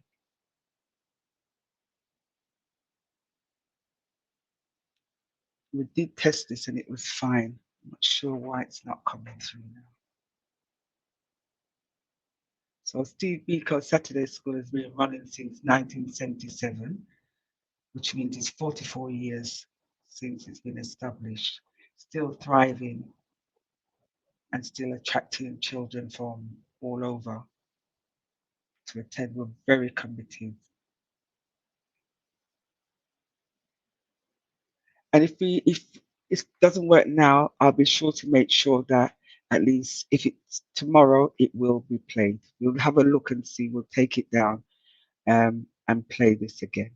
So the children, I know you're watching and I know you'll be disappointed, but don't worry, something will be done. And thank you for your efforts and your commitment. And I know you wanted to shine at African Liberation Day. So I'm going to move on now, family.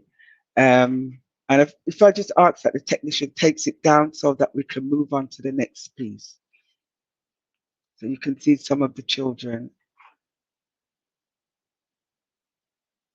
Thank you.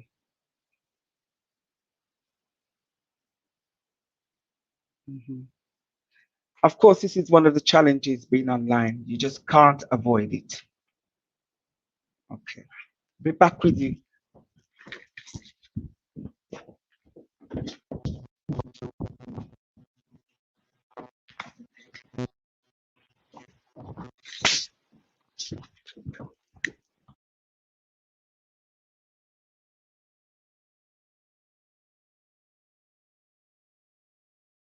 So we're going to see what the problem is and hopefully we'll be able to play it, if not later on, tomorrow. So I hope we're not going to have any more technical problems. The next piece you're going to receive is from our two princesses, Princess Sankofa and Princess Africa. So we welcome them, but it's pre-recorded. Thank you.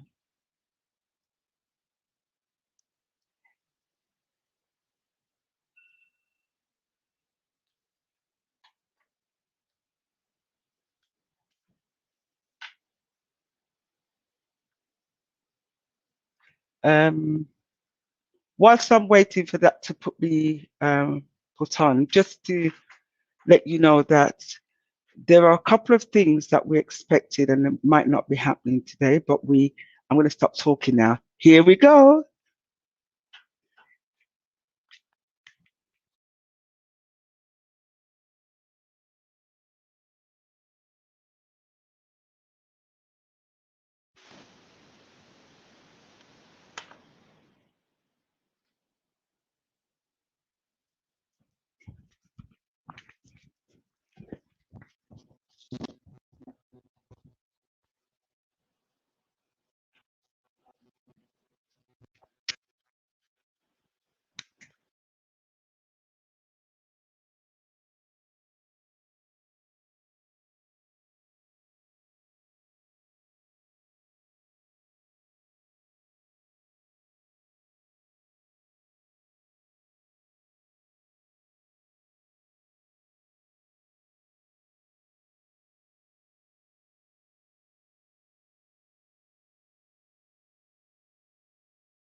Family, I'm really not sure.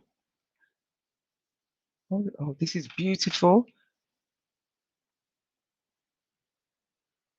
It's coming through one end, but not through here.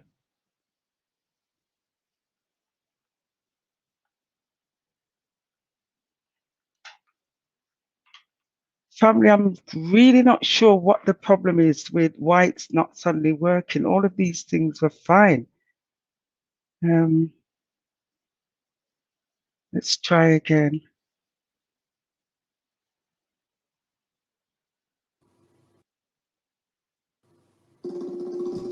Yes. Greetings, family. My name is Sankofa and I'm 16 years old. My name's Africa and I'm 14 years old. And today we're both going to be reading a poem entitled Queens by Naila Kaidi.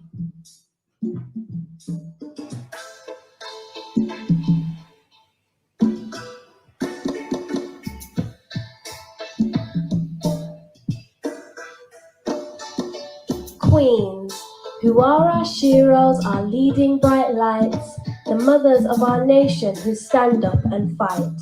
What did they do to make them so great? What did they do that we should celebrate? Women of the past, present and future too, they have shown us the way and the purpose of what we must do. To elevate our women takes nothing from our men, but simply gives due praise and honor to our great black women. Yes, some of our scholars give the honor and recognition that is due. Chancellor Williams, Ivan Van Sertima, Runoko, Rashidi too.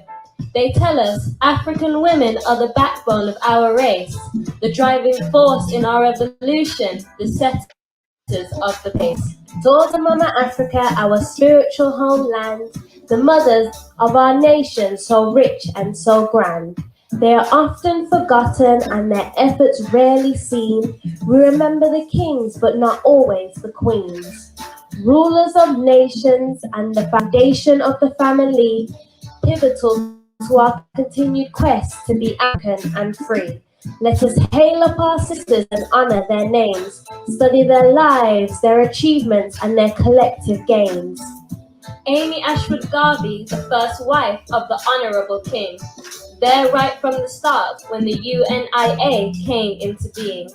An example of leadership promoting unity and self-love. a voice for all black women seeking to be free of oppression and subjugation in whatever form it took, yet we see so little about her in our history books. Often well educated and the primary teachers of our youth, politically active and articulate messengers of truth. Henrietta Vinton Davis and nationalist Garveyite, instrumental in the UNIA and driving the collective fight. International organizer and director of the Black Star, Lady Commander of the Nile, she spread the message wide and far. The manifestation of feminine principles, sacred and divine, the essence of true womanhood, the kind that brightly shines. So many queen consorts and partners to the throne, educating our youth and maintaining the family home. Queen T, Queen Nefertiti, Nefertari, and Kendasi, divine spiritual beings who look like you and me. Queen Hatshepsut, dauntless in courage, went to extraordinary lengths, unquestionable in her battles, showing prowess and military strength. Queen Nahanda Naikasikana, a spiritual leader of the Chimiranga, empowered the people of Zimbabwe to fight inspired with ancestral fire. She gave her life for a purpose and her prophecy held true. She paved the way to freedom for me and for you.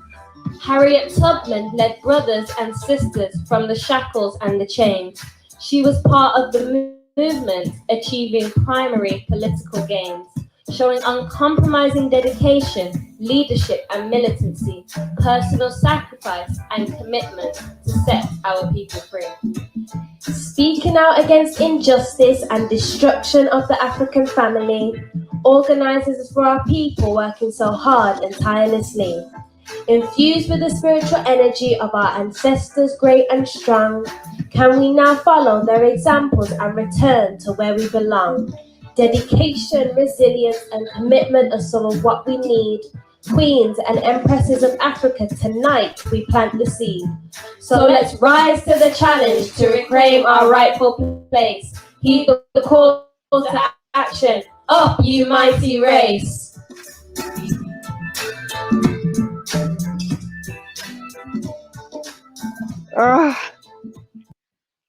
Absolutely beautiful.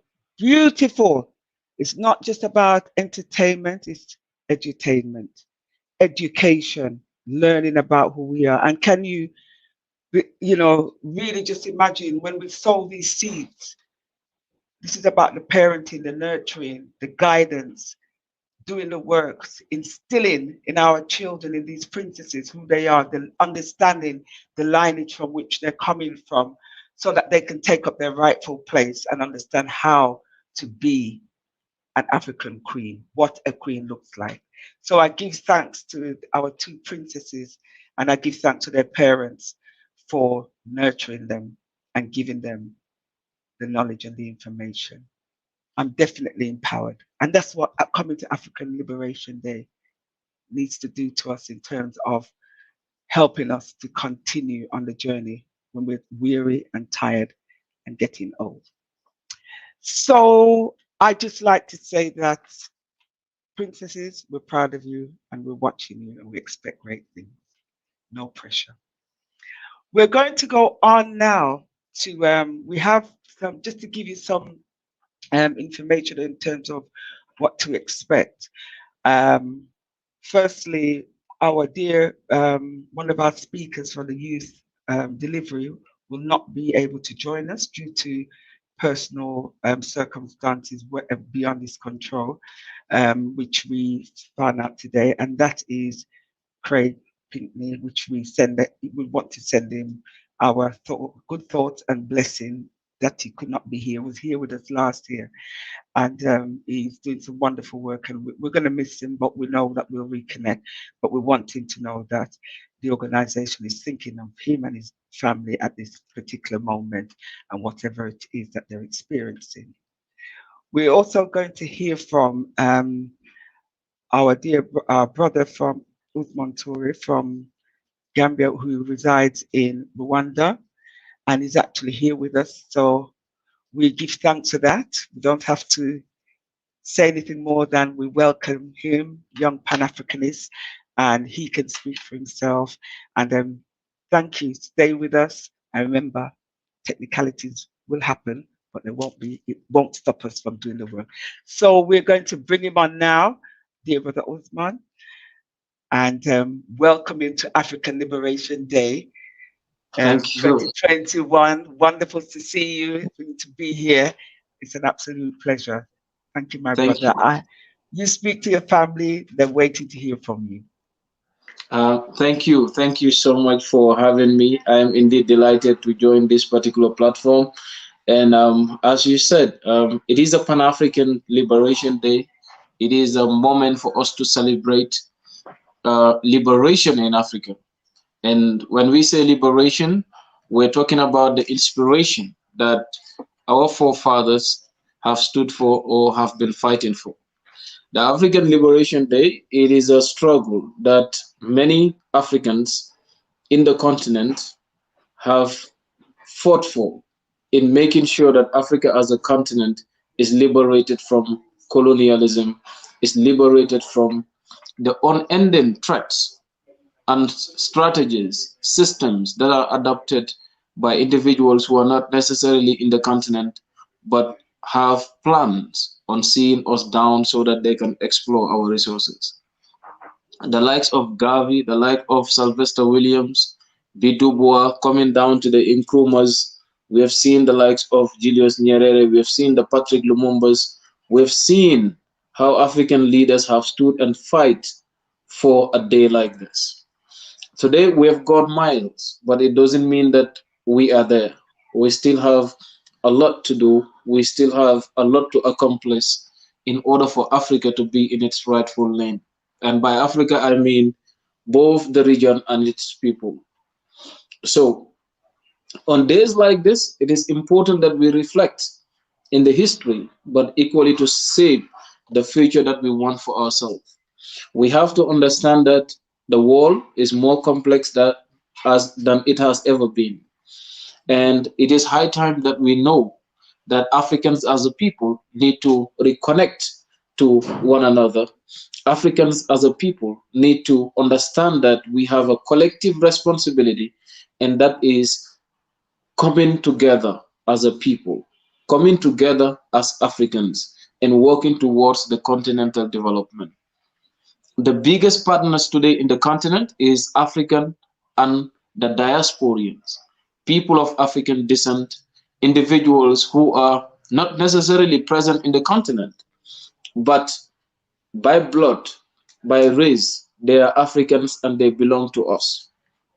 These are the individuals that we need to rebuild a connection. These are the people that we need to build a strong relation that is going to enable us as a people to reflect on our present situation and shape a future for Africa and everyone.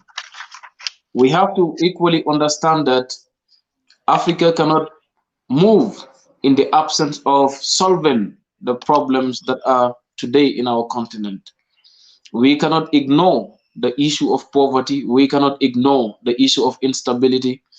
We cannot ignore the fact that there are still Africans that see other Africans as threats. And if we fail to solve these problems, we still have an internal issue that is limiting us as a people to fight the enemy outside.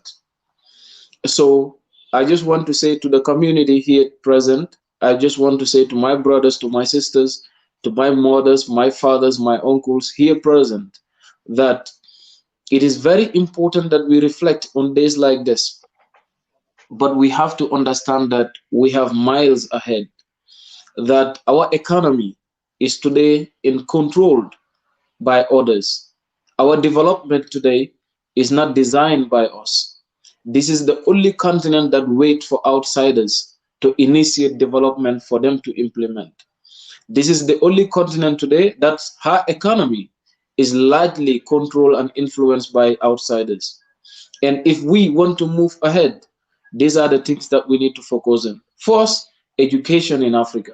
We have to decolonize our education system in the continent.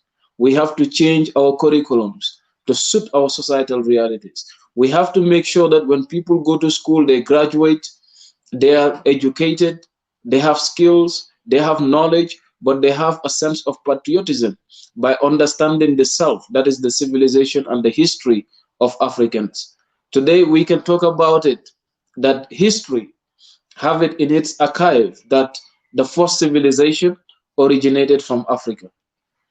But is Africa today viewed globally as a civilized continent? The threats of insecurity, the issue of poverty, the issue of disease, all these things have been associated with the continent that we believe and understand that it's where civilization originated from. All other civilized societies, all other societies that went through civilization in one way or the other have came into Africa to learn. They have come to acquire skills, they've come to acquire knowledge, and they went to transfer those knowledge into something beneficial to their societies. And now we have resources that fit the world. Today, the gold, the diamond, and other minerals like the coltan and etc. are all present in the continent. But yet we have the people, majority of the people living under extreme poverty today are found within the continent. What can we do about it? How do we make sure that when we leave platforms like this today, we spark responsibilities in the minds of individuals, that being it a diasporian, being it an individual in the continent, you have skills, you have knowledge, you're able to transform something meaningful in your community and your society. If you leave platforms like this, you put words into action by making sure that you make people live a better life, be it in Europe, in America, or in the continent, because that was the focus of this day that we are celebrating today. Going back to look at the likes of Marcus Garvey, these were people who were fortunate. They had wealth, they had resources, they had education. They could have just lived a simple life, have a decent living for themselves, but they've sacrificed all that for the benefit of our race. And that is the spirit that needs to be in the mind and in the heart of every African if we want to genuinely celebrate an African Liberation Day, because there are miles that we need to cover. Again, we have to understand that today we have development practitioners all over the world. We have individuals as Africans who have acquired skills in different professions. Today, if we go into the field of medicine, engineering, all these areas, you have Africans that are championing good initiatives around the world, but these are the same people that our environment today in the continent have kicked them out of our own realities. These are people that with all the knowledge that they have, they still don't believe that they can realize that or enable or support societies in their own skills and development. So if we want to move ahead, we have to be enablers in the continent by putting up responsible governments that are going to appreciate the talent, the knowledge, and skills of young Africans and transform them into something beneficial to our societies. Thank you. But oh, Brother Toure, you surprised me. I was just getting comfortable and expecting you to carry on. But it's not the quantity sometimes, is it? It's the quality, the key message that you are sharing with us or all over the world, whoever is listening to us now. And from what you've said, what would you say is the most pertinent thing right now from a young person's perspective, like yourself, still studying, still trying to navigate your way through this world? As a young Pan-Africanist, what is it that keeps you going? What is it that other young people need to understand that they need to be able to do to continue on this journey? Because you know it's not an easy journey. Thank you so much for that wonderful question. And just as I have been putting it in the past, that something that is very, very important, and we all have to understand this, is we don't learn about the world from the media. If we want to set a trajectory for Africa, we have to widen our academic lenses, be it a student, be it a young scholar, whatever position that an individual hold, it is very important that we go deeper into literatures, go deeper into our history. The more we learn about ourselves, the more we appreciate who we are. And that is the central issue. The young African today that has a problem of staying in the continent, the young African today that has a problem of forwarding the Pan-African agenda or educating others about it is just a mental issue. Because we have to understand that we are a race that have been undergoing a destruction for more than 500 years. That is a lot. And if we want to move ahead, again, it is the same mind that should be the entry point. We have to make sure that we go deeper into literatures, go deeper into history, try to understand our civilization, and then pose the question on what the young African want now and for the future. Once we do this, we can have a continental debate among ourselves and we can have discussions. Saying that, I've now come to realize that young Africans are beginning to understand this because on a daily basis, I see platforms where young Africans are exchanging ideas, where young Africans are contributing in making sure that there is a continental discussion, there is a continental debate about how and what Africa really need in moving forward. And thank you very much. And would you say, the point is, as you said, that you can see a definite shift and young Africans want to know and they are doing things. In terms of using the media, would you say that's been instrumental, although you made a point that they shouldn't rely on the media for their learning, they need to dig deeper into, you know, finding the correct literature, but how can they use it much more effectively? You know, the whole thing about social media, which we know have a lot of influence over the minds of young African people worldwide. Yes, initially the first challenge to the African continent today is the fact that we do not own even the social media platforms. When we use YouTube, it's not ours. We use Google, it's not ours. We use Facebook, it's not ours. We're using Zoom and different other platforms. We do not own these things. And if there was seriousness in the governance or in the governing process among African states today, there should have been platforms owned by Africans and where Africans can widely embrace to discuss about African issues. But saying this, it doesn't mean that we cannot use it into a better way. We just have to make sure that as long as people are going into YouTube, into Google, into Facebook and putting false information about the continent, we equally go into those platforms to put correct information about the continent. As much as they can reach out to people, we can equally do the same thing. So we have to spread that message. We have to build ourselves socially, be it through social media platforms, be it through physical engagements, but we have to make sure that we do not just sit down and relax and allow outsiders to do whatever that they want in falsifying information within the continent, giving people information that does not represent us. So if we have any ability to change that, be it a Zoom meeting, be it on YouTube, be it on Facebook, on Google, we equally have to use those platforms for the betterment of our own people. But that should not limit us to working on opportunities, working on means through which we are going to build our own platforms in the future. Because that is very important. People can only control you if they have total information about you. If we own and control our own information, then therefore we are going to be an independent continent.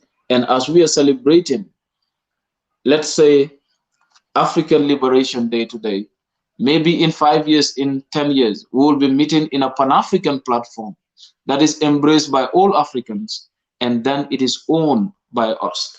We can meet in platforms like this to discuss about our issues, because we have issues that we have to discuss among ourselves in making sure that the African youth is well prepared for the future. We have issues that we have to discuss among ourselves by correcting certain things in the history of the Africans. Not everything about Africa we need to expose to outsiders. Certain things we have to discuss among ourselves. But today we are not. All the platforms that we are using whatever we are discussing today, somebody out there is sitting down and has their own copy of it.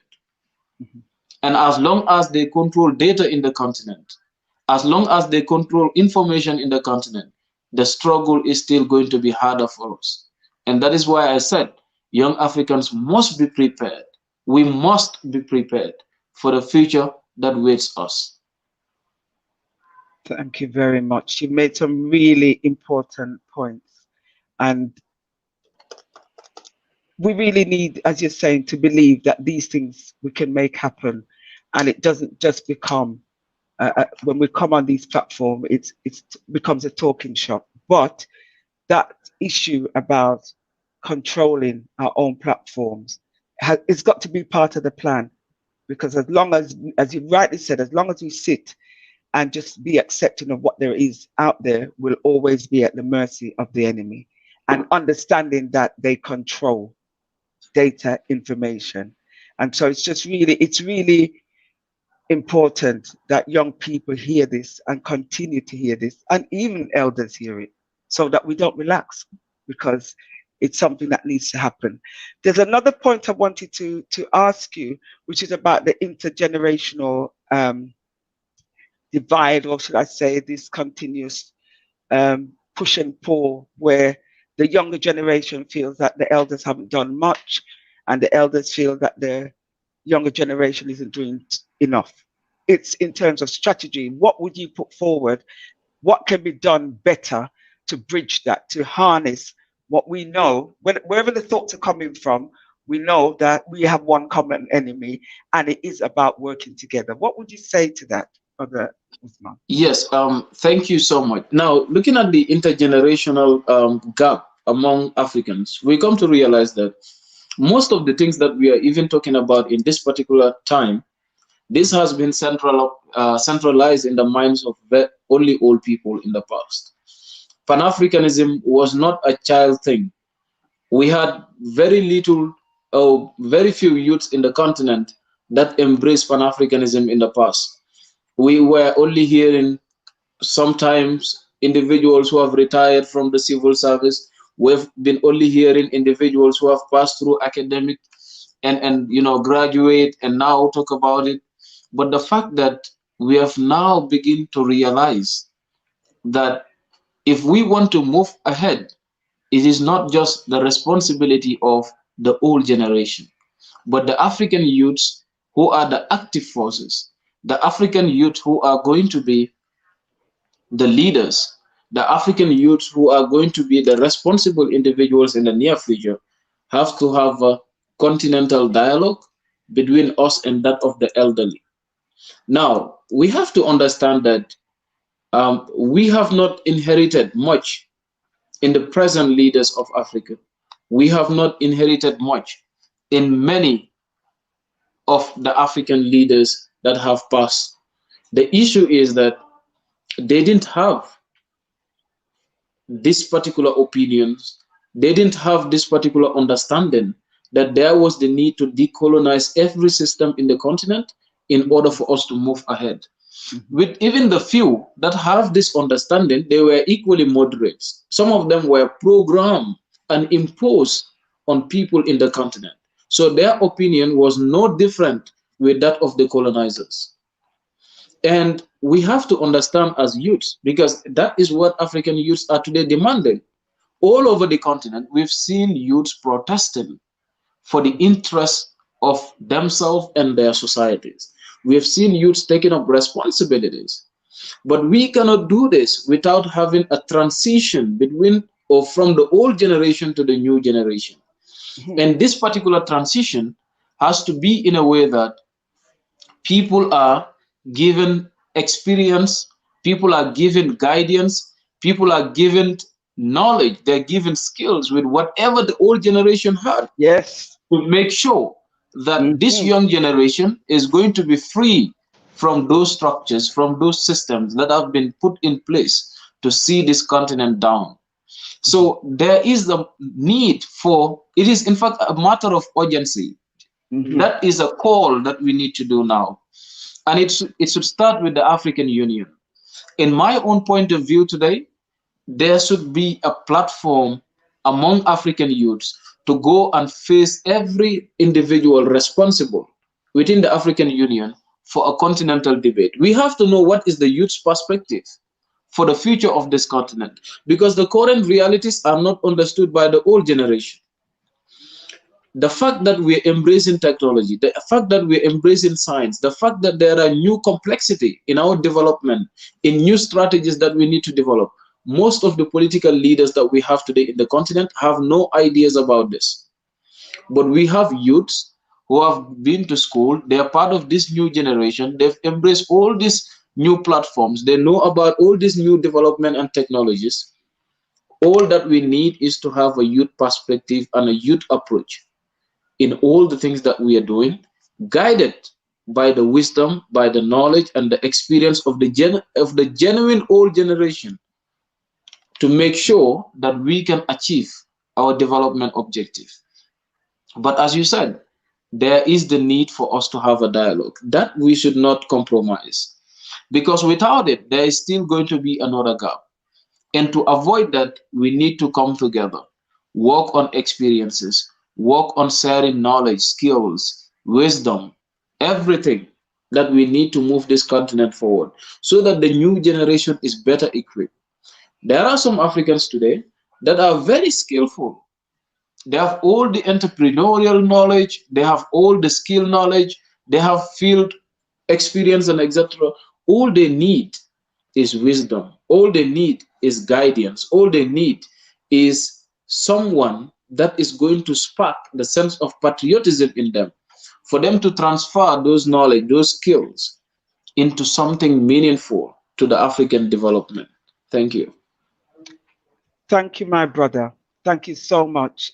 You know, you've really covered some pertinent points, and I know that as a young person in this world, you know, it's very easy sometimes to think not much has been done, especially when you made the point that what one generation had and the young generation has is very different. And so that affects the mindset and how we relate to each other. And you talk very much about those on the continent. And I'd say that this problem is worldwide, it's global, wherever we are as African people, across the Caribbean, across the America, the continent. But of course, the Africa, the mother of our civilization, the motherland, when we reclaim that, and when that moves forward, everyone will move forward. I believe so. And so for us, it was very important that as we're looking at the youth, that, you know, as we're trying to reach out to the youth, we've got to really be thinking more and more as an organization, or organizations in general need to be focusing on succession. And if we don't have this dialogue, what does succession look like? So it's very important what you're saying in terms of recognizing some of what we need to do together, and with wisdom, knowledge and understanding and sharing and having dialogue will bring us greater to where the next generation needs to be, because we know that our young people going forward, they have greater understanding, but sometimes the understanding of the elders and the young people can be very different. But as you said, everything that's happened has happened before. And there's also a song that says every generation blames the one before. And so the blaming is not helping us, moving us forward. It's recognizing, as you said before, through education, through reading, through studying, understanding what happened, how it happened, and how it can continue to happen if learning does not take place. Finally, I'd like to just ask you on one aspect on the importance of discipline. What would you have to say to young people on the importance of being disciplined? Not just saying, but discipline. What does it mean? In what has it meant to you, being disciplined? Yes, thank you so much. And that is, in fact, a very important component that the African tradition, the African culture have nurtured through our civilization. The discipline of an individual, the character and the attitude of an individual These are not things that the typical African society will leave for a school to do. You grow up in a family and they nurture these things in you. They put in principles, they put in discipline, they make sure that you have characters that are going to be not just beneficial to yourself, but to the community at large. And moving forward, we have to understand that us as a people, we have our own civilization. Today, if you walk into a typical African society, they hold to values, they hold to things that are important for the community at large, and not just looking at the individual as a person, because that is what it does. The sole objective was making sure that if you are growing up, you don't have just an individual responsibility, but you have a community responsibility where you grow up to see everybody growing. You grew up to correct every mistake. You grew up to make sure that you add in values and things like that to every society. And to all the young Africans today, these are some of the things that we have to look into. It is very important that we have people with skills, we have people with knowledge, we have people all over the continent, and they're still youths. But the issue is, do we have a genuine discipline that is going to transform these skills, this knowledge into something that is going to be beneficial to the society? I'm sorry to say, but going back to look at many youthful Africans today, some of us who are fortunate to have a bit amount of wealth, we ended up using that in the wrong cause. Instead of adding up values, instead of doing something beneficial to our communities, we use that to celebrate things that are not even necessary. We use that to do things that are of no value to the African. So discipline is very core in whatever that we are to do, be it at the workplace, be it in the community, and it helps to build us up. We need it in order to move forward. We need discipline in every African in making sure that the development that we are all talking about, that the dream that we have for this continent can be realized. Thank you. Son, thank you for sharing. Thank you for your focus. Thank you for your discipline. Thank you for mentioning the values that we hold, that we need to have, and the importance of not the I, but the we, the collective work and responsibility that we so much need to focus on. It's been an absolute pleasure, and welcome to African Liberation Day. And I am looking forward to speaking with you more. Thank you. Thank you very much. I'm going to introduce our next princess, my daughter, Sister Musu, who is here speaking from the Gambia, and she will be speaking and focusing on the female perspective in terms of their role and the importance of education. And she can speak well for herself. So welcome, Sister Musu. It's wonderful to have you here on this platform. I'm glad we've got no technical problems today in terms of power. So we're not going to delay you anymore. Please, welcome.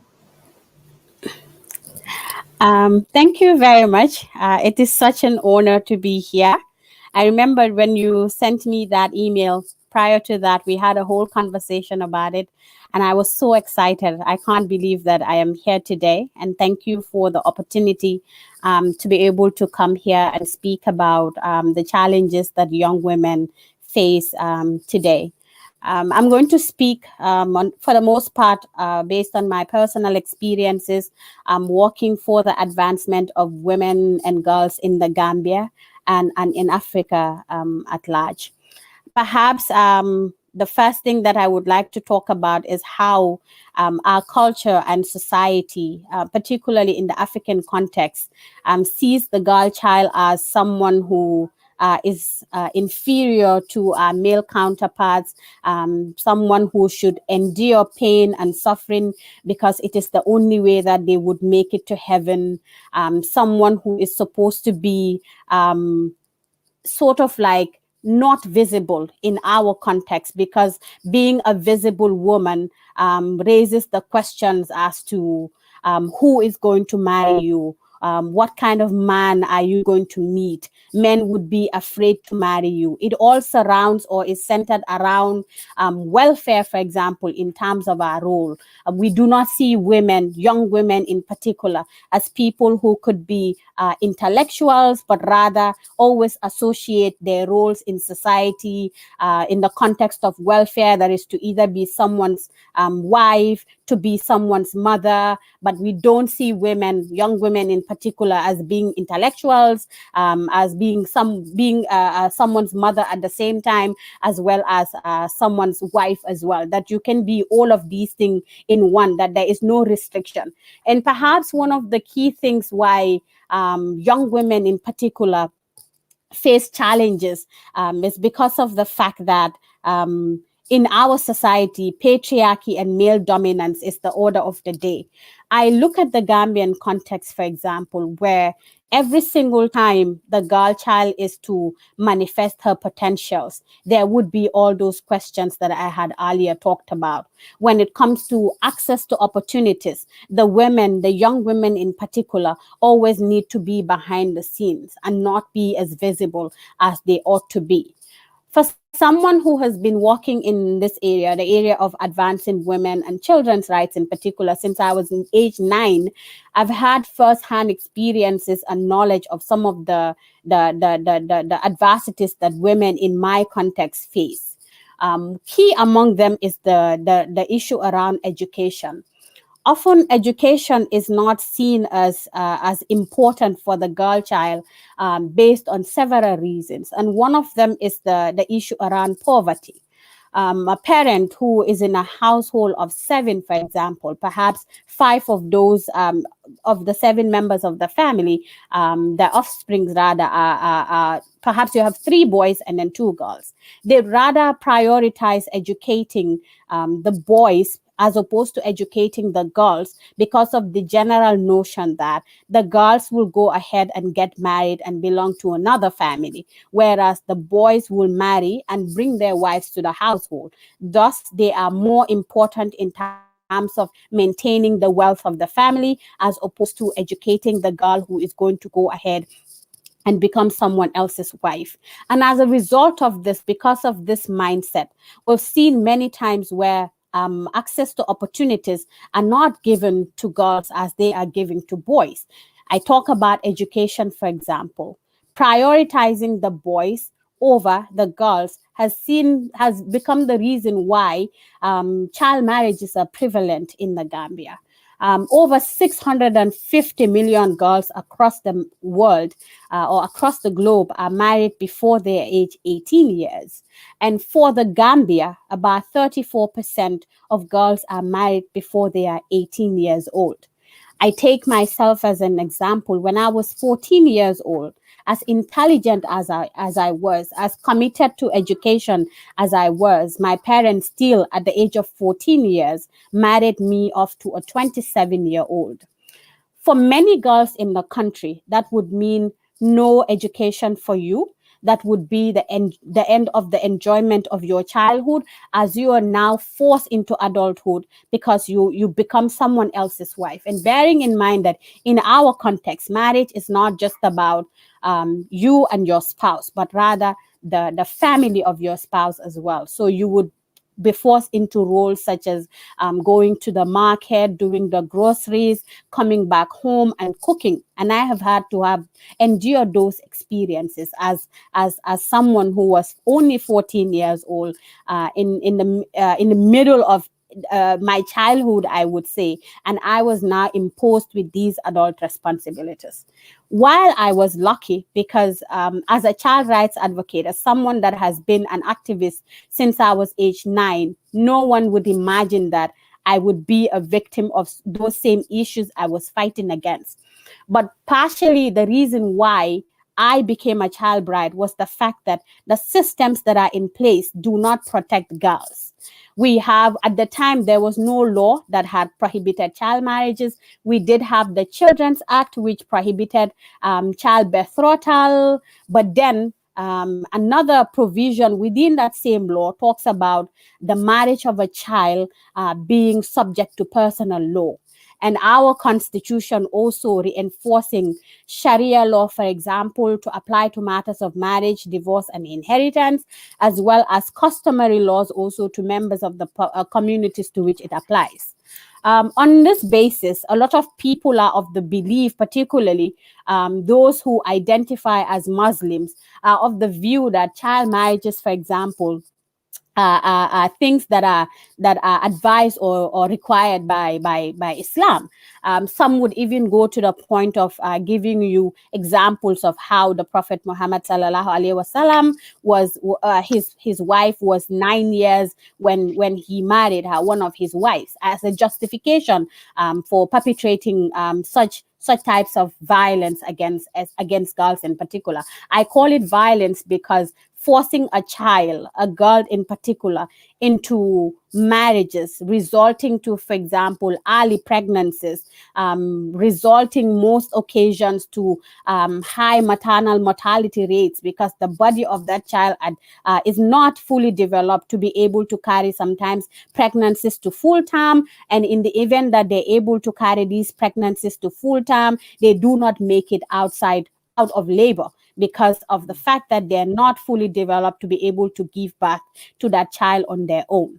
And because of how poor the systems are in terms of healthcare, in my context, it even makes it more complicated. So you realize that some C-sections would go wrong, and a lot of women, even older women, end up dying, let alone an adolescent for that matter. So this is one of the reasons why child marriages are reinforced in our society, because of these beliefs, and young women in particular are forced to endure that, partially because of the sociocultural norms that exist, where women are told that in order for them to be complete or regarded as complete individuals, they have to be within the context of marriage. They have to be under the care of an adult provider. Women are not seen to be economically independent. When we talk about issues around feminism, most people would think that this ideology is very much Western, forgetting that the African movement in itself, we have a movement, a feminist movement within the African context. You think about persons like Professor Sylvia Tamale, for example, of Uganda, who inspires me on so many different levels. You have Sister Asha, for example,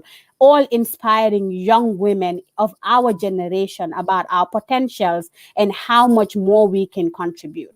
Speaking about still issues around harmful traditional practices, we talk about issues around female genital mutilation, where over 200 million girls around the world globally have been mutilated. And in our context, the Gambia, more than 76% of women in the Gambia have gone through female genital mutilation. And it begs one question: why is this practice? It is practiced for so many reasons, but one among them is the belief that one, female genital mutilation is a religious obligation, but mainly because of it is a way of controlling a woman's sexuality. Because if you think about the reasoning why female genital mutilation still occurs in modern day society, is because of the fact that there is a general belief that women who have not gone through FGM are promiscuous or will be promiscuous.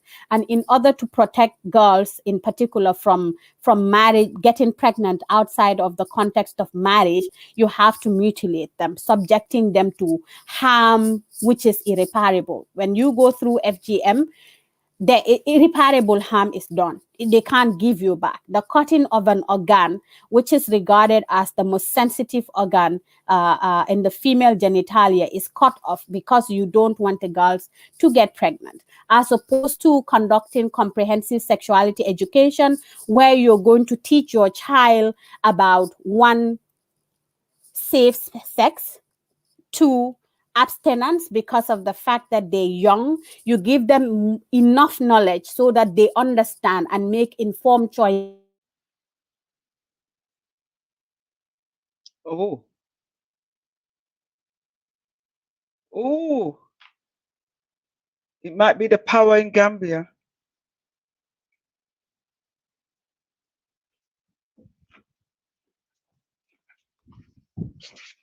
Yeah, we've lost power. It might be Gambia, you know. It's stuck. Are you going to bring me back on or something? Let's see. Oh, it appears that we're frozen.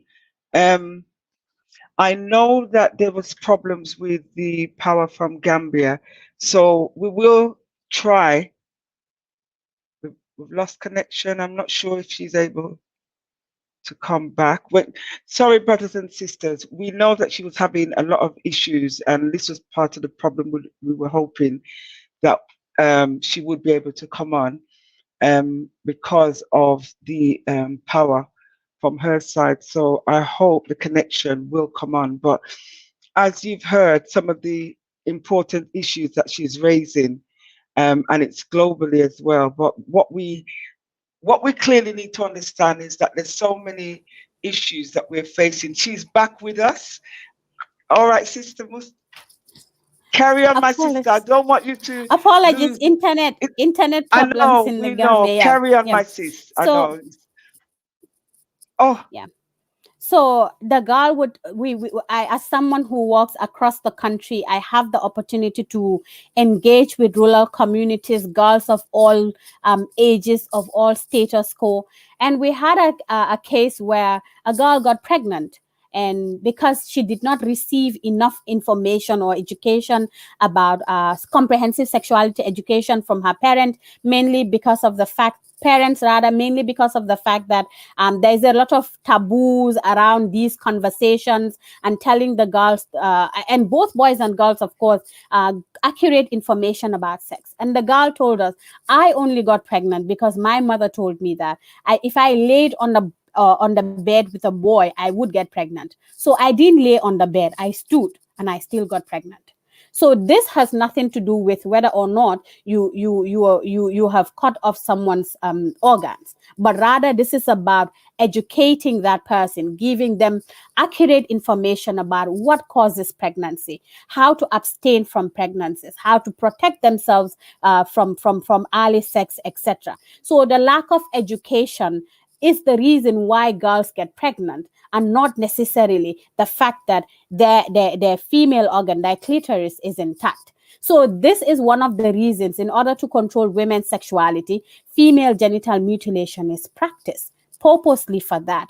Of course, in addition to certain myths around, if you don't mutilate a girl when they're pregnant, even in the context of marriage, when they're having a baby, and then the clitoris touches the head of that baby will end up having a mental disability. We know that all of these are misconceptions, because amongst the Gambian society, there is the Wolof population or the Wolof ethnic group who do not practice FGM. Yet their girls are also not getting pregnant. So it begs us to ask this question, really, what is the rationale behind exposing young girls in particular to this? And how in the Gambian context, based on researches that have been carried out in terms of divorces happening, because when these girls now grow up to be adults and they're now fully developed and they're married eventually, for those who are lucky enough to not have been married as children, then the desire for sex changes, and then it changes the relationship within those marriages, and sometimes divorces occur because of these things. And there is no question that is asked around, why do we have high rates of divorce in a society that is perceived as mainly spiritual or mainly religious? Because of all these things that are happening. And because of these situations, access to reproductive health also becomes a problem, thus a problem faced by young women. Those who get pregnant, for example, unplanned pregnancies, not being able to access healthcare, not being able to go for antenatal, not being able to have a choice to say, I am not ready for this. I don't want to carry this baby to full time, because of the restrictions imposed by the law, results to many of these girls using the back door clinics to be able to terminate such pregnancies, and consequently exposing themselves to infections and most occasions death. And because the government is not taking any meaningful steps to be able to shut down all these facilities that are in place that are not even legal in the first place, and to be able to provide services that would be able to reduce the number of mortalities that we have in the context of pregnancies, thus affecting reproductive health, in particular services to these young people. Another thing is in relation to sexism and economic inequalities.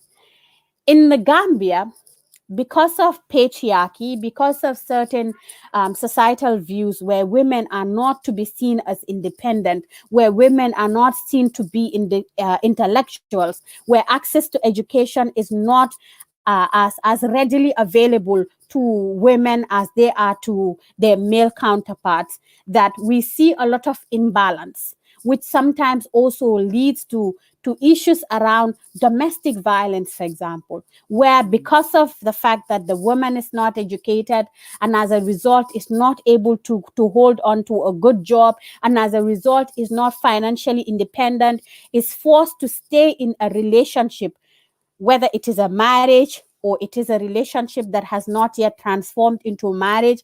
The person is forced into that relationship because of financial dependency on that person. You're asking yourself, who would I be? What would I do if I leave this marriage, for example, with nothing to hold on to, with someone who is 100% dependent on their spouse to provide for them? You ask all these questions. What would happen if I get out of this relationship? What would happen to my children? How would I be able to find a household to put them? Would I be able to pay the rent, etc.? Has forced women to stay in abusive relationships, in particular young women, because they do not have much ideas as to where to go to next should they get out of that abusive relationship. It's the fear that when they leave that abusive relationship, that society is going to blame them, that it is their fault, that they should have endured in those marriages, that they should have just continue to take in the abuse, because there is a general notion that if you continue to be in that kind of relationship where you are endurant, where you are patient, your children are going to come out successful. And because of this, because of the desire to want their children to be more successful, many of these women, young women in particular, stay in these abusive relationships, in these abusive marriages because of that. Perhaps if there was access given to them in terms of education, a lot of these women would grow to be independent financially and to be able to provide themselves, thus not forcing them to stay in those marriages or in those relationships. And financial independence, when you talk about it, for example, in the rural context where women are mainly not allowed to inherit land, communal land would be inherited by the male as opposed to the daughters of a person, puts them in very difficult positions, because these are the land that they would need to grow to cultivate and grow their vegetables, which will produce an income for them, and that is monies that they would use to be able to take care of their children, and even sometimes be the one solely responsible for the welfare of their children including education. But the fact that there are certain restrictions that have been imposed either by religion or by cultures that have existed, it has resulted to putting in place these restrictions that do not allow women to be able to fully reach their fullest of potentials. It is also important to note that because of the fact that women are generally seen and not heard, and often even not seen because they're in the background, we have seen a low representation of women in general, but particularly young women in key decision making. Now, what this does is that we know that all women are not homogeneous, because we know we have the older generation from whom we draw inspirations from. But then there is the younger generation who would take the work of the old generation to another level, to be able to use more innovative ways of dealing with issues that have not been working for the longest time. I take an example of examples. The campaign to end child marriage and female genital mutilation in the Gambia had been ongoing for 30 years plus. And while the older generation had done their part, it was the new generation, the younger generation, that brought more attention to it. Why we say this is because with the older generation, those who have been mutilated have been mutilated. Irreparable harm is done. We can't take that back. But the younger generation took steps. They made pledges to say that when they become parents, they will not subject their children to these harmful traditional practices. A movement was built, one that was very cohesive, one that was very much coordinated, one that was built on trust, understanding, and on the value for partnership, bearing in mind that when we partner, not only are we minimizing the wastage of resources that are spent on duplication of many efforts, but we're able to amplify our voices and make more meaningful impact, as opposed to looking at it from an individualistic point of view. We look at it from a communal point of view, from a point of view based on partnerships where we all come together and make meaningful impact. So having women in key positions of power supports with policy development and laws, in the sense that in our context right now, out of the entire cabinet, only about 4 people are women in the entire cabinet. And within the National Assembly, we have 58-member parliament in the Gambia, and only 6 are women, 3 of whom were nominated and another 3 were elected. How will there be meaningful impact in terms of advancing women's rights of young people in particular, young women in particular, if we do not have enough representation in key decisions where policies are made about issues that affect us? We continue to have our male counterparts who have dominated because of all these sociocultural dynamics that I had initially talked about, be the reason why these inequalities that we see on a daily basis for over many decades and centuries continue to exist, because of the fact that there aren't many representation or representatives of women in these key decision making. Out of the 6 people who are women in parliament, only 1 is a young woman. It begs the question around, how do we want to see progress in any country if the young people of those countries are not prioritized? The young women in particular are not given an opportunity and platform to be able to start speaking now. It's not enough to say that young people are the future. No, young people are the present, because if we do not build the capacities of young people today, how do we expect them to be able to take up meaningful roles and positions and be able to make decisions that are very sound, that are in the interest of the people that they represent? So for us, it's about having more young people. In my context, there is this general notion that if you are a young person, you do not have the right competences. I remember when I was the Deputy Executive Secretary to the Truth, Reconciliation and Reparations Commission that was established in the Gambia. I was only 28 years old when I was appointed in that role. I was appointed because of my experience, but also because there was the belief that I would be able to contribute meaningfully to as they had established that, to see that as someone who was second in command in terms of the secretariat and taking care of the commission's business, there was faith and hope. But when I was appointed, there was an outcry to a great extent on social media in particular, questioning my competence. She is young. How can she take up a position this huge? There wasn't even an opportunity given to me to try and see what changes I would be able to be able to know what my background was, what my qualifications was. Because at the time, I hold a master's degree in human rights and democratization in Africa, and I've been doing a lot of work in terms of women, violence against women and girls in my community, and I had been doing that work since I was 9 years old. So at least for 19 years, I was working in that area. That was very relevant also to the transitional justice mechanism that was established to be able to make findings and investigate the human rights violations that had taken place between July 1994 to January 2017. I remember people asking to see my CV.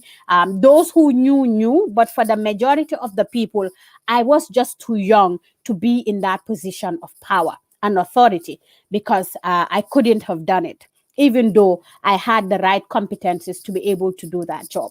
So there is, to a great extent, the patronizing of young people. You can't do this. You sit down and you watch, and that's it. The young people will never be able to learn, and young women would continue to be in the background, would continue to be subjected to abuse if there is no meaningful steps taken to ensure that we are in positions of power and authority to be able to make well-informed decisions and choices in terms of issues that affect us. While in that position, not only was I able to influence change in terms of, for example, establishing a whole unit for women, so that when women victims come in, they will not be subjected to further re-traumatization because meaningful steps would have been taken, especially for those who have been subjected to sexual violence by the past regime. They may not be comfortable to talk to men, but rather they would be able to talk to women. And as a result also, because of my efforts, we've seen the establishment of a unit, a psychosocial support unit, because of, for me, mental health was quite important. And we needed to be able to ensure that while taking the statements of these women victims in particular, and general victims, we need to be able to ensure that there are people, personnel, who would be able to help them narrate their stories and protect them from possible re-traumatization, because these are professionals, they're psychologists, psychiatrists, people from people who are counseling officers, psychosocial support personnel, to be able to do that work. And to be able to ensure that we built a lot of partnerships, look for many donors who had supported the work of the TRRC, all under my supervision. So when I resigned from that role, there was a lot of applauses that had come in to say, oh, they're proud of what I have done. But imagine not even giving me the opportunity to be able to do that. And I know this is not just unique to the Gambia. This is often things young women across the globe face on a daily basis. There needs to be given, that we need to be given the opportunity to be able to take this work if the future is going to have any great leaders, excellent leaders, not the type of leaders that we see many African countries, we see many countries around the globe have today. We need to be given the opportunity to be able to reach our highest of potentials, and that would mean engaging us, that would mean building our capacities, that would mean giving us the opportunities to be able to have a say. So we need to have societies look at women beyond these positions of welfare, that a woman politician is as good as a male politician. In my context, the reason why many young women do not even participate in politics is not just in relation to the patronizing of these young women, but also it's about the vilification and the backlashes they often receive from members of their communities and even people within their political parties. I have the opportunity to do trainings for women political leaders, young women in particular, that was funded by Westminster Foundation for Democracy in UK. And during the process of providing that training and also serving as a coach for these women, young women in particular, something came out. And that was the harassment, the bullying within the political party has resulted to many of them taking the back seat. So women in my context are often seen as clappers, mobilizers of people for political parties, cooks within their political parties, and praise singers for the political parties. Beyond that, they are not seen as important members of those political parties who would be able to make meaningful impact. So as a result, you would see that a political party may have an executive of 20 members, and they would have 3 or 5 people who are women. And when you question, how many women do you have in your executive? They now give you excuses. Oh, we have 5 women. And you consider for 20 out of 24 people that you have within your executive, only 5 are women. That is not a good, it's a step, but it is not good enough. It is not the fact, it's not about the number of women that you have. It's not about having 1 woman, 2 women, 3 women, and ticking things off the box. It's about the number. If there are 24 people, executive members, at least 15 of those women or 12 or 13 of those women need to be of those executive members rather need to be women. So there is need for all this to happen, and these are just some of the few challenges that women face, young women in particular face today. And I believe that today more than ever, we need to take meaningful steps to ensure that we involve young women. We show young women, particularly from the older generation of veteran women, leaders that we have, to mentor young women so that they can aspire to be better. Only then we will be able to mitigate these challenges that are faced by young women. Thank you.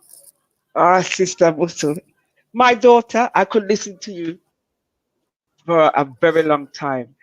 And I'd just like to say thank you for coming and sharing and giving a realistic picture from the ground of some of the issues that our women, our young daughters, sisters are up against, that's affecting their development or stopping its obstacles being put in the way.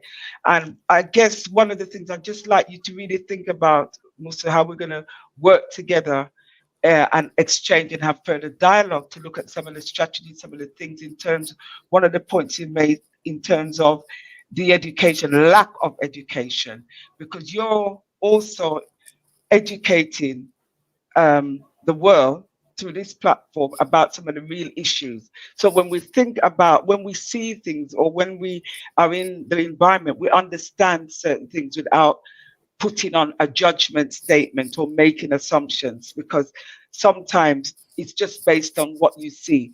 But you brought up the issue of poverty, the whole issue around lack of access to education, and then the vulnerability by not having that, and putting the whole thing about forced childhood marriage, which is very much still alive, and another topical, I mean, every topic you brought up is a topic within itself, FGM.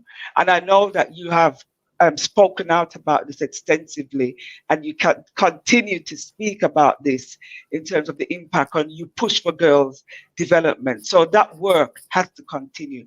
And our problems might be varied across the globe, but whatever affects Africa affects the world. And I think that's the point that we really need to be looking at. What is it, the solutions? What does education look like? And sometimes you're just talking out really basics, removing the obstacles so that girls can move forward and girls can have meaningful relationship with young men rather than just seen as child bearers and going to the market, etc. So I want to say thank you for your contribution to African Liberation Day. And we want to build on the foundation of what we started. And I hope the audience who are listening are able to understand some of the complexities. And let's not lose heart in terms of the complexities that we have to deal with wherever we are as an African people, whether it's in the Americas, the continent, England. But what it means clearly, we have to fight. We have fighting to do, work to do on so many levels. Today we're hearing from yourself from in the Gambia. We heard from Usman, who resides currently in Rwanda, but is also from the Gambia. We're going to hear from our dear brother who's here, Elder Amon Rashidi, and we also would have heard from another brother from here who couldn't be here due to personal circumstances from England. So from a youth perspective, you know, it's really important, and it's about harnessing the work and building on this. Greetings, my brother. Thank you, my daughter, Musa. Good evening. I don't know what time it is there. I forwarded a video. I don't know if you all have it. Do you have it? We have, but we want to hear from you. We have the video as a backup, and if anything should happen, we can use it. But I know that you want to speak to us, and I'd like to welcome you, Brother Aman. It's always a pleasure to see you and to hear from you, and you're going to, as usual, educate, share, and I hope you were able to hear some of what our two previous speakers, young people, spoke about in a different context, but I'm going to hand over to you now. Okay, well, I did put some things in sequence, particularly for the video. Maybe I'll do a portion of it and you all could cue the video. Yeah. There's some information in it I want to make sure that you guys receive. I want to tell you how much I appreciate it and tell you thank you for the opportunity to do this. And just listening, I definitely concur in reference to our respect and the things that we have to put in place for the women in our lives. You know, I was taught that the word mother comes from the word manechet, which means the origin of all things or the nature of all things. And the first human being to ever walk the planet was an African female. And that means that she has the independent capability and she has a relationship with God to have the ability to procreate existence as we know it. That says that every man, woman, child, whether you're black, white, indifferent, Chinese, whatever hue, you know, owe a debt of society, a debt to the black female. And I believe that's slipping in America. We have over 77,000 sisters that are missing right now. No one has said it's an epidemic. No one is really screaming out, saying that it's foul play. And this continues to happen. So we have to, stay vigilant in that process. Now, when it comes to us dealing particularly with youth, what people understand that this is what I've been doing all my life. I've never had a change. So the most challenging young folks in America are the children that I've had to work with. And many times, you know, they have been held captive or people have a perspective on them in a life that they were born into. And they were born into a life and they're being greatly criticized, but now they're having to fight in a resistance. We're in a situation here, I can't say from the rest of the world, in America the way it was maybe in the 60s now. And there are new laws that are being passed, particularly in Texas. There was a law just passed that said you can't even talk about history in the school. And if you contradict what's in the textbook and you are a teacher, for instance, they're saying there's no longer slavery, particularly in the textbooks in Texas. So they're saying it was indentured servitude. So since they're saying it's indentured servitude, they have a whole generation of young people who are saying that you weren't treated in this manner. Now, if a teacher says, no, that's a lie, what you're saying is wrong, that was actually slavery that occurred to us. Not only can that teacher be suspended from school, but she can be fined or he can be fined $5,000. So these things are closing in on us. And I'm saying to us that we have to begin to define who we are. Because our children, as she said earlier, they're not our future, they're our present. And what they're going to do is they're going to duplicate the patterns of behavior that they see in us right now. So the question is, if we talk about the leadership, the primary focus I think that should be with us is how we're handling ourselves, because the present is watching us in preparation for the future. Mm-hmm. So with that, I just want to stop there And I want to be able to pull the video up. And I want to say, first of all, happy African Liberation Day to the Pan-African Congress movement. And definitely, I want to see us work together even more. I have a group of students now, and I want to do an exchange program right now. We're working with Texas Southern, where we want to actually have a virtual campus in Europe, where they were talking somewhere else. Maybe I interrupted it and seen it too soon, but because the first thing I said is I'd like to go to the Pan-African Congress movement and see how we could partner with this, especially since we're going to foot probably the primary portion of the bill. So there's some things that are in play, and I definitely want to see us be a stronger party of that together. So with that, if we're available already, I'd like to be able to kick out that video. Okay, brother Amon, yes, just getting that ready. We did receive the video as a backup, so you wanted to actually play that what you said, the recording. So if you just bear with us while they get that, because I didn't expect to play it because you came on live. Okay, so, okay. I mean, I can continue on. You continue while I just get that lined up. Okay. All right. One of the things I want to add to this, as a part of the process, we've developed structures. We have a curriculum called realityandresponses.com. Realities and Responses. And Realities and Responses addresses the issues that we're facing, particularly not only the issues, but some solutions. And one of those is the Rashidi Stage Matrix. And in that matrix, we can identify some of the issues that have happened to us. See, many times we're moving forward, but we're really not well. And when I say we're really not well, we're really not in our right mind. I said a little bit earlier in my earlier presentation that many times the bipolar perspective is you got all these different personalities, but all these different personalities occupy one body. And I'm saying now we have to address the circumstantial side effects. There's a circle of concern and there's a circle of control. And the only one that we really can address really is that circle of control. And many things, there are going to be many distractions outside of us. And in doing so, we said what we have to deal with is we got to find out who is our we and what is our we. When I say this, many times we'll come together and we'll start talking about what is going on in our community. And we say, well, we don't do this and we don't do that. And then before long, a liberation conversation becomes just a criticism of us, what we haven't done and what we should do. And I think that psychological narrative has to be removed as well. I think that psychological narrative is a blockage for us many times. So I believe what we have to do is put into perspective some codes of conduct that we're going to use in our liberation as we go forward. And then we have to use mirror production or mirror development. Mirror development says that as I go forward, that it means the same thing that I'm going to be teaching these young folks. That means that if my son or this young person that I'm engaging is 7 years old, well, that means if you're an adult, you've been 7 years old before. You maintain your maturity, but you see through the lens of the former 7-year-old that you were, so that you can engage them at that level.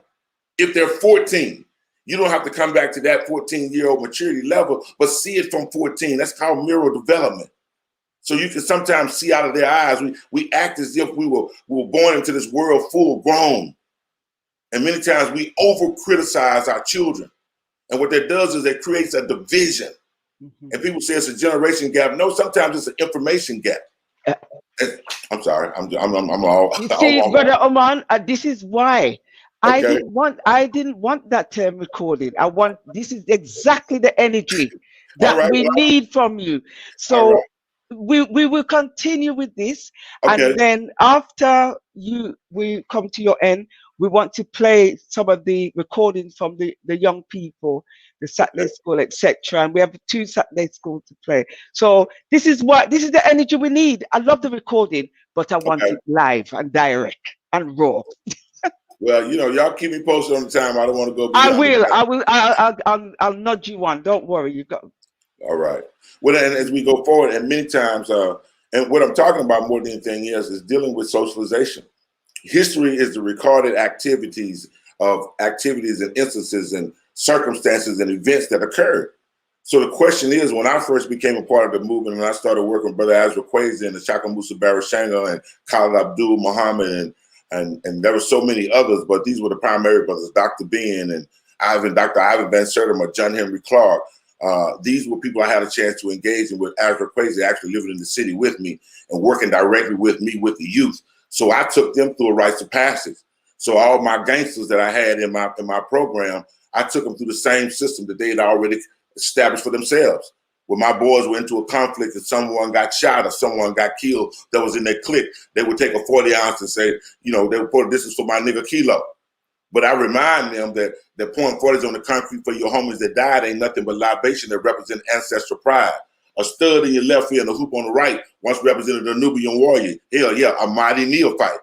So I have to show them the significance and be able to blend it into their existence or into their ideas. I don't do it like a separate history class. So sometimes, and then we're bringing Brother Ezra Crazy probably at the end of it. So what I'm saying, what I do is I create a ceremony, and a ceremony has steps along the way. And that's what I'm saying that we must do. We must have that collective piece. So when my boys graduate in a particular city, everybody's coming because the Muslims that work with them, because they've had a program with them. The 5%ers may have had a program with them. Or I may have had a group over here that's working with them that's a different philosophy and idea, but got one mission. So if we find a particular church or a place when we finally have that graduation, you got over 1,000 people from different areas coming to celebrate 20 young men or 20 young women. So I'm saying we have to be creative as we go forward. And I'm going to just stay on task with this. We have to have that maya, which is that balance. I said that a little bit earlier, and I've heard some language that's not consistent with having the womb man or the woman put first. Even in some of our studies, when I would go to some of my brothers' lectures, they talk about the black man was the first person to walk the planet. Well, we are one, but no, she was the first person.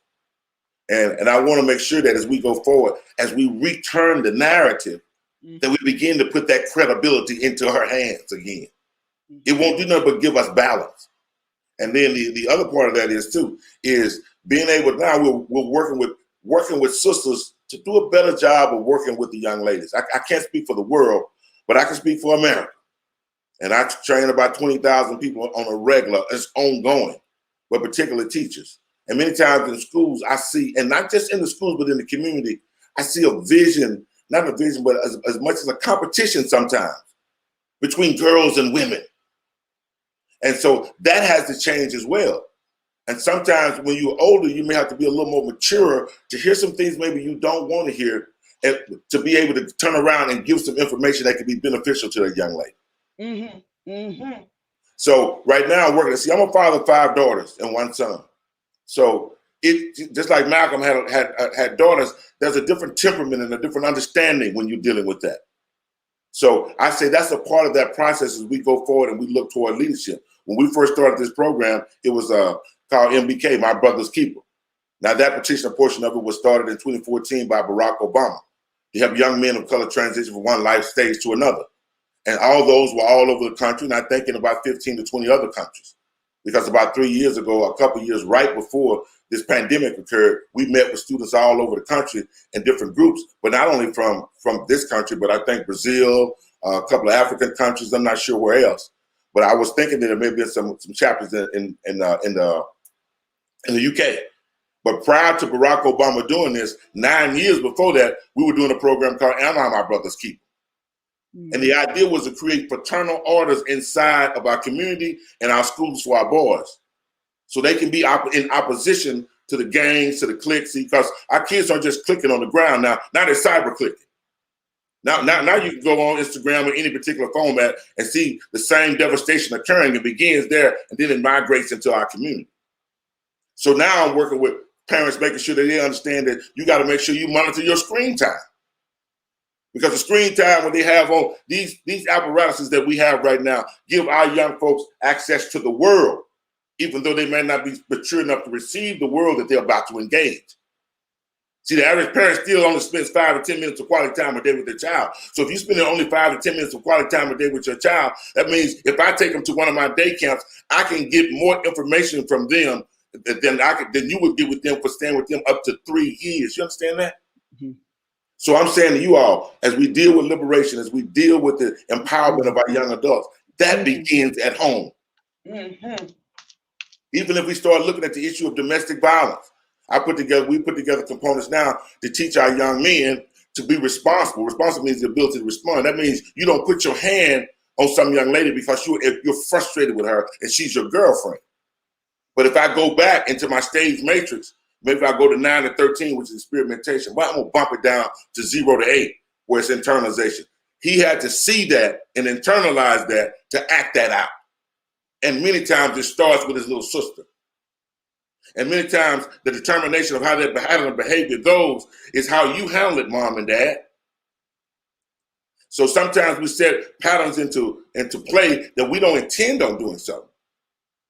And here I believe in America, and a lot of people don't like the tone and attention to what I may be about to say, is this whole thing of feminization. I feel like heterosexual young men in America have had to go to the closet. It's almost like they are afraid to say what they really feel, because when they really say what they really feel, then they're going to be cast aside as being homophobic. What I'm saying right now, they're being heterophobic.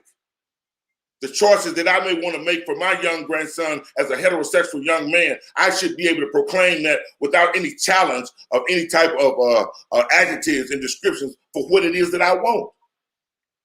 I believe that we're having a lot of doctrines imposed upon us now in a sinister plan, and I don't know what their plan is. But it doesn't really matter as much as what their plan is, but the question is, what is ours? What is ours? So the second thing, the last thing I want to add to that is the artificial forms of manhood. With the dealing with artificial forms of manhood, normally the forms of manhood that we establish. And let me identify what I mean the prototype when I say man or male. I believe that a man is a male who acts, thinks, and lives psychologically and socially responsible with one primary function as he goes forward. He has several, but one is to provide, produce, and protect for himself and for his family. So with that being the case, most of our boys don't know when they become men. And many times, 72% of the times and up to 65% of the time, the father is not actually in the home. And if he is a stepfather. And many times we're loving our boys without anyone in the house. Maybe you separated from your husband and you have the boy in the house. You have several children, but he considers himself the lead because our first love journey is through our mother. So he seeks to protect mom. And they have a very great bond and a relationship up until he's 9 and a new male enters. Well, mom is a young lady herself, and she should be seeking to develop the family and to have that balance. Well, she falls in love with this new man in the house, but the boy falls in hate. When she goes and closes the bedroom door. She goes in there with her husband, but to her boy, that she just closed the door with an enemy. Now that relationship is in conflict. And that begins really that process. And the reason I say these things is, and now these boys become with these artificial forms of manhood and these ideas of how they dislike men. And many times now we're finding out over half the times when there's a level of molestation, it's not just the girl now, it's the boy in the house as well. And 9 times out of 10, the boy is not going to say that based off the way he's been conditioned. So a lot of the damage that is being done unintentionally in our village many times happens at home. And as society change, many times we don't have a collective codes of conduct that we're sharing in our community about how to handle some of these situations at home. And we ask ourselves the question, who walked out of these houses now that COVID is over? We were in a cocoon. What happened while we were in that cocoon? What did we start to do different? If we already had, particularly in the United States, some of the highest levels of domestic violence, did we close the door and leave women and children in a madhouse? When we come out, will we be the same? Did we learn more? And so a part of this process, I say also too, is to have our own media outlet. I don't care if you have social media. I'm talking about some intentional media. Or selective groups that we identify as we give our testimony to what we are doing, its impact, and then go out and then solicit for support from the larger village. I don't care if it starts with 40 people, 5 people, and we just got to move forward with that process. But as a part of mirror development, we got to have the children along or have some young adults to be going through that process. So when we move out with our campaign, everybody has a philosophy. The young adults do, the seniors do, the direct engagement people that we have that maybe be within their ages of 30 and 45 or 50. But you also got to remember this. When you look out and see young adults that may be good and a little out of control, 16 to 26 is exploratory time for young adults. They're going to be testing everything, their bodies, their minds, their feelings, their emotions. So that means that we got to begin to shut down. And as Cora Dixon talks about in the meditation, the Reiki meditation, is having time where you sit down with TV off, with radio off, and you just sitting down with the children or people inside of your family. Yes. No distractions. As a matter of fact, I can't say take the pictures down, but I'm just saying no distractions. You may be able to create a developmental room when you do this. Because I believe, as the old folks used to say a long time in the Christian church, sometimes you got to steal away. Yeah. And that means sometimes respect the silence. You got to be able to shut down the things that are going on outside of you. Sometimes we think we can read our way into consciousness. We can read our way and we can focus our way into reality. You have to get your mind together to be prepared to do those things so that you can be sane and get the appropriate outcome while you're doing them. So remember this: every movement we have is always generally the young people who are going to be out there on the front lines. You know, they're energetic and they're fighting for their future and excited about it. And in their mind, they don't have as much to lose at the time. But we don't want to be overcritical. And I tell them all the time, those who criticize them, we don't need constructive criticism. They need constructive direction. So they'll feel like that when they're out there on the front lines, they're out there with us. So we come up with different codes and different things that we know we have to operate from. One of those we come up with is definitely we still push the word that there are no more niggas. When we've been out on the protest line, I haven't been hearing anybody call themselves that. And I know some people say, man, it's just a word. But if it's just a word, then it'd be something that we can easily remove. If we're going to look different, there has to be some things that we do different. And some of the things that we had in the past, we're going to have to let go of them. And one of the things I said in the Rashidi stage matrix, but now I'm going to the environmental matrix. The first thing that we have to have is to create the climate. So when I'm developing a plan to be able to go out to intrude, invade, and institute, that's what the Army does when they come in. And realize what happened to us wasn't slavery, it was warfare. Remember, if you take me from my homeland against my will, that's not slavery, that's kidnapping.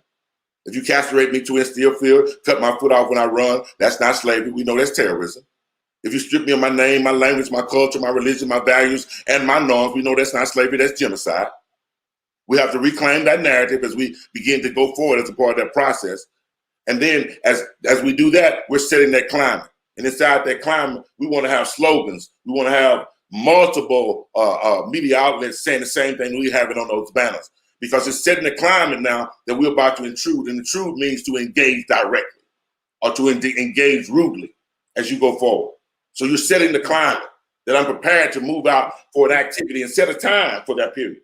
And then the next thing we got to do is then we have to redirect our energies. We all got energies, but we got to direct them in a certain direction. So all our ships are heading in the same direction.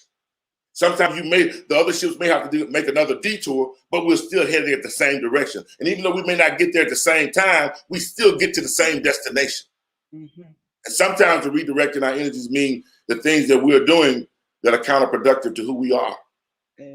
Many of us in the movement, just like many of us in the entertainment world, guess what? Under a lot of stresses. And so what do? Let's be honest, we self-medicate. We drink too much. We smoke too much. We overeat too much. We look for sex too much. We look for confrontation too much. These are the things that you do. And you start to take more salt. Your food and your diet begins to change because it's becoming consistent with the mindset that you have. So that's why I say redirect the energy so you can be around and healthy enough to fight for the liberation. You can't do it sick if we all got diabetes, if we all got cancer. So that means you got to put down some of your cozy food, the things that make you comfort. And then begin to teach our children that the original fast food is a banana. It's an apple. So we stop poisoning them as a part of the process. So after we redirect our energies, now we got to replace our vices. Instead of drinking soda, you can drink some kombucha. And just having hydrated oil that you cook with, use coconut oil. Instead of having garbage going into the brains of your children while you're all collectively together, make sure you put something on that's productive to them. Remember, go back into the replacing the vices, the time that you would spend getting European terminology and ideas and misinformation in our head. Pick some information that we can watch together and discuss it after we finish. Pick a good movie and then begin to break it down because you have to replace the vices. And then after you replace the vices, now you got to begin to refocus. Where are we headed and why? What's our ultimate goal? And do I love the agenda and the mission enough to know that I might not make it there and still be just as happy when my family gets there, even though if I may not see it in this realm? I don't want to cut you at the wrong spot. Ma'am? I want to bring you to the end, to a natural conclusion. But every time you raise the point, I'm saying, oh, I need to hear this. What is it? But well, I would like you to give you the opportunity to bring it to a conclusion. All right, I'm gonna come to my summary, as they say in the church. All right, thank you. At the end of what I'm saying is, there's an old proverb that says that we the willing, led by the knowing, are doing the impossible for the ungrateful. It says we've done so much for so long with so little that we're not qualified to do anything with nothing. And that describes the people that are passionate and the people that are powerful. And I'll close with this, and I was going to use it as a poem, and the poem really talks about me, and it talks about my life and who I am, and that's what I'm asking everybody to do. The one thing that you can address is you can address the things that go on in your life. And the secondary part of that thing is once you address those, you can address the things that affect your children, your family, because that's the precursor to the nation. So as I say this poem, it's a reflection of what happened with my nation. Vanilla skies and cascade dreams, paradise and passion, or so it may seem. Lifelong visions with meaningful intentions, showered by thunder and rain in stormy-eyed dimensions. You see, I have my purpose, but I sometimes question my convictions. Although I seek universal peace, I still have my own suspicions of what it is and what it really ought to be in order for me to grasp this vision of life that I now call reality. But I've come too far and it's way too late to turn back. The years of that excuse is what I feel my soul simply lacks. I sometimes bask in anger and uncalled frustration and delusionary fear of an incomplete destination. What have I done wrong and what have I done right? I deserve to be happy to share these tears that I sometimes cry at night. Well, God knows I've done my best to love my children and try to raise them right. To be in a happy marriage with love and trust where we don't always have to fuss and fight. To honor my mother and father and never take them for granted. Because after all, they're the primary reason I'm on this planet. To keep an open mind and never ever squander my time. For God only knows procrastination has probably been my worst crime. But I'm only one man in a forest full of fallen trees, where brush fires of famine continue to wage war and destroy old and new seeds. So may God be our guide as we charge forward with partially clouded vision and rescue me from fear, mediocrity, and indecision. Happy African Liberation Day. I say, oh, you see, that's why you had to address the people. We give thanks. We give thanks. But Aman Rashidi, we've got a long, loving relationship with the organization and an activist and continues to work with young people. And I think that needs to be known. And over the years, it's always bringing that energy. So whilst I really appreciated the recording, as long as there was life and we could hear from you direct, it would have always been the first choice. So I'm so happy that you're able to address us and to give thanks for some of the practical skills, some of the points that you're raising. And when we leave from platforms such as this, it's about taking something away, how we can improve. What can we do? But again, it's back to discipline. Right. Back to say, when we say we are going to do something, that's right, and we can't, we need to give an account. And I think as a practitioner over the years, you work with young people on the streets in a variety of capacities. And this just goes to show that it's not just about working with the chosen few, it's about working with them, going down in the areas, wherever they are.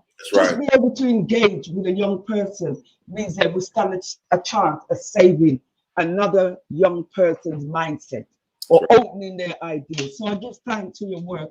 And I said, thank you. We have to harness our relationship and continue to do the creativity, the spoken word, and your beautiful songs that you do, the Pretty Black Woman. Thank you so much. You know, and I want to just say this before I go to how much I really love and appreciate you all. A lot of times when you do the work, you can get lost in your own emotions and your feelings because you can see some traumatic things. And but you have to find peace and you have to have happiness. And when I see a smile on your face or something that I've done, that makes me feel good. It really does. And if I can inspire somebody, that inspires me. And I just want to tell you guys at the Pan African Congress Movement how much I love it. I appreciate you all. And you all keep doing what you're doing because I'm constantly introducing my kids to this. Matter of fact, I got them watching today. So thank you guys again. I mean that. And good to see you again, sister, for sure. Good to see you. And please make sure that you watch the whole weekend if you can. I will. We're going to show some of the work by this young people, the Saturday School. We had the one before, Steve Biko, Saturday School, that we're going to play their recordings right now. And then we're also going to play the piece by another Saturday School. So thank you, and we shall speak soon. Thank you. Bye-bye. Okay, bye-bye. Here at Steve Biko Saturday School, we would like to show some love and support to the PACM for their inspirational work. We would like to thank them for organising African Liberation Day 2021. We'd like to thank you for inspiring us, guiding us, and supporting us, and for keeping the spirits of our great ancestors alive. No, I can't be what I want to be. Hello, my name's Abigail and I'm 13 years old. Saturday school has been part of our journey, full of fun and laughter and lots of learning. I experienced love and life from all directions, all ideas forming new inspirations. Every moment a new enjoyable memory, taken up on all these amazing opportunities. Not my time to give back just yet, but when I've done it all, it will be. To give back to the Steve Biko Saturday School, to give back to the people who made me me. Big shout out to the PACM for hosting ALD 2021. I know I can be what I want to be. My name is Sam. I've been going to Saturday school for 9 years. Saturday school inspires me and I like coming to make friends and learn about my Black history, things I don't learn in school. We go on trips, i.e. science fest, the beach and Black history trips. Saturday school inspires me to teach other people. It makes me feel proud. I look forward to it every week. We learn history and not the English history, the original Black history of the kings and queens of Africa, the true heroes, Marcus Garvey, Rosa Parks, Martin Luther King, Malcolm X, Steve Biko, and many more. Not the English Prince William and the Duchess of Cambridge, Kate Middleton, and how Christopher Columbus apparently discovered the Caribbean. We would like to give thanks to the PACM for supporting us. I know I can be what I want to be. If I work hard at it, I'll be where I want to be. My name is Renee and I'm 13. Saturday school helps me talk about what's on my mind, which makes me feel more confident because I can talk about things that I can't really talk about at school. Saturday school makes me feel like I'm part of a community and makes me want to go far in life and makes me want to strive to be great. It helps me learn about my African roots and the people that fought for me. So big up the PACM for your extraordinary work and continue to do your amazing work. I know I can be what I want to be. If I work hard at it, I'll be where I want to be. I know I can be what I want to be. If I work hard at it. Opportunities, experience, and lots of inspiration is the idea that pops in my head when I think about Saturday school. Love and creativity is in the air, and opportunities are just there. Athletics, football, music, and performing arts are some of the interests we share, and that lies close to our hearts. Astrology, chemistry, physics and biology are the mechanics behind Saturday school that really drive us forward. Hi, my name is Keisha Riley, and I hope you remember it when it's in the big light. Acting, singing, and dancing on the big stage is what I hope to achieve when I reach my old age. Being on TV was only a dream. Being me is what I love, and I'll continue it, holding my head high and rocking my Bantu knots. In other words, my African crown. So, who are you? My name is Elizabeth and I'm 9 years old. And you are? My name is Eve and I'm 9 years old. Okay, so can you tell me what you're the best at, Elizabeth? I'm the best at singing, dancing, and writing and doing my English. Eve, what are you the best at? my handwriting and being a very supportive person and very active person. What else are you good at, Elizabeth? I'm good at learn my Black history, do my math, and do my superheroes. What about you, Eve? I'm good at making people happy when they're sad, and I'm good at swimming. I'm also good at talking. Wow. Elizabeth, what are you the best at? I'm the best at going to church every Sunday and knowing who I am. What you the best at, Eve? I'm the best at gymnastics, and I'm the best at being myself. Okay, what are you proud of, Elizabeth? I'm proud that every year I celebrate Women's Day and just shouting at my ancestors. And what are you proud of, Eve? I'm proud of being Black, and I'm proud of all of my family and my skin colour. Okay, then what do you want to tell PACM? I want to say that next year I want to come and do my amazing dance talent and listen to rebel songs. And what do you want to tell them, Eve? Next year I hope to be there, and I hope to have lots of fun and support. I know I can be what I want to be. If the world color it. The difference I find is that at my school we only learn about certain subjects, whereas at Saturday school we have a variety of learning choices and I can learn about my trivia story. I appreciate the opportunities and the experience I get from Saturday school, but still gaining ideas from inspirational background. That is where my love for the community comes from. On the behalf of the Steve Biko Saturday School, we would like to positively shout out the of the PACM. We really appreciate you. My name is Kirsty Lee. I am 6 years old. When I grow up, I'm going to be young, Black, excellent because I love learning. I am Black and gifted. I'm only 5. I want to shine like the bright star.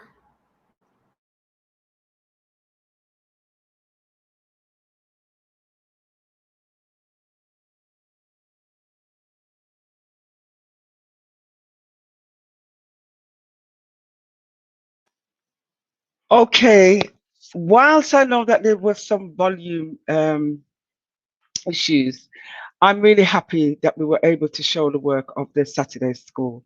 And against a lot of challenges that they themselves had, they managed to put it together and it was beautiful.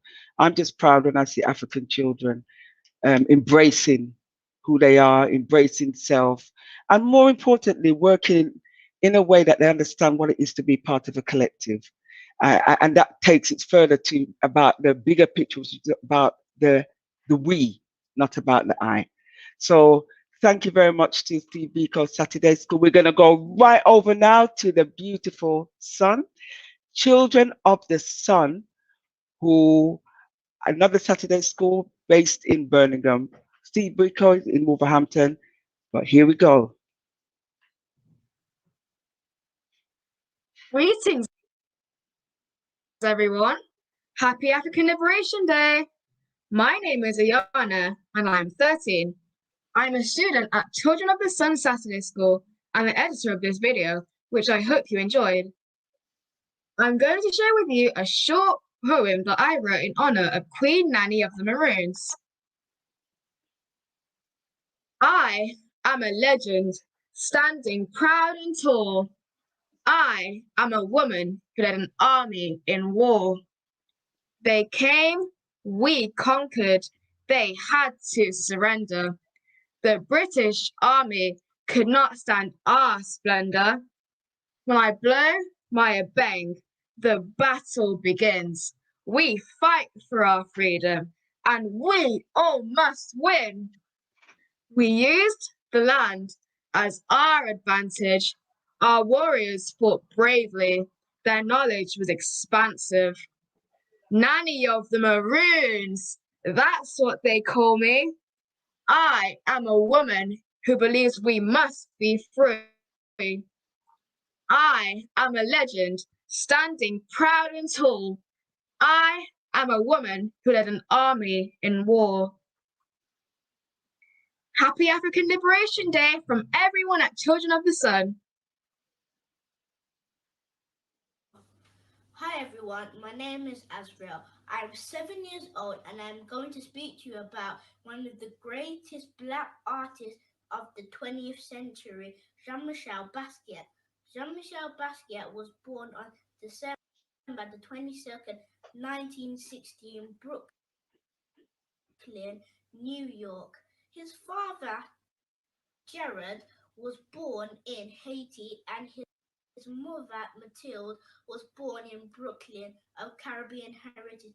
Basquiat was fluent in French, Spanish, and English, and often read poetry, mythology, history, and medical texts.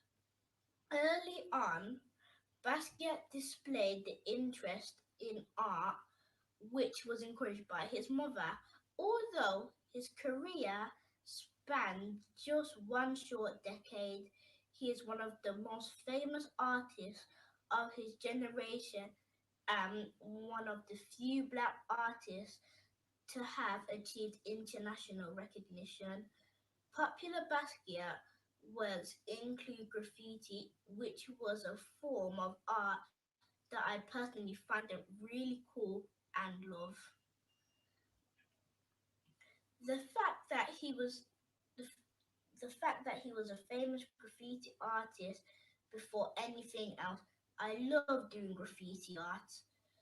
With the crowd, he often painted in his work takes his rightful place as king of the art world as an African American artist with African Caribbean heritage.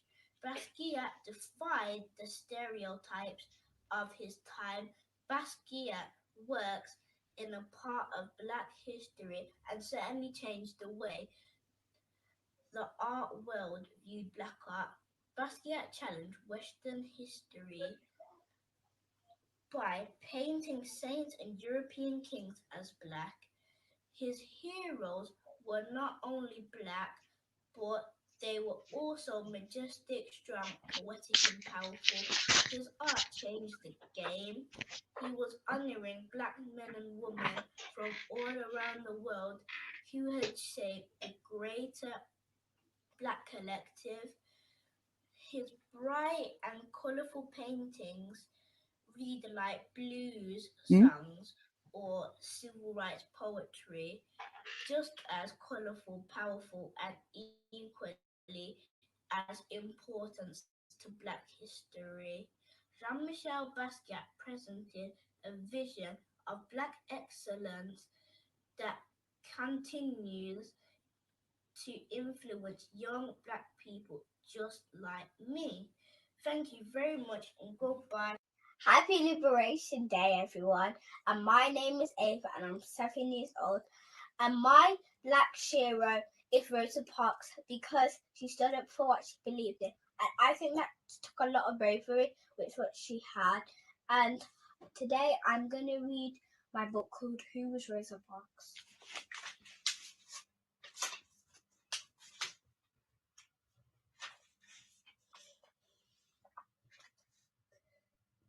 But she did not get up.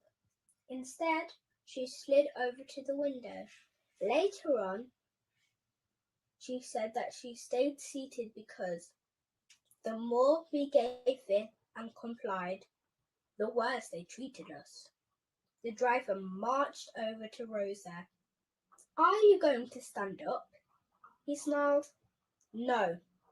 Rosa's voice was quiet but firm.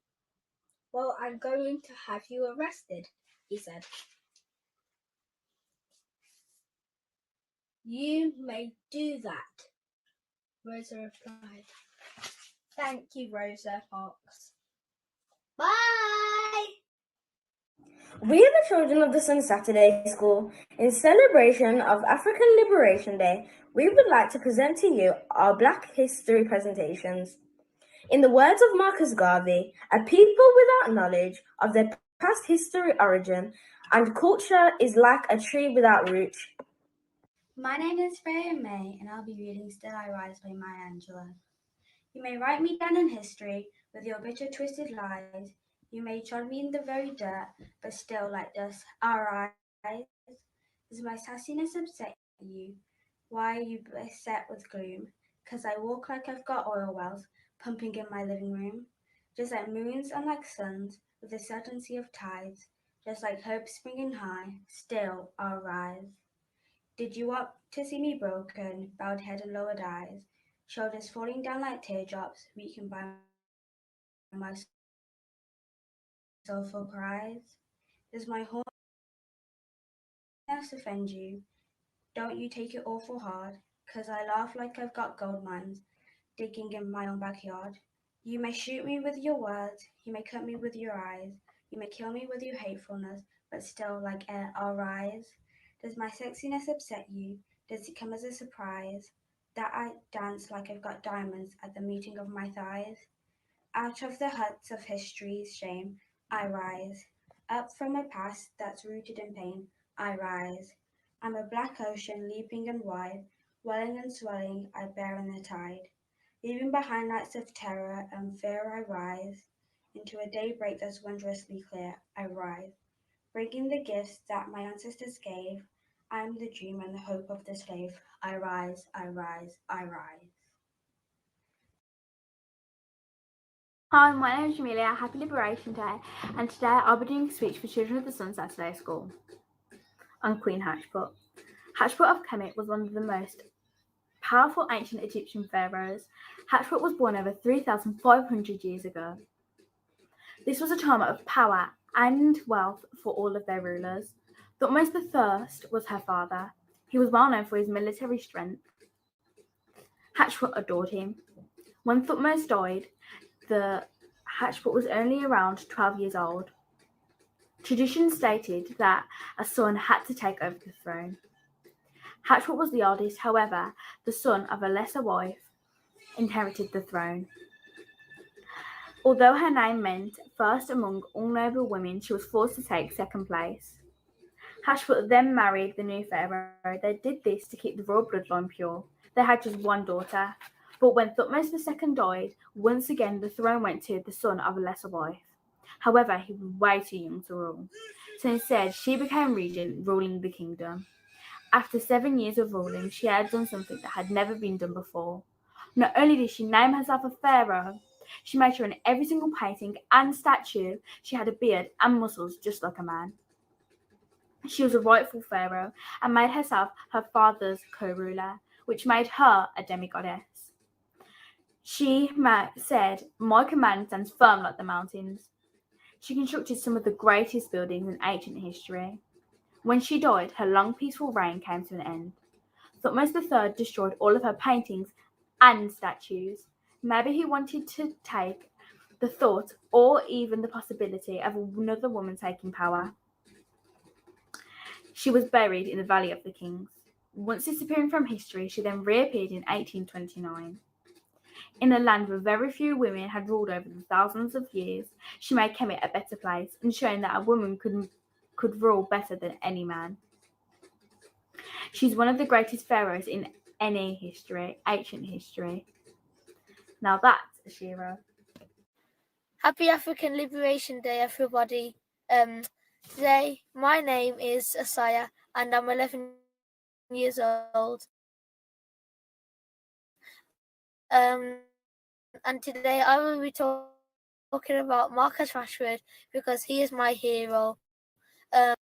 Even though he wasn't born like 3,000 years ago or in the old times, he's still amazing because he has now become recently the youngest person to ever raise £20 million in donation money for children to stop and tackle poverty, because he remembers what it was like when he was younger, living with his mom, and she couldn't really afford a lot of food for him and he was quite poor. So he wants to stop that, and he also wants to make sure that in schools that you don't have to pay for school meals, and that is free. So that was about Marcus Rashford. In case you didn't know, he plays for Manchester United, and this is what it looks like.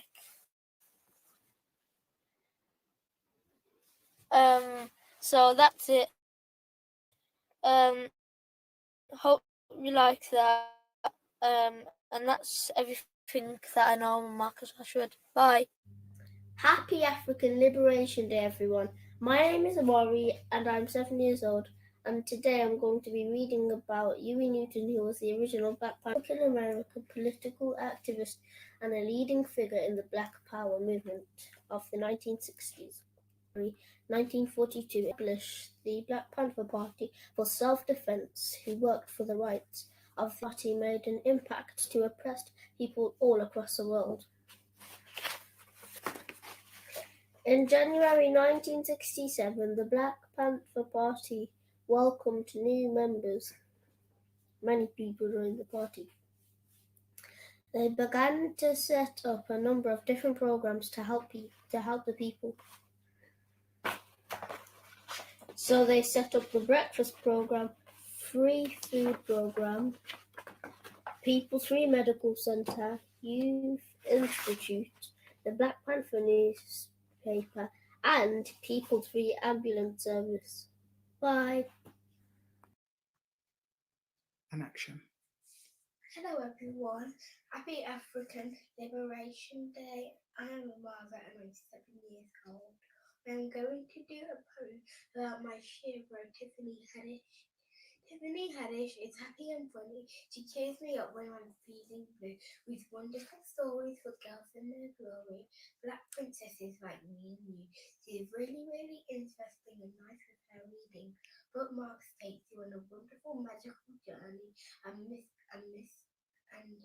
Tiffany Haddish doesn't wake up early, and her performance is truly inspiring.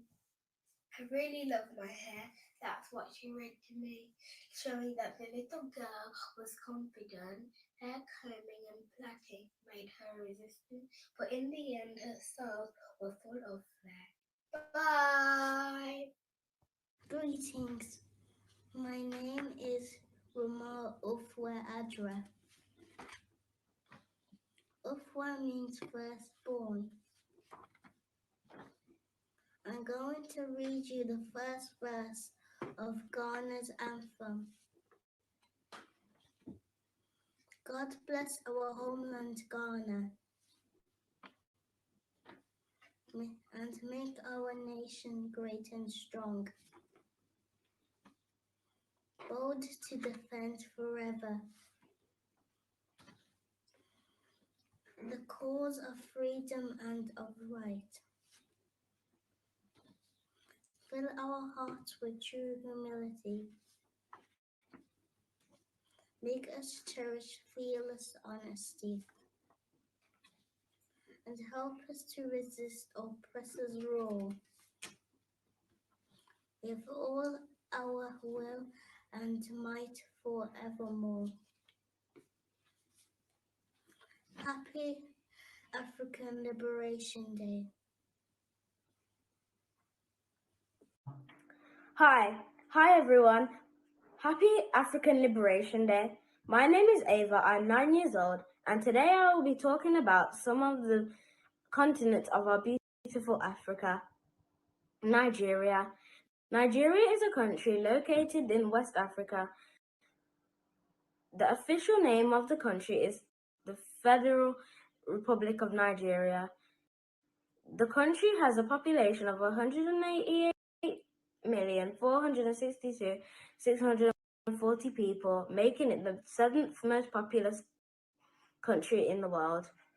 In terms of area, it is the 32nd largest country at 356,669 square miles. The country is a federal presidential republic with a president and vice president. The capital city is Abuja. However, the largest city is Lagos. Ethiopia. Ethiopia is a country that is in what is known as the Horn of Africa. Its official name is the Federal Democratic Republic of Ethiopia. This African country is the 27th largest in the world by area, which measures 426,400 square miles. The country's population exceeds 100 million, making it the 12th most populous in the world.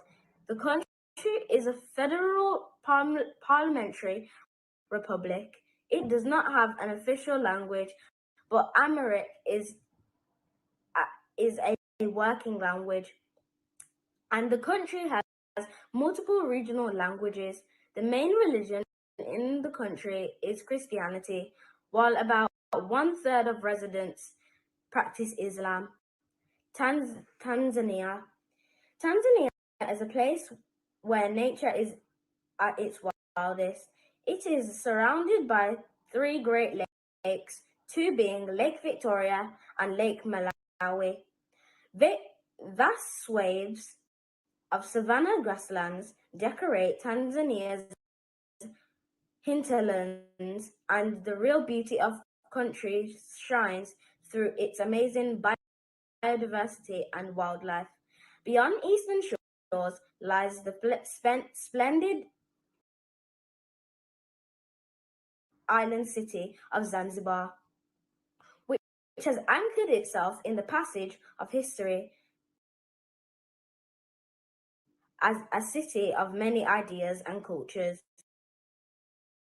Absorbing the vibes from faraway lands, it is called the gateway to Africa. Kenya. Kenya is a country that is in the East East Africa.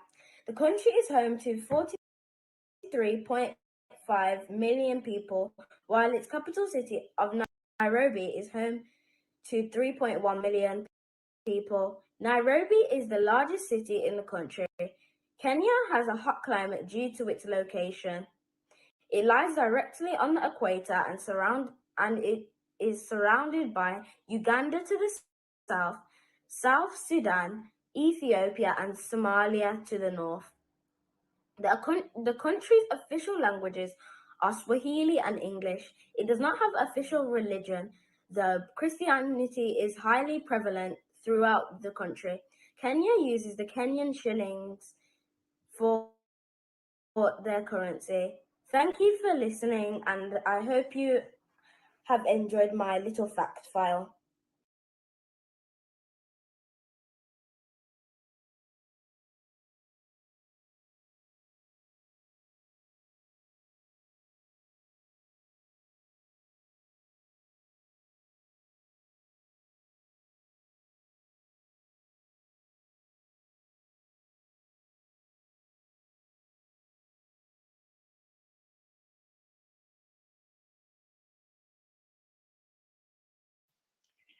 Sorry, had to unmute myself.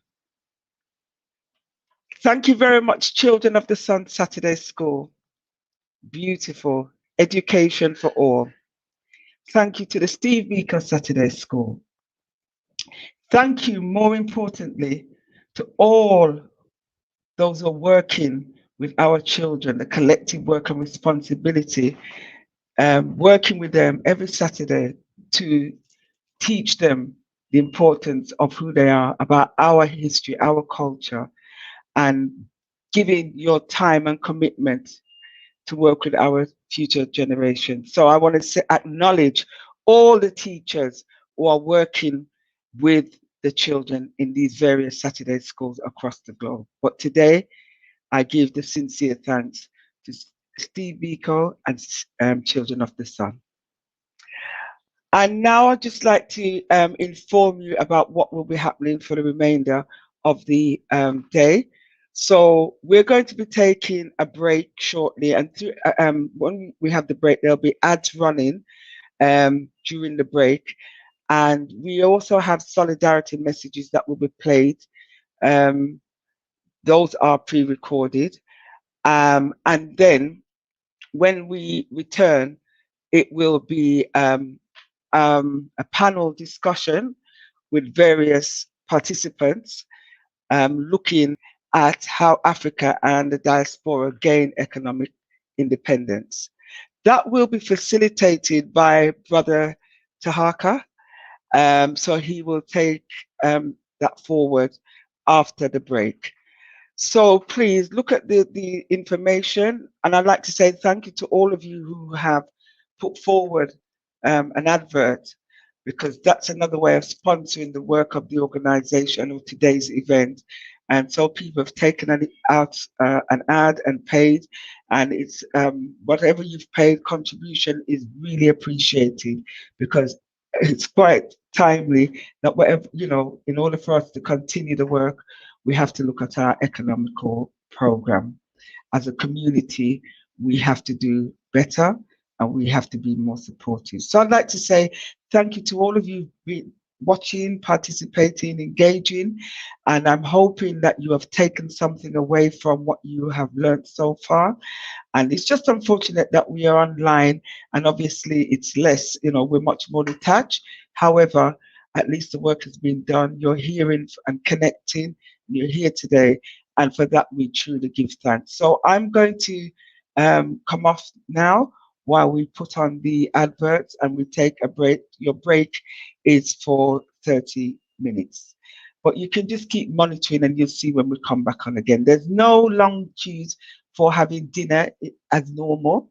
So you'll be able to get your dinner quickly from in your kitchen or a drink and just take a stretch and some fresh air. Okay, I give thanks to all of you. African family, you've been amazing and wonderful and patient. Thank you.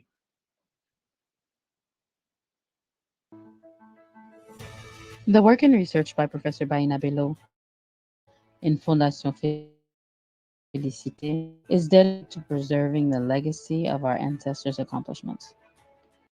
With Haitian history, we stimulate identity, help us preserve Haitian history while concentrating on health, education, and justice. By donating to Fondation Félicité, you directly support these efforts. Our goal for the month of May is to raise $20,000. Please support Fondation Félicité's work by making a donation right now.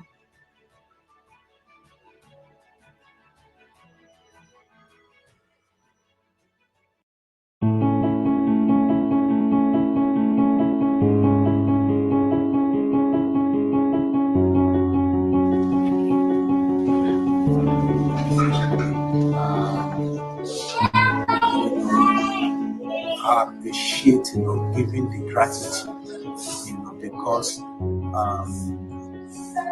Black people giving are being connected, directly and indirectly and directly since 2016, and ever since they've never looked back. So we cannot thank them enough. To say they are supporting us is just understatement. They are really every month they make sure they do support, and we pray that God will be there, and Daudu, Mr. Dayo, Mr. Dayo, Emmanuel, and his entire team. God will bless them. Their Father will see them in the secret.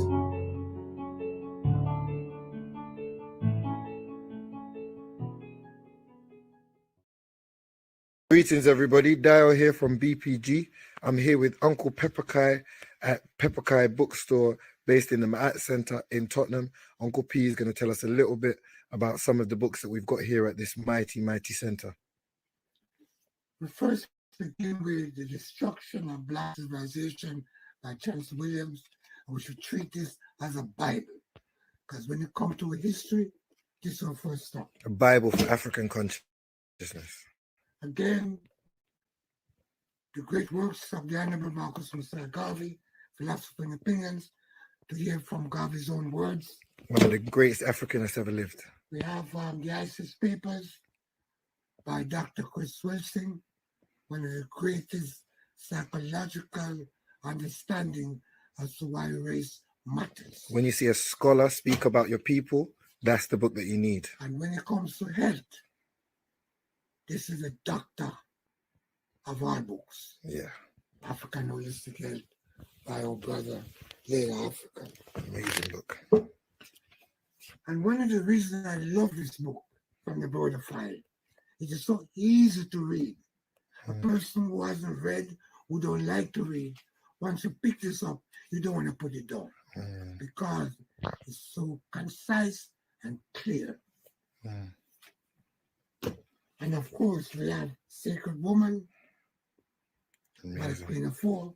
Amazing. And now, before you go, Uncle P, just show us some of the titles that you've got here, because what people don't realize is that African books are actually very rare. And some of the titles that you've got here, people can't find anywhere. So run us through some of the other books that you've got here for us to see. Well, this whole section is what you call the most highly recommended section. Wow. We have This Education of the Negro by G. Woodson. We have Decolonizing the African Mind by Chenvezo. Vaccines Are Dangerous by Curtis Cox. Long before I was talking about how dangerous vaccine is, Curtis Cox wrote this book back in 2009. And then we have Urugu by Marimbani. We have another book by Amos Wilson, The Psychology of Self-Hatred and Self-Defeat. Then we have a book in honor of the great work of Dr. Franz Westing, the Osiris Papers. And then we have African Healers and Warriors. Wow. And then finally, The Blueprint for Black Power, again by Amos Wilson. Oh, wow. Highly recommended. Make sure you visit your African bookshop today and come find what you've been looking for.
Greetings, I'm Mel Mullins from Global African Congress UK. Please join Global African Congress Europe for our Climate Justice Conference on the 5th of June 2021 from midday UK time. Be part of our rebirth, be part of our restoration, be part of all our reparations. See you there. Greetings, African family. This is a call to action from the African Emancipation Day Reparations March Committee. We are planning a reparation rebellion for the 1st of Messiah, August, in Brixton Ringmer Square, and we need your support. We need your assistance. We need you to volunteer as steward, as security personnel, as first aiders. We need your skills. If you are good at logistics, if you are good at organizing, if you have tactical skills, we need your support. We need your help to come out and help serve your community. You can contact us on 079 22 035 446. Again, you can contact us on 079 22 035 446. You can call, text, or WhatsApp, and we will get in touch with you ASAP. Also, you can email us at info@reparationsmarch.org. Come step forward, my people. Volunteer your service. Serve your community. This is a call to action. We are planning and preparing for the 1st of August, the 1st of Messiah Reparations Rebellion. Contact us now. Our first training is on the 6th of June, and then the second one is on the 13th of June, and then the final one will be on the 20th of June. Join us as we train and prepare ourselves to serve our community. Thank you very much. Hotep. Ujamaa, which means cooperative economics, to build and maintain our own stores, shops, and other businesses and profit from them together.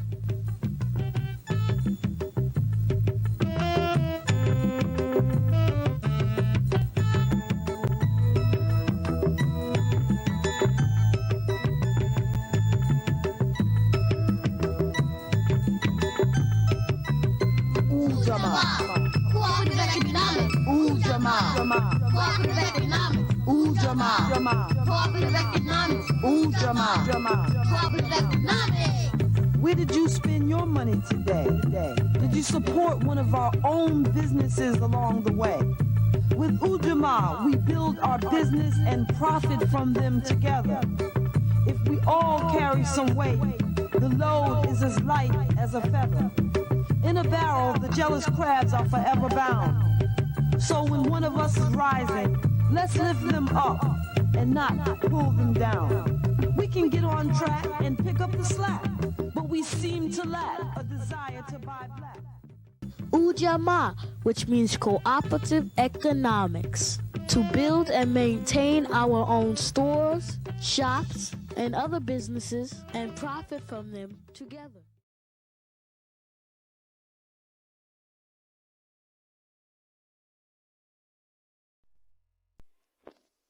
Hello, greetings, nice and beloved people out there. This is your one and only Kojo Messiah from Africa, Ghana. I'm right about now walking into my vegetation just within my backyard, to make this video. Anyway, I have attended the University of Ghana and also have had a lot of training of herbal scientific medicine and naturopathy from my granddad, and also attained some knowledge from the Center of Scientific Herbal Medicines in Ghana. Well, I am into these naturopathy products that I do. That has helped me a lot, that I've been able to take out my mom from her diabetic ailments. Out of my products, she's been able to reduce from 10 to 2. From severe, she no more take injections and syringes. So these early products that I will outline for you now is basically made from refined natural Asian herbs, from fine Asian wisdom, because I hail from the Seraphim Temple, from the Volta region and Togo to Benin, that we are the custodian of medicine, because our great-grandfather Hotep, who is Ametepe Imhotep, bestowed us with this knowledge, and the knowledge still exists in the bloodline. So we took it down here in West Africa. Out of the fine herbs, we make these early products, early health products, which are from the natural fine herbs out of Africa that we do. And these products are very effective. Its potency has been testified by people out there. I have almost over 25 to 30 people who have taken early products already in the UK, giving good testimonies, as well in the US and also in Africa. I urge all of you to pay attention to what I'm about to say on these early products and try and connect with our own so we can become healers of our own self.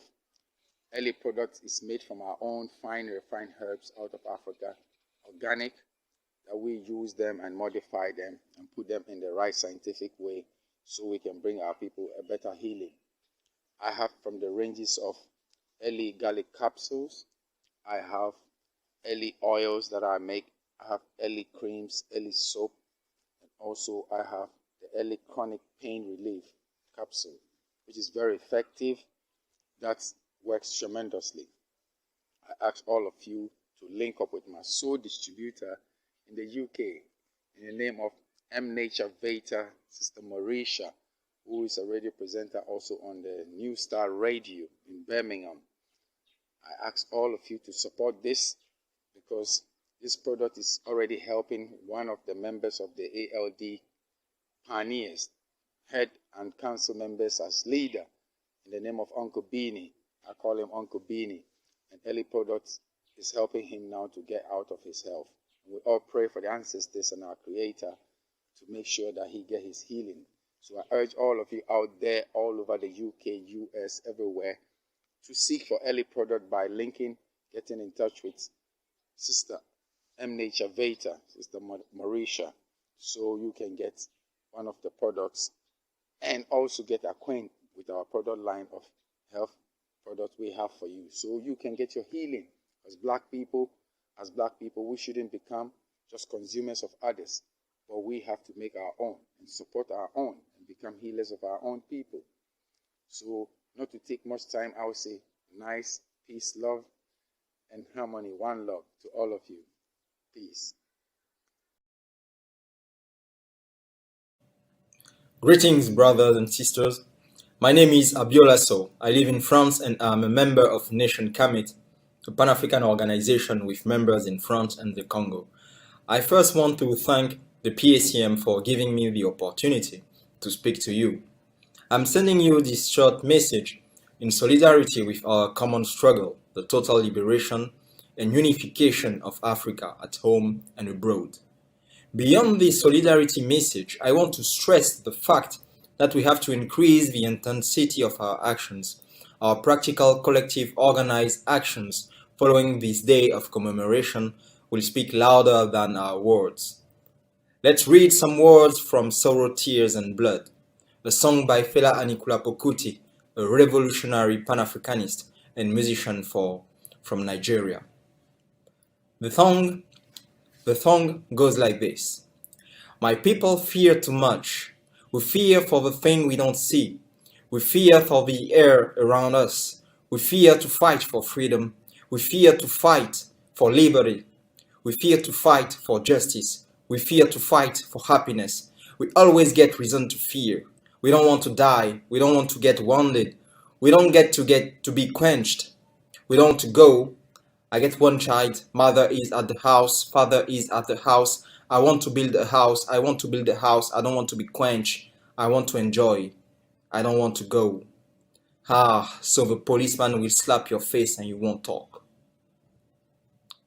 I invoke the spirits of our deserving ancestors to give strength to intensify the fight, to give us strength to intensify the fight, because they fought fear, and that's why so many of them were killed. They killed Maurice Bishop, they killed Thomas Sankara, they killed Martin Luther King, they killed Malcolm X, they killed Patrice Lumumba, they killed Jean-Jacques Dessalines, they killed Toussaint Louverture. But in killing them, they have done no more than cut down the trunk of a tree of liberty. It will spring back from the roots, for they are numerous and deep. We are those roots, and we are shedding the fear right now. Let's intensify the fight. Asante.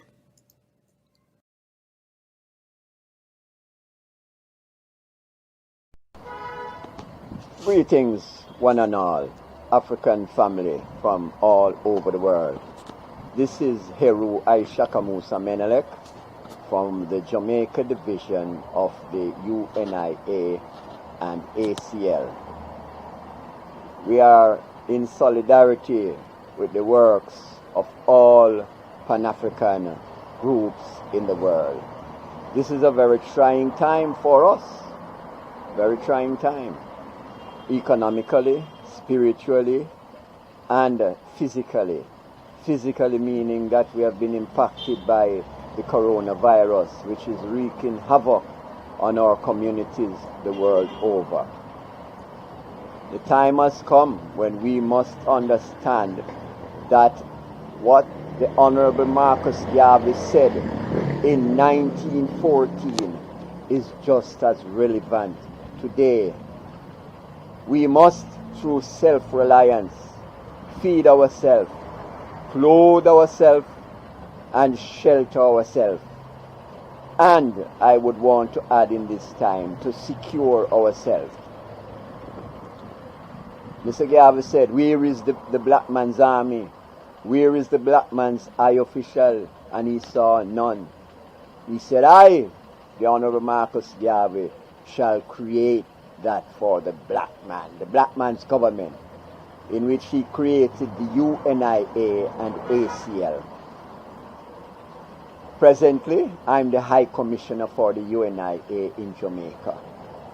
And we have embarked upon a program of planting our own food to feed ourselves.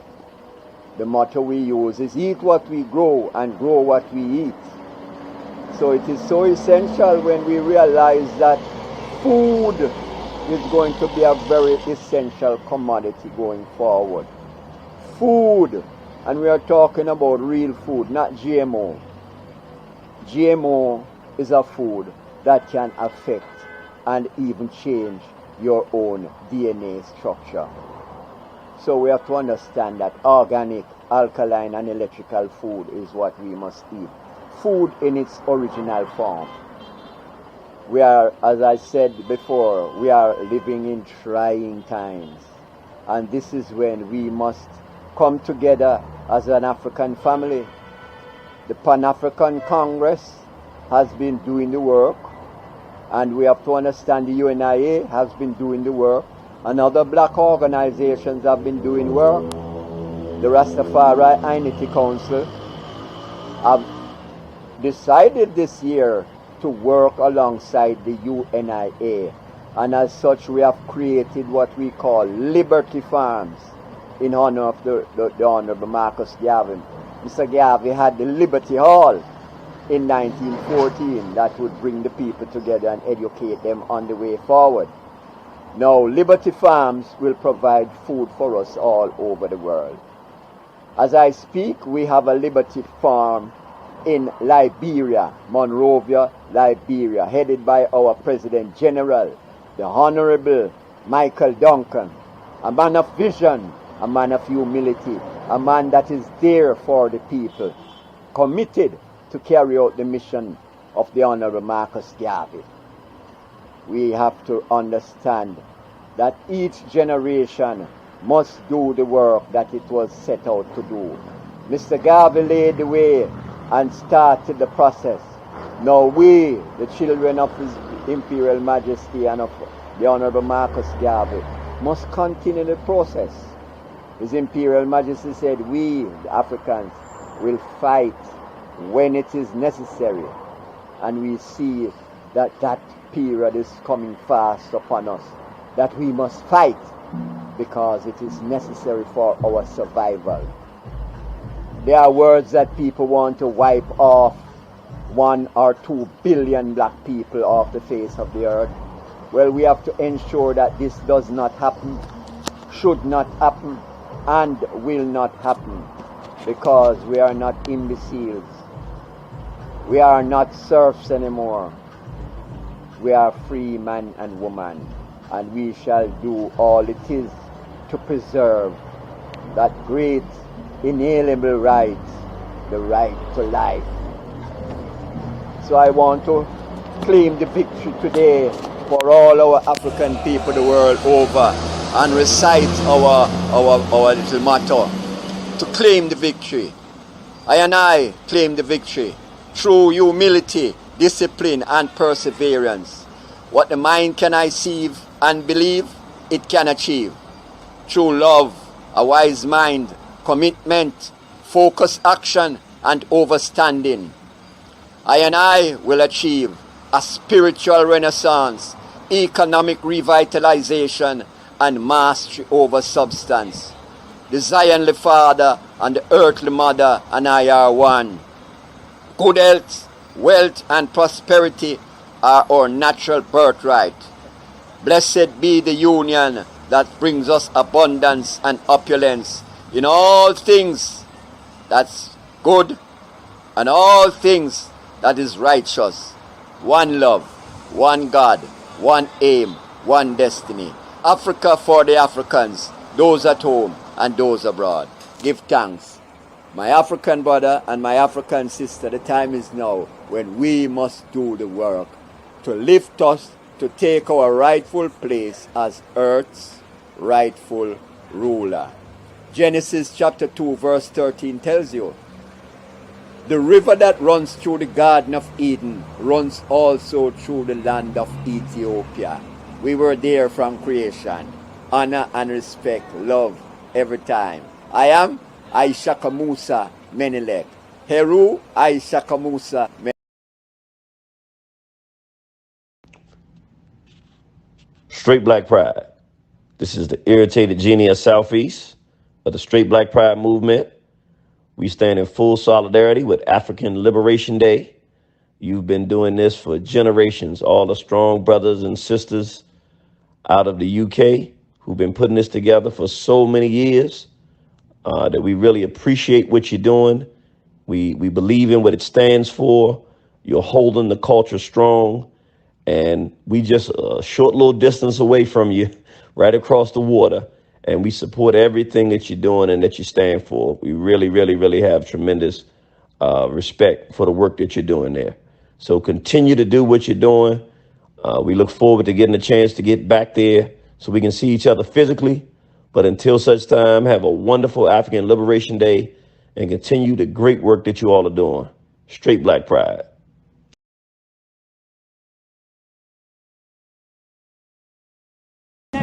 Sending messages of solidarity, strength, and blessings for Africa Liberation Day 2021. On with the good fight, more strength, more power from Sheba Global African Congress.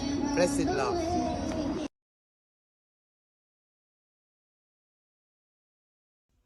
This is Brother Jeg Natal, the Shanuti of Afrocentricity International UK, and we are sending today our heartfelt solidarity messages to the PACM family on the holding of African Liberation Day again. They've been strong every single year since 1975, and for that we owe them a great deal of honor and respect for staying so steadfast and courageous and strong, supporting African or Pan-African ideals, Pan-African goals over all these years. So all attendees this year, I'm sending you warm greetings from Afrocentricity International as well. So Afrocentricity International, the original organ was in the USA, but now we are 27 countries wide, so truly a Pan-African group. We are completely for and support the economic, cultural and educational elevation of African people worldwide in a concerted effort to create an African consciousness, a cultural consciousness. Our method is Afrocentric and Pan-African, and we participate in both the national and international level. And wherever we are, we want to create an advanced team of individuals whose sole aim is to bring into existence an African Renaissance. Its members are committed to do all they can to encourage the rise of African consciousness and the creation of a united confederation of African states, in order to raise Mama Africa back to her historic greatness and sacredness. May each of us in the world be free from oppression and free to exist on our own terms. For if a few of us try to oppress and suppress the majority, insanity and violence are bound to be present in the world. Afrocentrists, in the spirit of Ma'at, seek peace, harmony, justice, order, balance, and truth. The motto of our organization is unity is our aim, victory is our destiny.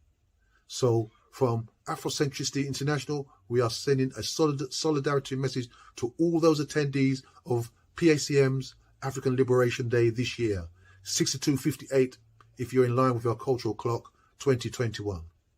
Ashe, Ashe, Ashe.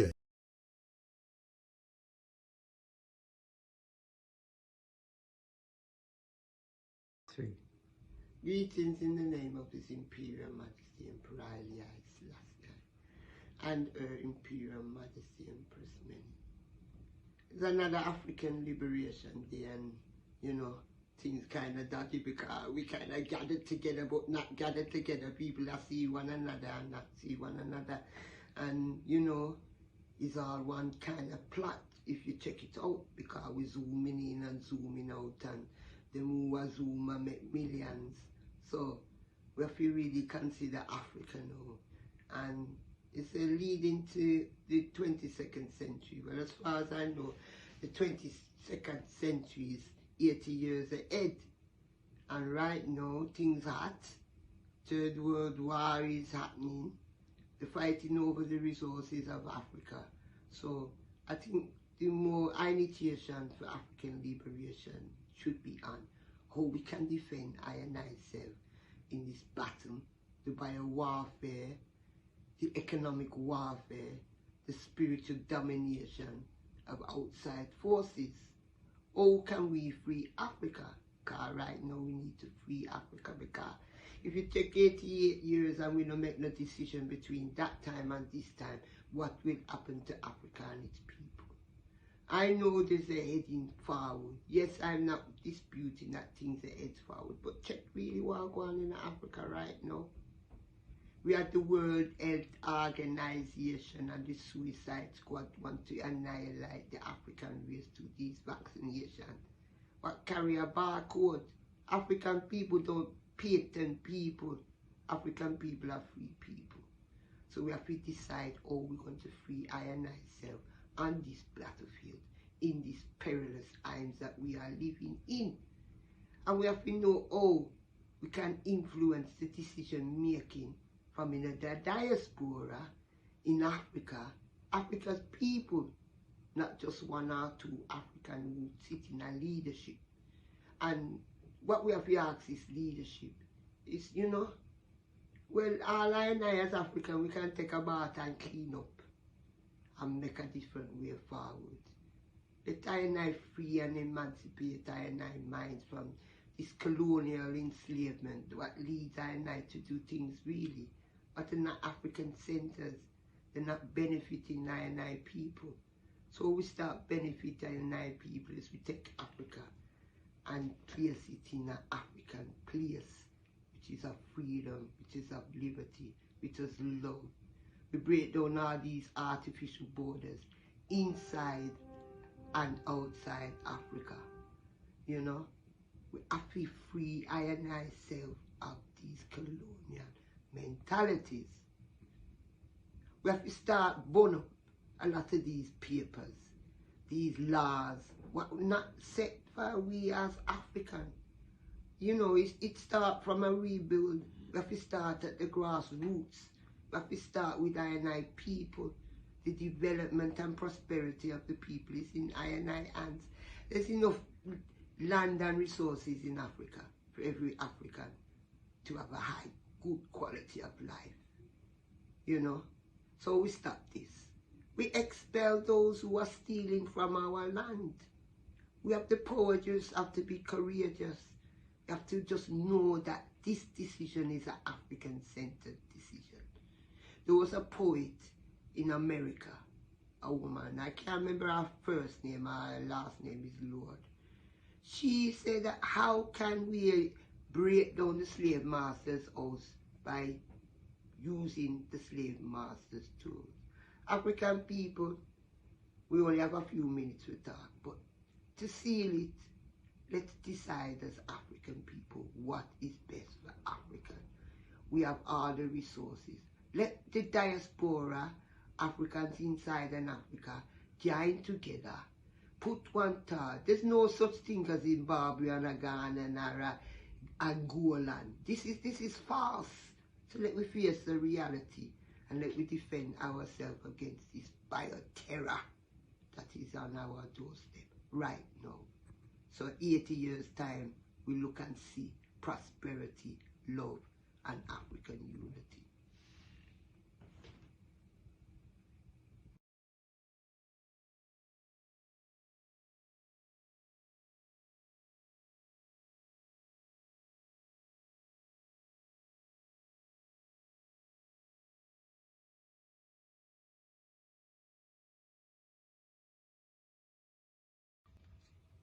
Greetings in the name of His Imperial Majesty, Emperor Haile Selassie I and Empress Mene.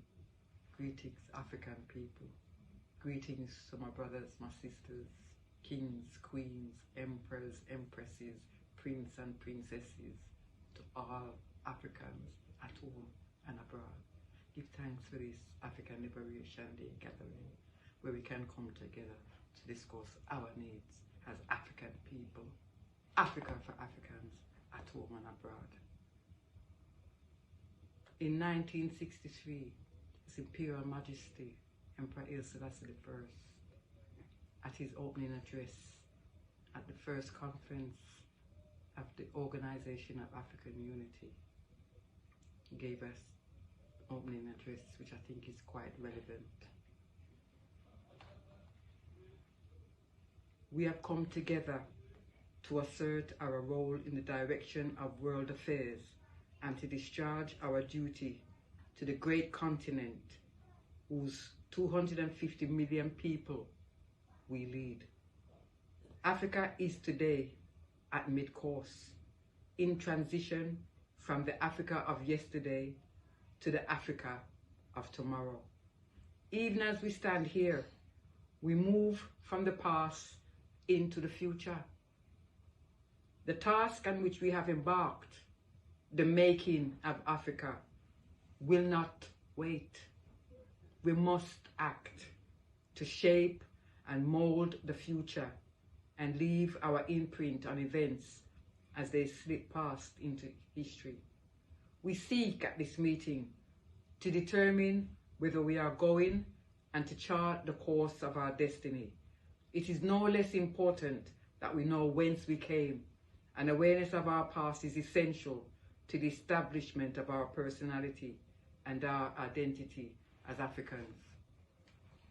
It is at this juncture, at this moment in time, where we find ourselves in uncharted territory, unprecedented, challenging times, where millions of our people are losing their lives against diseases and amidst this pandemic. As African people, we need to take hold of our needs. Africans need to treat African problems with African solutions.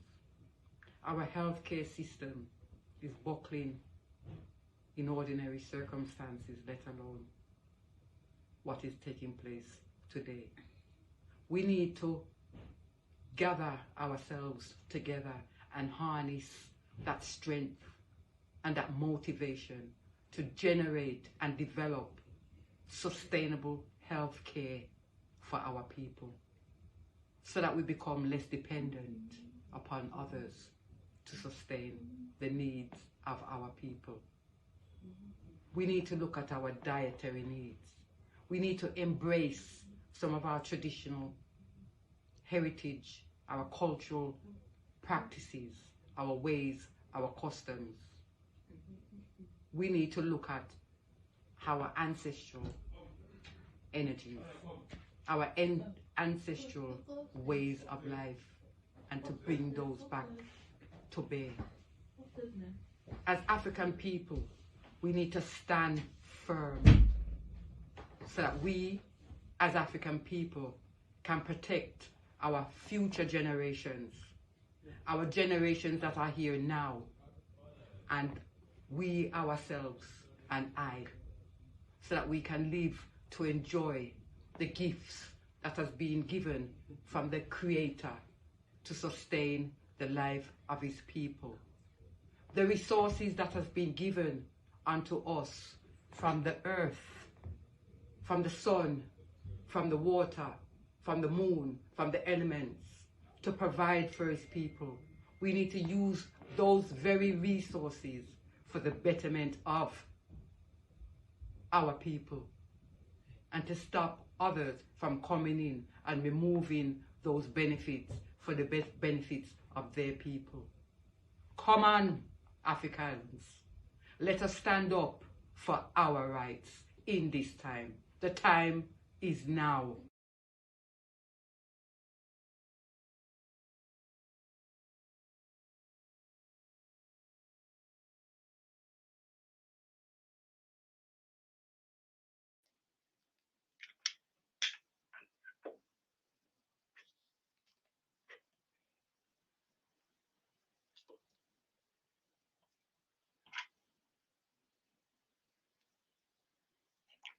Greetings, family. Welcome back after you had your break. I hope you had something to eat and relax, stretch the legs, etc. To those of you who've just joined us, maybe you missed this, the two parts of the program earlier. Welcome. I'm glad, I'm glad. I'm glad to feel you here. And to those of you who are here and putting messages in the chat box, words of encouragement, words of love, also challenging points, which is important because that's all about learning and questioning. We give thanks, we say Asante Sana, because without engagement, there is no learning. And I'd like to also add to that we'd like to thank those of you who've said some really positive messages in terms of the solidarity messages. It's really uplifting. At this point, I'm going to introduce now the final aspect for the evening, which is the economic panel, which Brother Tahaka will be leading on, facilitating that. He has several members, array of contributors who will be participating in that. So people, please stay with us. If you drop out, drop back in. We look forward to you staying with us as a family. And Tahaka, over to you now. Good to go? We have several warriors, male and female, on this panel tonight. Okay, sister. Thank you very much for that, and I'm good to go. All right. Right. So when okay, let's put.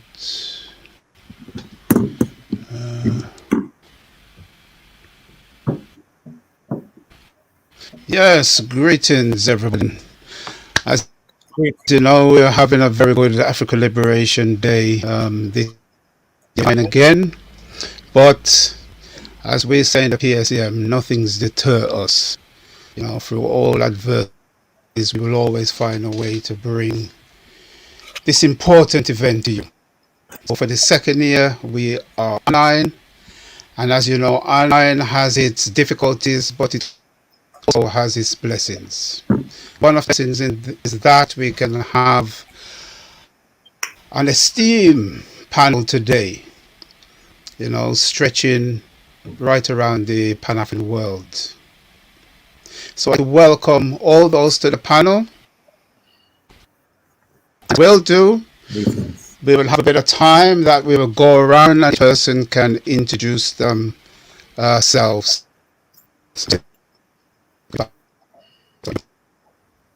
This is about the empowerment of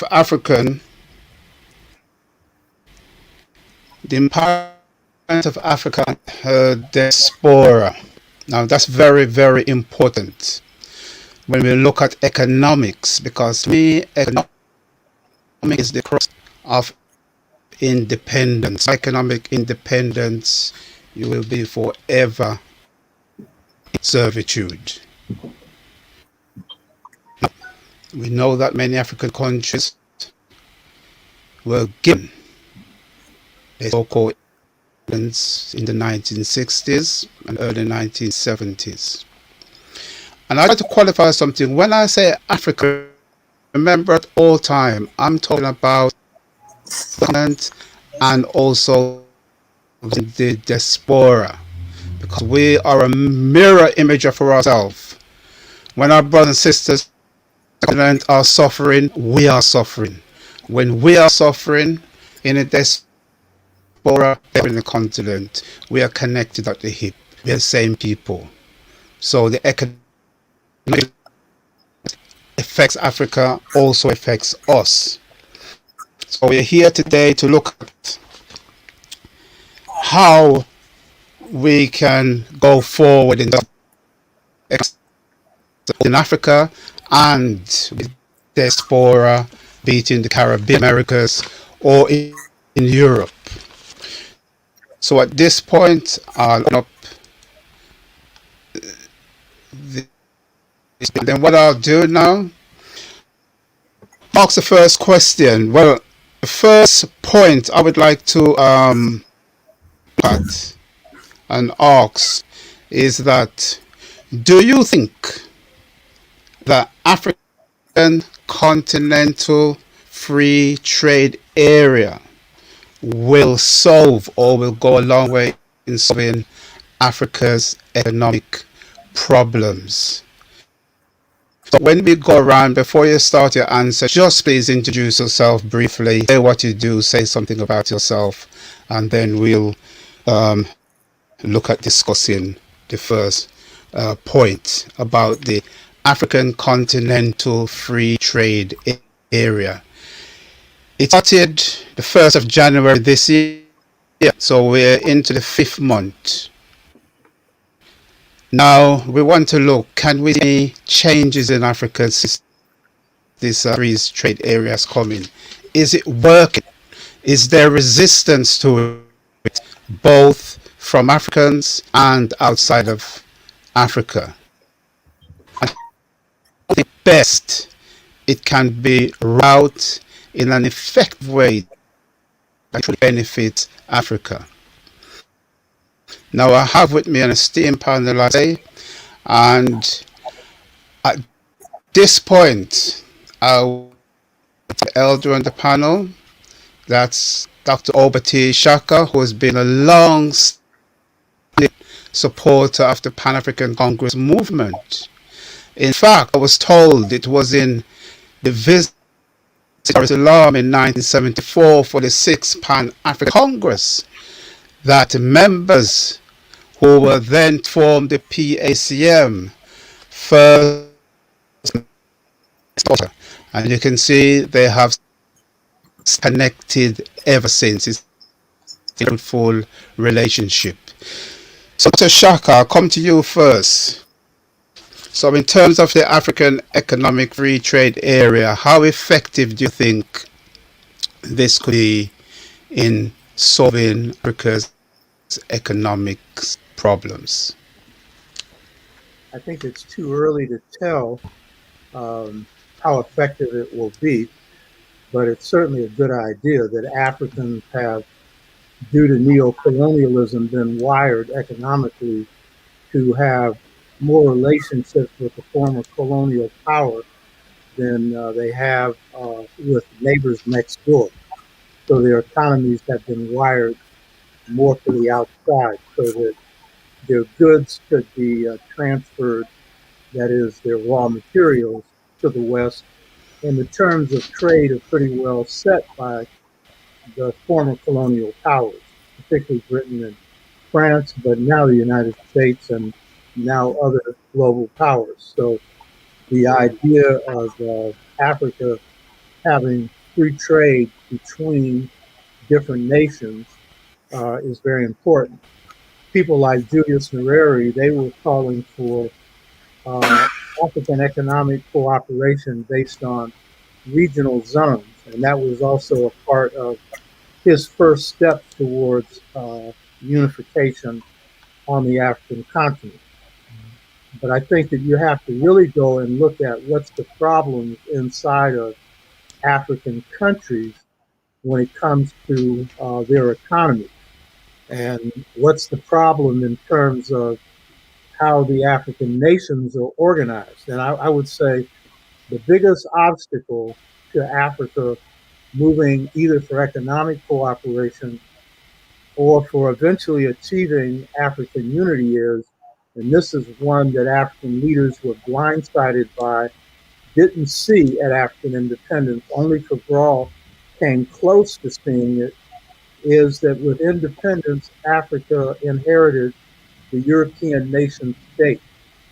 And that European nation state is a stranglehold on African political development, social development, and economic development. And it was interesting. I was watching, or I was reading an interview with between Julius Nyerere and a man named Bill Sutherland. And Bill Sutherland was the highest ranking African from outside of Africa to work in Tanzania. I knew him, and he was close to Nyerere. So this was after Nyerere's period of rule, and Nyerere is one of the best leaders that Africa had. His Ujamaa villages had a lot of merit, but they also had some inherent weaknesses, the biggest one of which was this nation state system that was being used to manage it, because the success of Ujamaa in part failed because the administrators of the state, who behaved just like the colonial administrators, sabotaged it. That was only one reason. There were other reasons. But that was a big move towards economic empowerment, because in a society in which the economy is primarily agricultural, then of course building your base starting with agriculture and then moving up, that's the way to move. And my organization, Pan African People's Organization, that's worked with Pan African Congress movement since the 1974, 1975, we sent people in, myself included, 10 of us. We worked in the Ujamaa villages for 3 months in 1973. I lost 10 pounds working in the Ujamaa villages. It was hard work. We slept on concrete floors, and we got to see the progress people were actually making.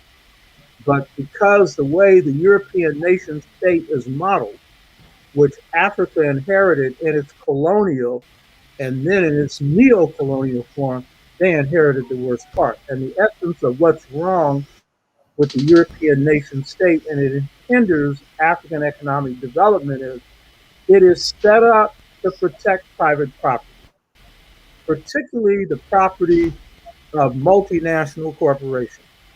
It is basically an institution to transfer wealth from, in this case, Africa to Europe and the United States, and now China, or anywhere else in which you have others working in Africa. It's set up that way. And that's under John Locke's system. Those of you who are from the UK, second treaties of government. The United States is truer to that system than the British, because John Locke didn't have any king or queen in his system. Neither do the Americans, but the kings and queens, particularly the kings in America, are the corporations that dominate everything and Okay. impoverish the world. So I think that for this to work, as well as for African unity to get off the ground, you have to really look at refashioning that nation state so that the people run it as opposed to a few who end up ripping everything off that comes into Africa. Okay, thank you for that. So I'd like to turn now to Brother Mandingo. Brother Mandingo, this African Economic Free Trade Area. I know there's been a pandemic, so there hasn't been a lot of traveling. So, but from what you can see, is things looking better? That's Brother Mandingo. First of all, I give thanks to Onyame Olodumare Chukwu, the creator. Yes, the idea of this free trade area is one which is welcome, because the artificial barriers between various countries, overwhelming majority of them, which were artificially formed to suit the interests of the European racist imperialists. It is absolutely important that in each of these countries, most of them who came about by balkanization, artificial construct, which bore no relationship to the organic African states that existed before. It is important that we, as Pan-Africanists, in each of these countries, in Mother Africa and in the diaspora abroad, work to dismantle these artificial states, because they were not designed to promote African unity, not designed for the benefit of Africans at home and abroad, but on the contrary, were specifically designed to suit the interests of our enemies. Now, one of the things as a Pan-Africanist, actively from 1968 with Marcus Garvey Jr. in Jamaica, my physics teacher at Kingston Technical High School, and the leader of our political party, the African Nationalist Union.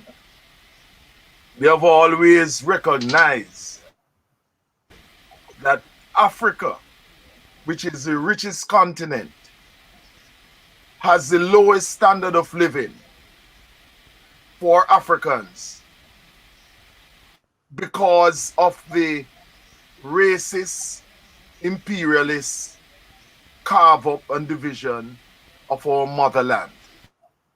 And this is why it is absolutely essential for Pan-Africanists in wherever we are to work together across whatever frontiers to get rid of the puppets who work on behalf of our enemies. And I cite Ghana as a prime example. President Kwame Nkrumah, who in his autobiography said that of all the literature that he read, the one that inspired him the most was the philosophy and opinions of Marcus Garvey,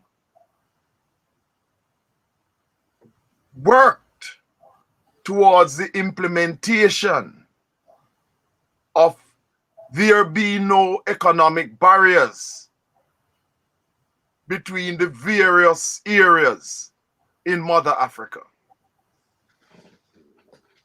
And because President Kwame Nkrumah was foremost in pursuing this implementation of the black print of Marcus Garvey, meaning the industrialization of Mother Africa, also the production of food, because a people cannot be independent if they cannot feed themselves.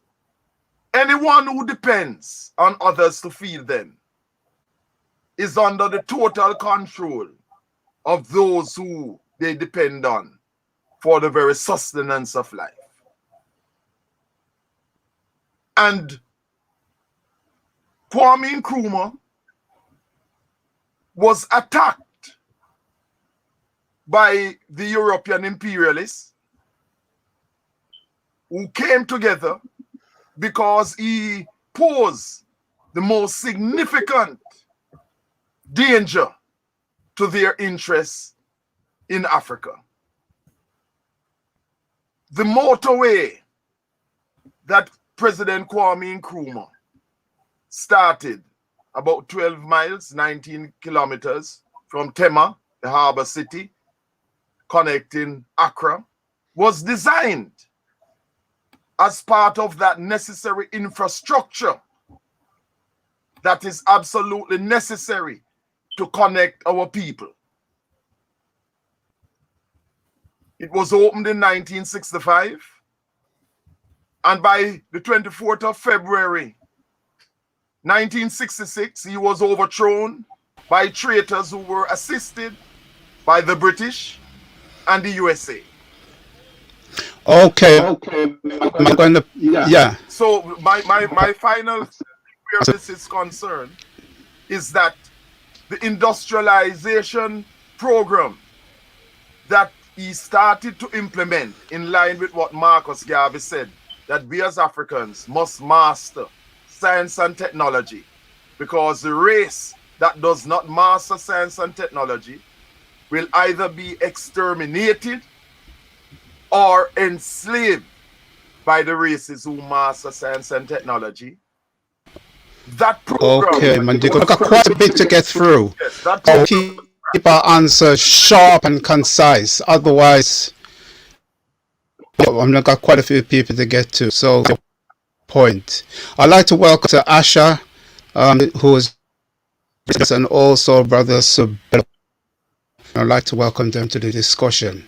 Next, I'd like to go to Brabiola. Brother Abiola, I know you in France, a very active Pan-Africanist group.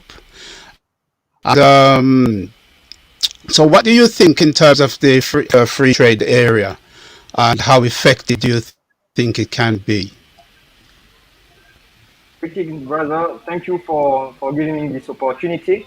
I will jump straight to it. I think we can already foresee that this free trade zone won't solve any problems because we already have regional organizations and regional markets, and they are already either not working or not working well enough.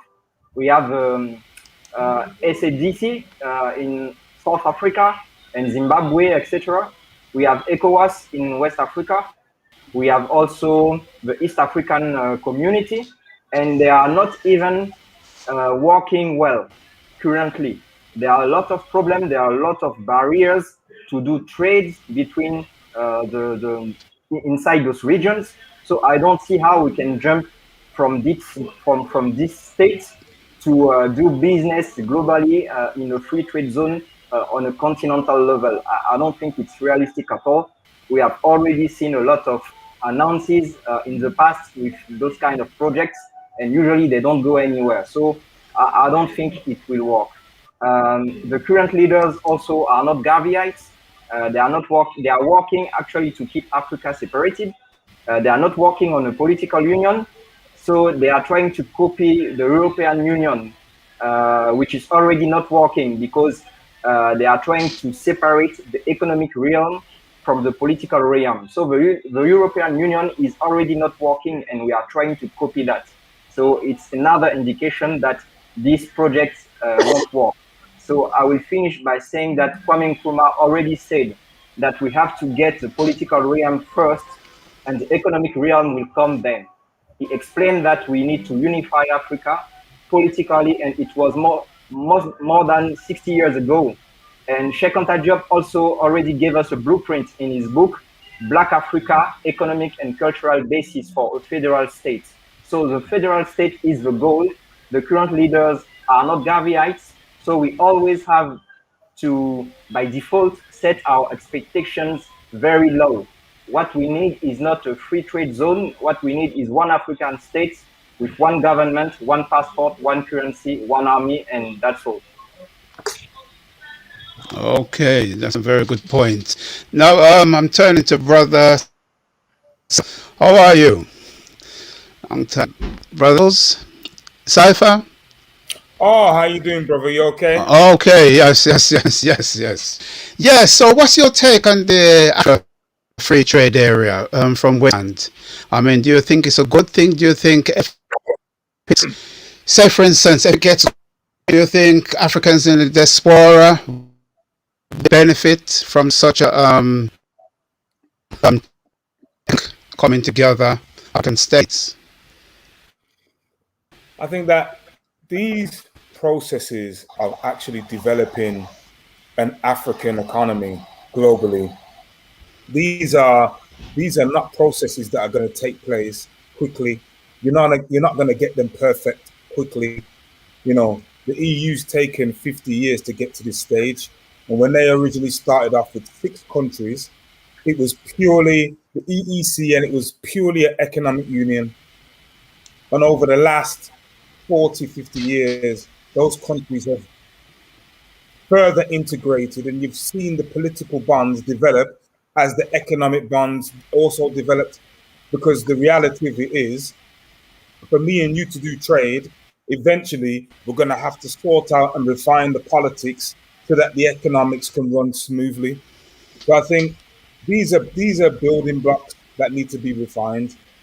So I look at it like of anything that can assist and support the development of an African economy, a Pan-African economy, a Black economy in our communities in the UK or in the diaspora, anywhere in the diaspora, I support. But I also recognize that these things, you're building something that needs to be refined. So when you build it, it's not, I don't expect it to be perfect immediately. I expect these things that the need for them to be improved, for them to be a process for improvement and refinement until we get to the right stage. Okay, that's a good take. So now I turn to Brother Dale. How are you, Brother Dale? I am well, Brother Tucker. How are you? Well?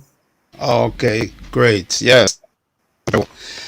So, as somebody from the nation now, what's your take on the African? Something that say your generation would live to see. Yeah. Really economic African force in the near future, or this future, or mid future. I think it's something that's heading in. You know, I'm a Yoruba man, but I'm from the place as they like to call Nigeria, which means I have no faith in leadership over there. You know, so what that means to me is that, you know, I hear free trade agreement, but to me it smells of shit, and it sounds like this idea of free market economics, which was just another opportunity to allow the richest to have no barriers to entry for their selfish, you know, agendas. So I can only speak for Nigeria, and I know for a fact that there has been a lot of barriers to people who want to take goods across border. Only Dangote, richest man in Africa, they call, has had no problem. Seamless, you know, what's the word I'm looking for? Exploitation of this new policy. So, and what I wanted to go on to say was just that, you know, the real problem I find, or I would see from my perspective, would be the infrastructure to make cross-border trade a legitimate option for individuals to make money. If we talk in terms of the traditional system, or like I hate to keep bringing it back to Nigeria, but it's just a great example of the weakness of the naira. An individual who thinks that his business can succeed in a bordering town would mean that for him to make that decision, he needs to have the disposable income. He needs to be in enough profit for it to make enough sense. And I think that a lot of these problems in terms of what an individual can do versus what Nigeria, they like to call them big men, right? A big man. He's like, oh, guy, he's making money. He might have made money in various corrupt means. It doesn't matter. But the point is that if you have reached the elite status in Nigeria or in Africa, then maybe cross-border trade is something that is open to you. But the point is that the people are not having access to that, what that free trade agreement could mean. And I've been asked to come on to digital currency and advent of yeah, we're going to come to that a bit. Yeah, I'll bring it back. We're going to touch on that in a bit. We're going to come on to that definitely. Yeah. So now I'd like to go to Dr. Asha. I know you're, Malawi is more or less home now. So what's been your experience in the African continent, and do you think this the area? Do you think it's something that is a positive for the future? Okay, greetings everyone. I'm hoping you can hear me, and my apologies for my lateness. Yes, we can hear you very clear. Oh, good. I'm speaking to you from Malawi. And I mean, I don't want to repeat what's already been said, except to say that he who pays the piper calls the tune. And never in the history of our existence, from enslavement to colonialism to neocolonialism to whatever we have today, has there ever been a time where the piper allows those dancing to the tune to do anything in relation to self-determination? There is an innate hatred of any opportunity for African men to get up off their knees economically and be independent of colonial masters. There is an innate drive that stops the piper from sleeping at night unless he knows for certain that he is calling the tune about what financial liberation will look like. And whilst we've got our leadership puppets in place, they will continue to enrich themselves, because that's the only reason a free trade zone is being talked about, because you can bet everything that we have that those who are currently milking Africa dry for all its wealth and resources whilst the people suffer will only find an easier way to do it, because our colonial current leaders dressed up in colonial clothes will be the ones who will front the justification for this. I see nothing in it. I think it looks good on paper, and I think we have to be doing something else to make sure that those of us who know what time it is on the outside are pressuring to try to get something else parallel to this that may or may not feed into the nonsense that they're talking about. But nothing new here to see. Let's move on. Okay. Right, I'll turn now to Brother Sibello. From your vantage point, say in Tanzania, this African continental free trade area, because I've heard it said that the only countries that stand to benefit is the big economies such as Tanzania, Nigeria, probably Kenya and so forth, and the smaller countries will totally be just overrun and pushed aside. So what's your take on the whole thing? Thank you very much, Brother Tahaka, and good evening to all the viewers. Brother Tahaka, I think the position basically is that the only way it can be made to work, if at all it will, is when it is people-centered. For as long as looking at it from a perspective where it's government that is driving it, definitely it will benefit just the big economies. But to even say it's benefiting the big economies is not necessarily correct. Like what Brother Dio was saying, that there are just a couple of individuals who actually will stand to benefit. When the talk of big economy normally is touted, it gives the impression that it's the entire economy that is benefiting.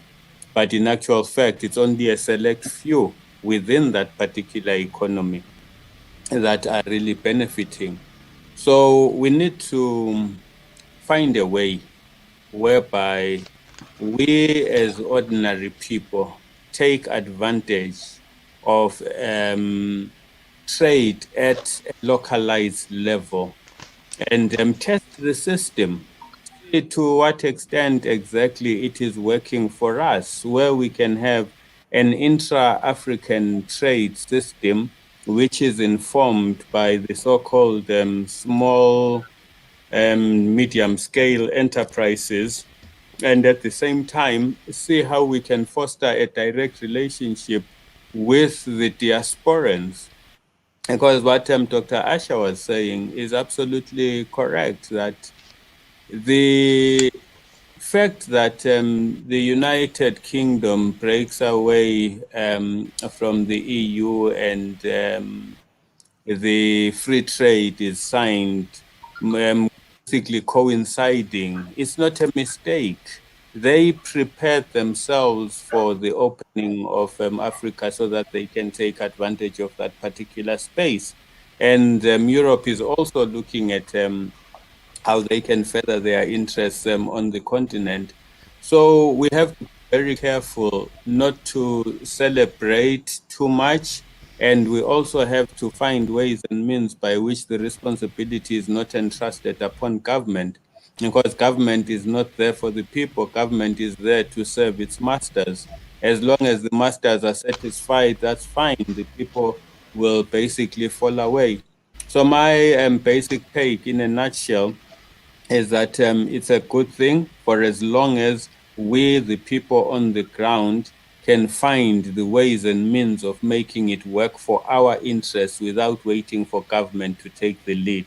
For as long as we expect government to take the lead and take us forward, they'll continue misleading us as they have always done since the days of so-called independence, which we know is all but fake.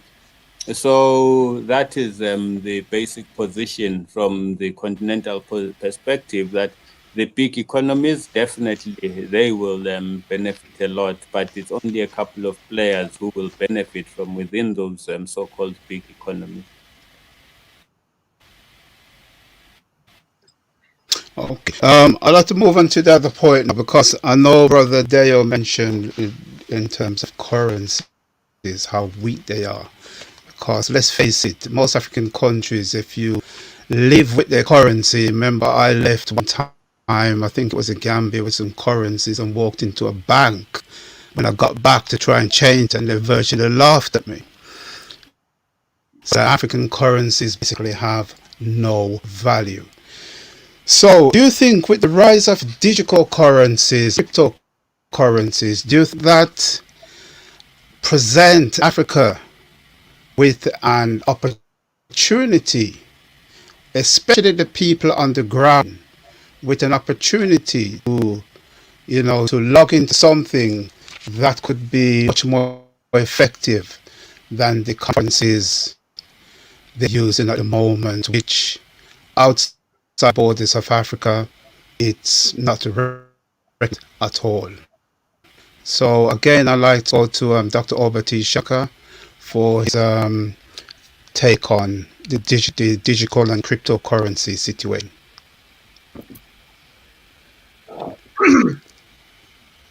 Digital currency is interesting. The problem with it is it's volatile, and people who are poor who invest in it could make money in 1 minute and lose it in the next. And a lot of it, I think, depends on how the big players play with it. So I don't think that Africa's future economically is with innovations in currency. Uh, Africa's currency is not recognized on the world market, for example. So you end up having to convert whatever you produce into foreign currencies, and you're going on the terms of trade that are being set by the West and now China. China's currency is recognized in Japan globally. So our currencies aren't even recognized in African countries. I want to go back to the problem. The first problem is the nation state. And at this point, because, we need to go beyond it in terms of continental unity, that's going to be a big thing. The nation state that Africa inherited is not designed to empower the people. So we have to look at models that come out of our history to reconceptualize. Brother Abiola made the reference to Sheikh Anta Diop towards a federated state. And he made reference to what he saw as one form in a continental unity of what he called bicameral assembly. And what he was talking about there was male and female being empowered. I've done a work called Return to the African Mother Principle of Male and Female Equality, where I go and look at what was the basis for, first of all, African family systems before the coming of the Europeans and, before the coming of Islam. And what I showed was that they were basically balanced. I called them not matriarchal or patriarchal, but twinlineal, with an interplay of male and female. African nations played off of the way lineages were organized, the way families were organized. And prior to the coming of Islam and Christianity, you had a lot more balance. One, because males and females were empowered. Two, because their economic system was communal, not based on private property. Private property in a house, private property in money, but not private property in land, air, and water. And we need to break that, because as long as we have that, the powerful will control the wealth. And that was John Locke's system. John Locke's system is for the few to grab everything, and private property was his God. And for my people, anyone that was put in the Western Hemisphere, we became property. So those are the things that I think need to be broken. That won't be easy. But at the village level, people know that. I was in Tanzania a number of times, and if you got property, they would put a 99-year lease on it. And that was because they were compromising, but they didn't want to completely sell it. So, I think that these are parts of the models we need, because if we're going to have continental African unity at some point, then it's going to have to be a new kind of way in which we run things, which is an old way updated. Okay, that's good. So, Brother Mandingo, now the same to you.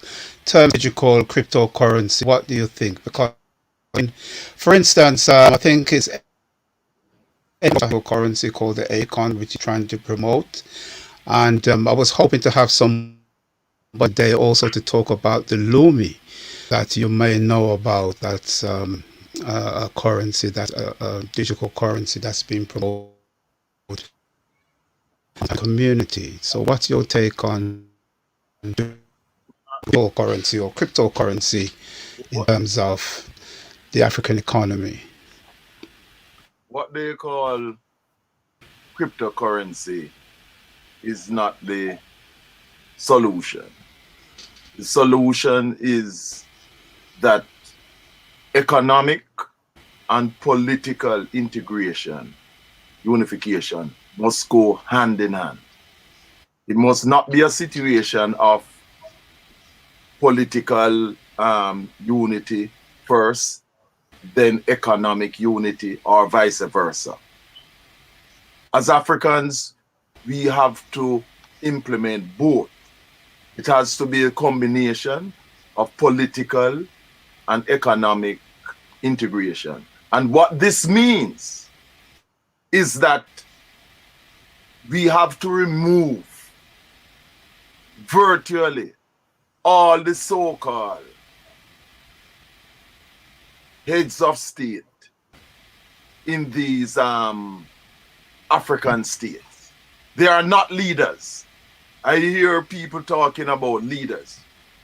One must not refer to traitors who work for our enemies as leaders. That is totally wrong. And that is fooling those of our people who are not aware of things to be calling traitors and puppets leaders. They are not leaders.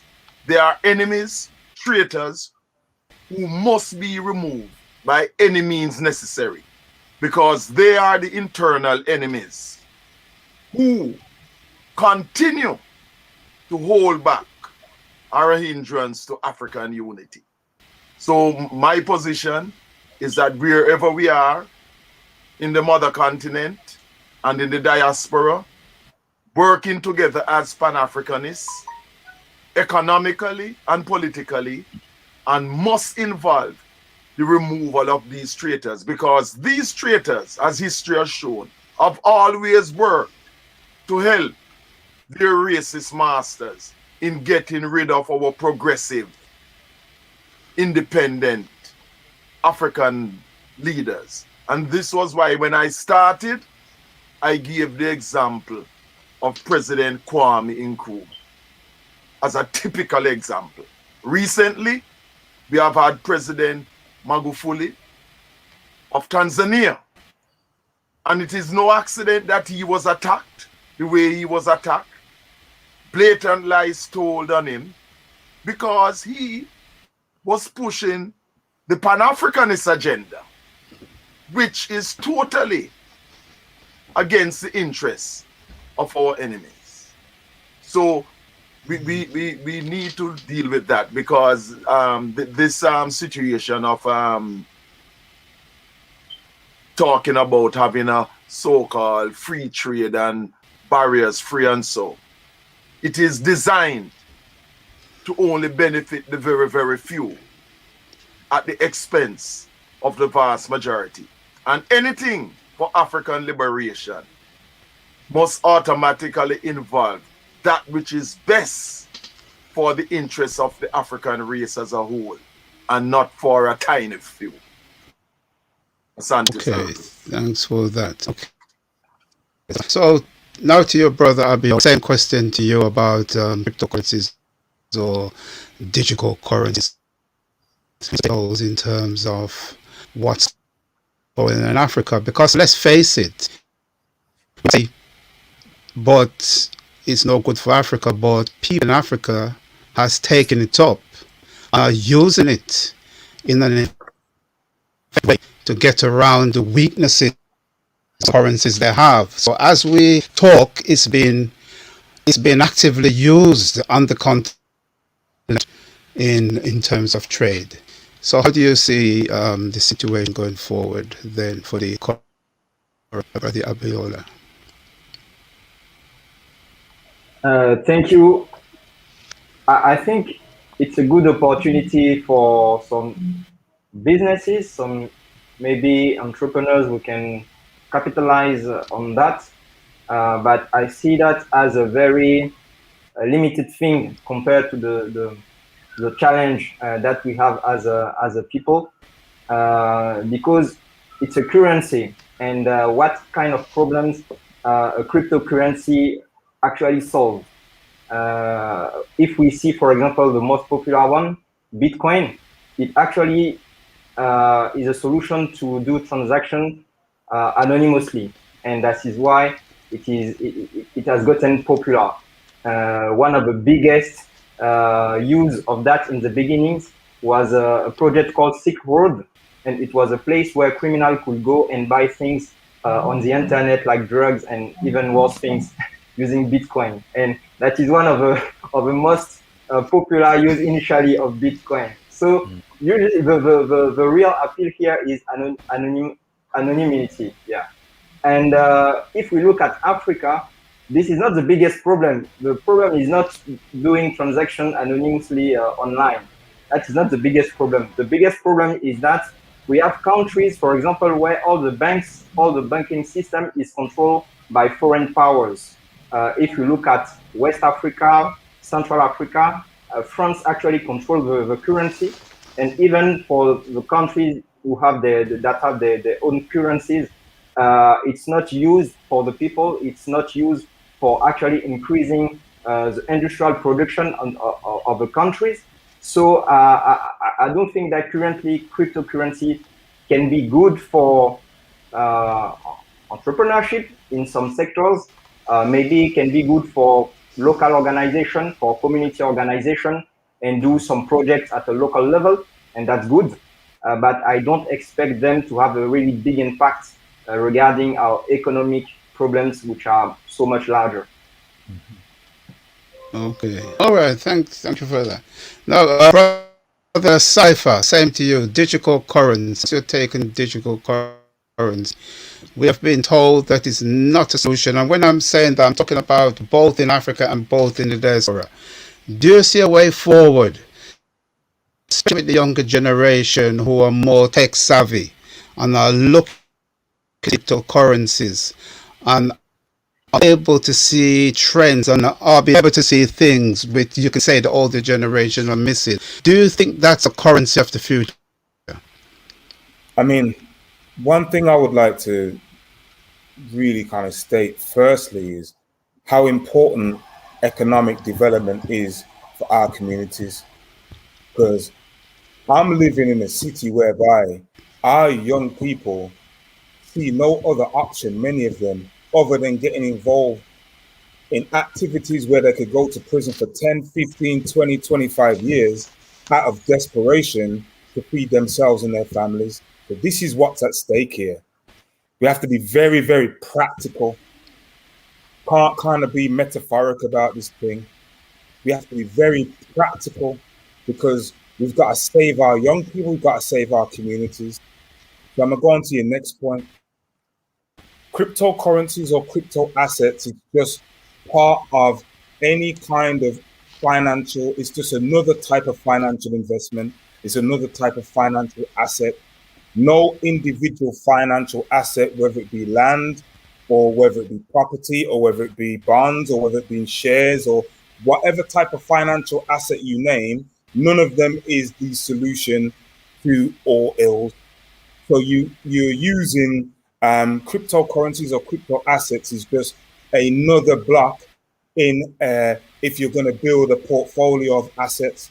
Now, if you're talking about can we as organizations create funds within our communities or within nation states whereby we use assets such as land or property or cryptocurrencies and gold and minerals and or other different types of assets as a fund that we can build wealth to invest in our communities internationally, then that's another discussion. But the actual cryptocurrency in itself, whether it be Ethereum or whether it be Dogecoin or Bitcoin, none of them. It's not a one size fits all solution economically for anything. It's just part of a portfolio.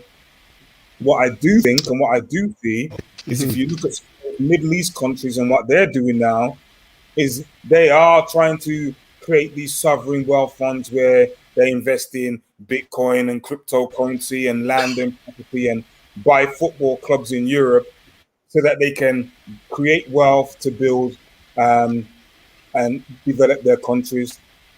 Me personally, I think that we have to focus at all times for 10 years straight on how we can develop our economies in our communities, in the diaspora and our communities on the continent and be practical.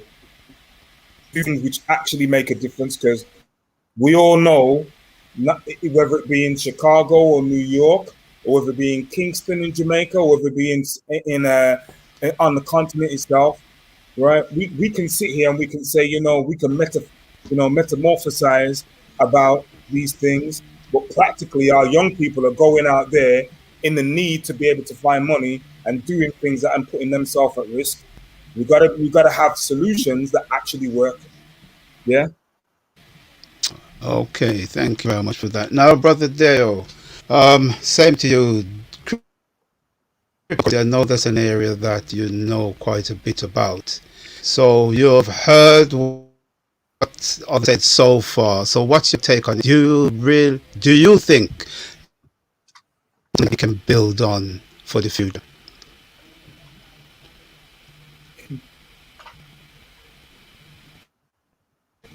Unmute. Hold on, we're not in you.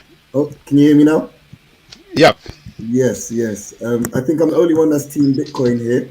So let's see if I can convince anybody that yes, I believe that cryptocurrency does act as a real solution for us. Obviously, the technology is not going to come and save us. We are the only people that can save ourselves. However, I believe that the technology could be an extremely powerful tool in the armory of any true revolutionary. And just following on from the brother who just spoke, he said we have to be practical, and I think that's a very, very important word. And the practicality is that in Africa, across Africa right now, young people are adopting cryptocurrency en masse. Nigeria is the #1 adopter of Bitcoin in the world. What does that mean? It means that these Nigerians have spent their whole lives with this inferior form of money, and they have opted out from it and chosen a new form of money. Now, there's this law, and I can't remember the name specifically, but it's called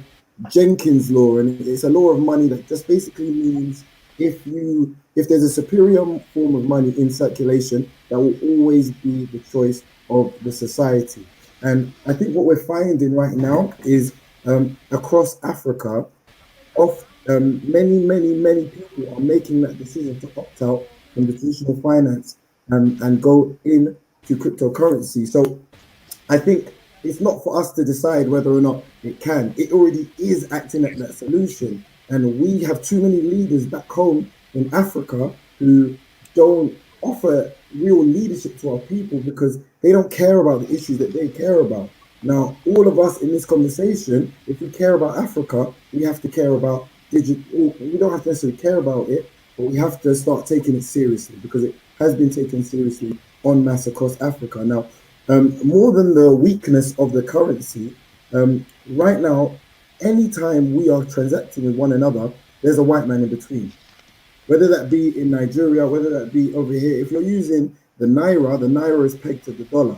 The dollar is the world reserve currency of the world. So everything is quantified in dollars. Therefore, when you switch over to Bitcoin, what you're doing is you're opting out of that system, and all Bitcoin is a peer-to-peer technology that allows you to send money like emails. So what that means is that instead of having to deal with the central banker in America, who I don't know if anybody saw yesterday, but President Biden has pressed or is pushing Senate for another 6 billion of spending. If you saw the fine print, and actually, no, 6 trillion. And if you saw the fine print, that was 12 trillion altogether. Now, they printed a third of all the dollars in 2020. I mean, what does that mean? We only used to hear about these kinds of things in Zimbabwe 30 years ago. What that means is the purchasing power of every single one of us as individuals, as part of that legacy traditional system, is going down and inflation goes up. So I think a lot of people around the world will have been hearing about rising inflation across the world. That is as a result of these unilateral decisions being made by policymakers in Washington, being made by the Bank of England. Now, with cryptocurrency, you can't. You don't. and nothing that they're doing in those offices now concern you. So the ability of the oppressor to oppress is weakened by Bitcoin. You know, at one stage we had physical oppression, which formed into economic oppression, which arguably now is converting into a biological warfare. But that economic oppression, or their ability to control us economically, is significantly weakened by Bitcoin. So there's a lot of people in the Bitcoin space or the cryptocurrency space that you will see are now working on a long-term trajectory that is not saying that, you know, the governments are gonna be powerless today or tomorrow, but soon enough, in 20 years' time, I can be a billionaire, I can have the money in my head, and the government won't be able to do anything to affect that. What does that mean? Obviously, we don't have Nigerian and African individuals with billions in their head or on the camera. But what that means is that if individuals such as us wanted to pool our money together to start creating institutions to create, like my brother said, sovereign wealth funds, we don't have to create a sovereign wealth fund that is looked after by a bank that we can't trust, a bank whose agenda is contrary to our agenda. We can create these funds on our own. We can create insurances, health systems, education systems that are completely permissionless and that have nothing to do with. Yes, brother, I can see that you're very enthusiastic about. I'll just try to give you as much as possible in the shortest. Yes, yeah. You're one that sold on that and think that definitely is going to play part of future development. Now, the same to you in terms of digital and cryptocurrencies. I mean, how do you see it in terms of playing out in Africa? As Brother Dale says,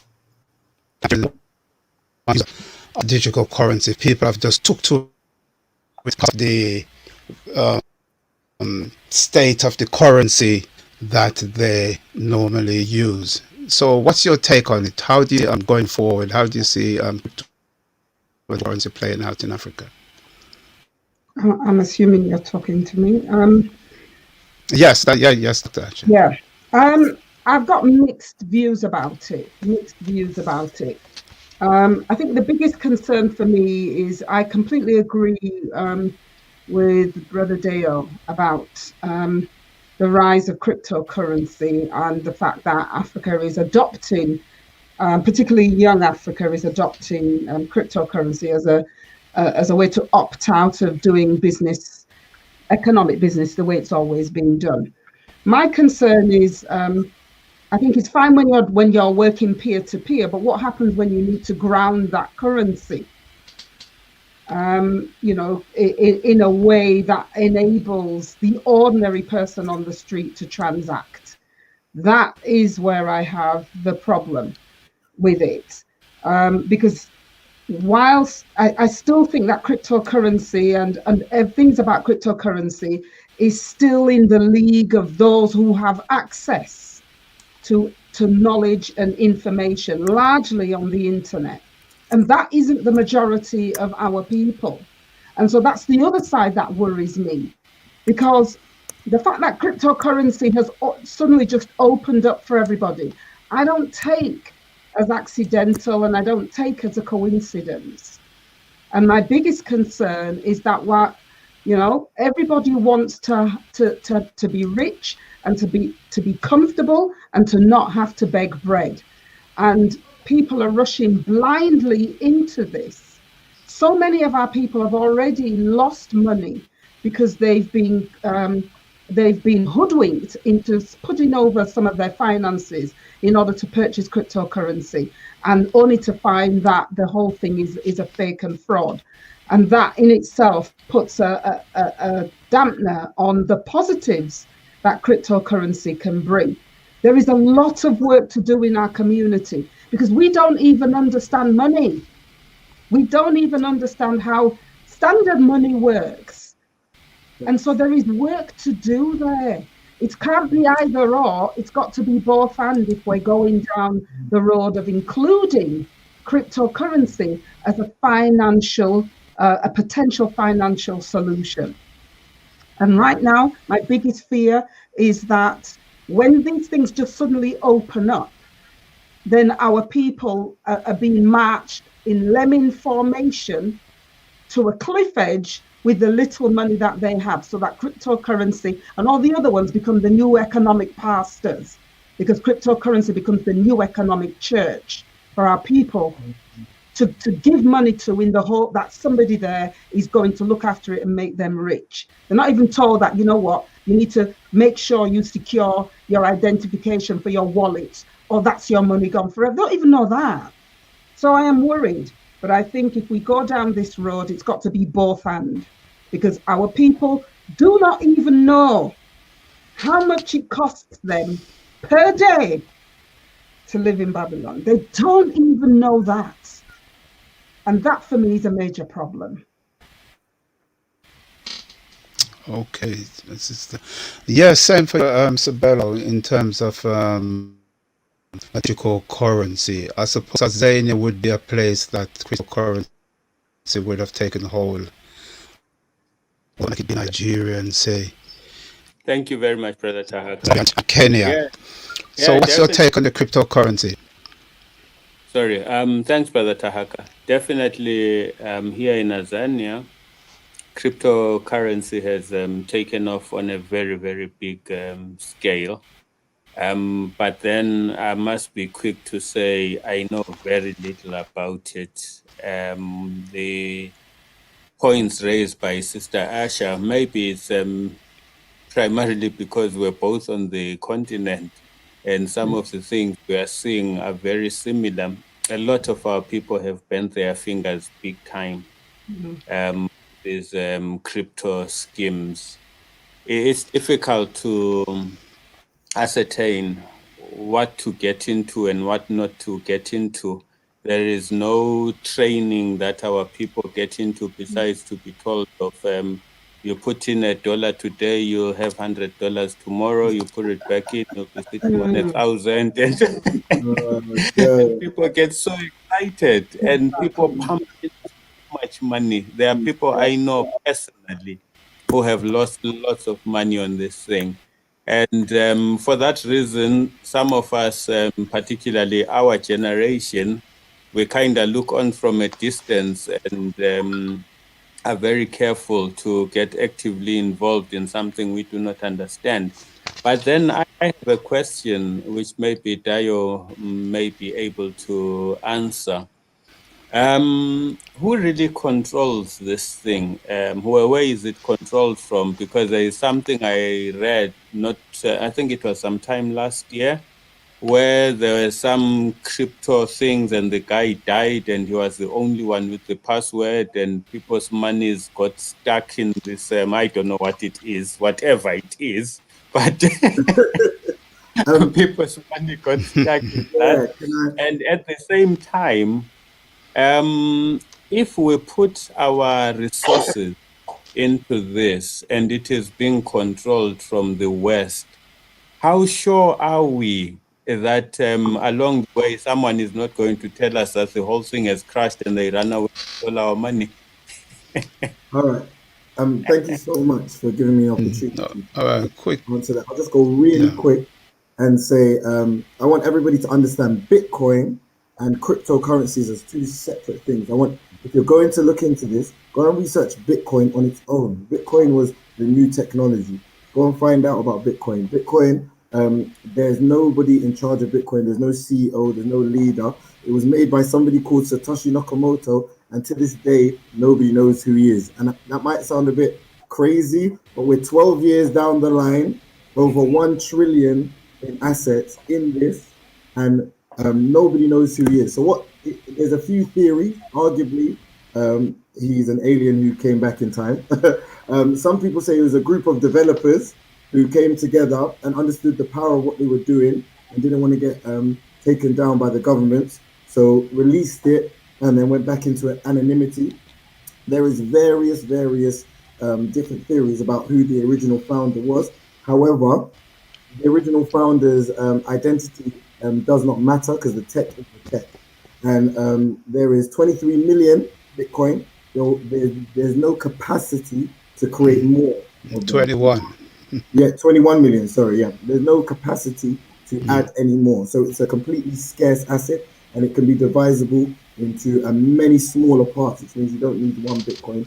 You can have individuals. So that means that if you understand Bitcoin as the one that gives this whole crypto market value, and then every other cryptocurrency, therefore, can operate in different ways. Like the brother mentioned Ethereum earlier.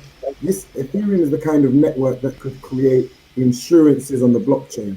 So if all of us decided that we wanted to insure against anybody, hurting their leg in this conversation, we're going to put £10 in each into this. What Ethereum creates is something called smart contracts. We could put our money into the smart contract, and upon the strict requirements we set in the tech being satisfied, the money could be released. So what cryptocurrency is it means you can create systems that don't require trust, that don't need central authorization, and is the whole point of decentralization. And what you guys said with reference to people being scammed.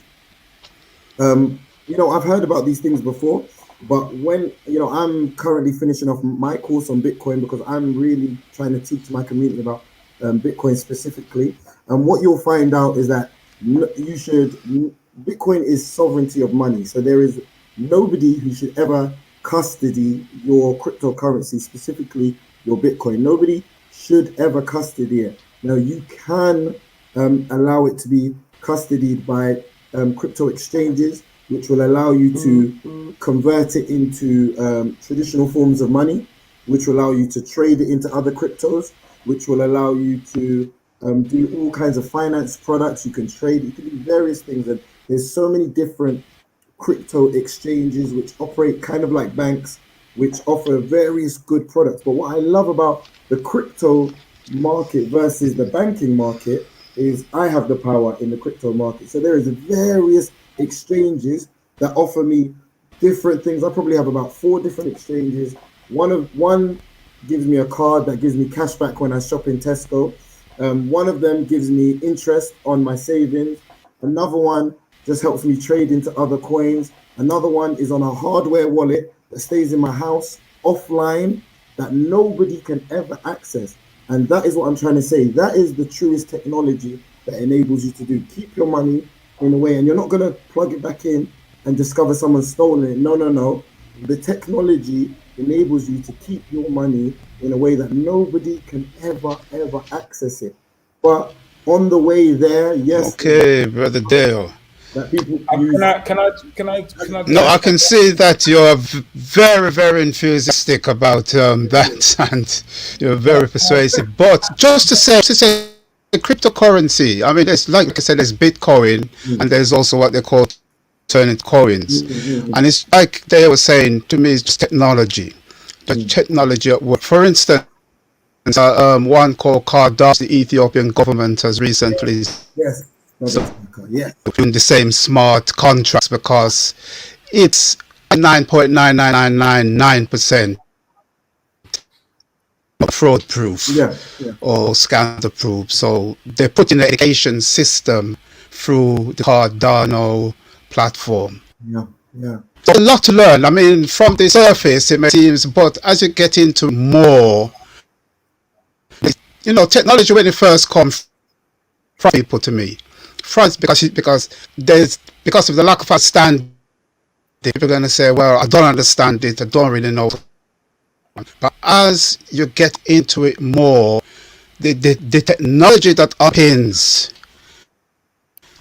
crypto makes sense. I've looked into it and it does make sense. The technology, the coin itself may be arguable, but the technology that it is tremendous. And just because how Africa is situated, it's like the folk didn't need to run copper wires to carry phone calls through copper wire. It went straight into the mobile age. And I know trading on the telephone, passing currency over the phone, Africa is a part of the world that does that. So it's a technology that actually Africa is leading the world in, because of the pickup from especially the young people. Africa leads the world in as we speak. But I must move on. I mean, that's a topic that we could get bogged down in. Can I make a point, Brother Tahaka? Can I make? Yeah, okay, Brother Cypher. Yeah, okay. The one thing I was going to say that I think it is useful is, for me, who's done business in Africa, between Africa and the UK, one thing that I've experienced is high bank charges. So if you're transferring money from the UK back to or from the UK to Africa, or from the Africa back to the UK, sometimes the charges are very expensive, and it takes a long time for the money to actually clear. So I think with what I know that some people are doing now is doing Bitcoin transactions, whereby it's instant, isn't it? It's the transaction is made instantly, and there is no additional charges and things of that nature. I think it's useful for that now. The only thing that I think we have to be wary about is the volatility. And I think it's good that if you've got a transaction that needs to be made today at a fixed time, and we know what the Bitcoin price is at that specific time, and we make that transfer, then I think it can be very useful for international payments and stuff like that. Okay, that's clear. Now, I'd like to move on to is the whole question now of, we're told Africa is the largest recipient of world aid. In fact, we're told someone without aid in given to them would totally be bankrupt and collapse. Now, looking forward, a book written, I think it's called Aid Not Aid. The most, I forgot her name, shame on me, but it's a very popular book. Her argument is that, she's called Dambisa that's Moyo. Right. Dambisa Moyo, that's the one. I think she's from Zambia, and it's arguing that in order to keep Africa impoverished, Europe from the beginning have always thrown money at Africa. Come and take, and when you had a few governments said we don't want your money, we're more or less forced to take it, because Africa is required to be in debt. That's how Europe started Africa. So when looking at aid, we know that Africa, because take for instance, Britain said it's proud of its aid budget, how much it gives away. But is there anything for every pound that Britain gives in aid? Don't you think it gets something back? So the whole question of trade rather than aid to develop, what's your take on that? I'll get out with Dr. Oberty.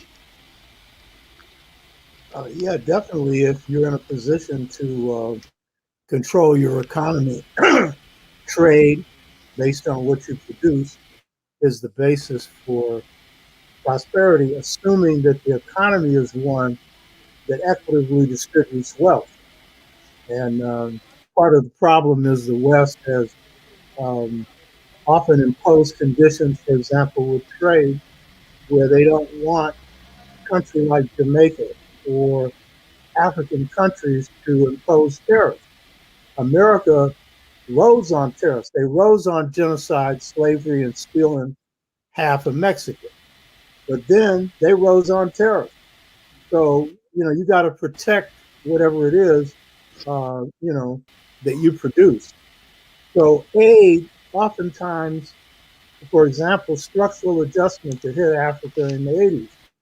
Some bad aid came before that. And then what ends up happening is the West comes in and then imposes on you neoliberalism.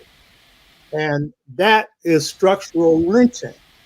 And then after, all the goodies that Africa produces, including water, is sold off to multinationals. Then they come in and say, oh, they made a mistake. They didn't make a mistake. The IMF, the World Bank, was created out of Bretton Woods. to put America in power. And originally, the IMF was set up to aid Europe, World Bank.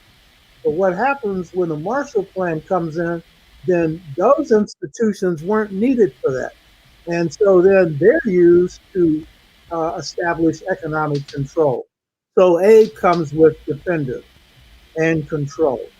And I think you need to look also at China in terms of their resource strategy and then also what they want back. So obviously, we need to build up economies that can trade internally and on the world market, trade for profit for the country. But it's just like gross products, the gross domestic product. These are being cited as progress for Africa. But where is that going? It's going to the pockets of very few people. So the people are not profiting. So trade and aid, it's ideal to operate without aid. One thing I liked about the Honorable Marcus Garvey, who was my first master, is he was into economic self-reliance. And that's not always possible. But to the degree you can be self-reliant, I think it's important. I just wanted to respond to a comment made by Cypher on the state of our youth and make a comment on that what you said is very important. And in Africa, you have a lot of people leaving Africa to go to the West because there's no employment in their countries. And in the United States, our youth have been impoverished by deindustrialization that have taken jobs out of the country. They've broken up communities and stuck drugs in the community. So one of the things we need in terms of rebuilding Black communities, particularly I'm speaking in the diaspora, is we need massive job programs that produce jobs that produce good incomes, as well as business development. A lot of us put all the emphasis on business development, which I think is important. But if people don't have money in their pocket to support businesses, businesses are not going to work. I led a movement, San Francisco Freedom Movement. It was the only movement in the United States that defeated an entire economic power structure. We defeated corporations, banks, the Bank of America, supermarkets, departments, thousands of jobs. Those jobs are still there. We need campaigns like that along with economic development. And then, of course, Africa, the banks need to be putting money into small businesses, Given the people who are really building up an economy, they're the ones that should get the money. And Jamaica should not be in the condition it's in. It should be a heaven on earth. And this country busted their economy through terrible economic policies that drove their economies into the dirt, including their milk industry. Powdered milk drove out good milk. You know what I mean? And a people that were self-sufficient in ground provisions now can't even have a beachfront house. You know what I mean? People are driven into poverty when they should be living in heaven. So, I think it's a question of us constructing economic power. But that is also, as one of the previous commentators said, tied to political power. And the political power is not the European nation state. That is our biggest problem. Okay, that's good. Now, I'm got half an hour left, and I still got another question. So, in answering, can we make them sharp and precise so that we can get through? So next, I'll turn to Mandingo. So, what's your aid versus trade argument? For instance, some country welcome aid, which you think it's just a cutting edge which has been used to push people and make people dependent, and abandoning the country to the city because they think it's more because a lot of aid is coming to the city. The thing about it is that the largest, the biggest recipients of aid are not Africans, but Europeans. I repeat that. The biggest recipients of aid historically and right now are Europeans and not Africans. Because Africa, which is the richest continent on planet Earth, natural resources, this is the aid that Europeans have been living off, like parasites and leeches, historically, and still do. And this is why any move for Africans to own and control their resources for our own benefit, which is why Kwame Nkrumah said that the irony is that Africa, with the richest resources continent, has the poorest standard of living because of European imperialism. What we need to do is take control of our natural resources, which is what I've been saying from the start. Because this is not a currency thing. Before there was currency, there's agriculture, which produces food and other things. We don't eat money, be it crypto or otherwise. We don't consume those things.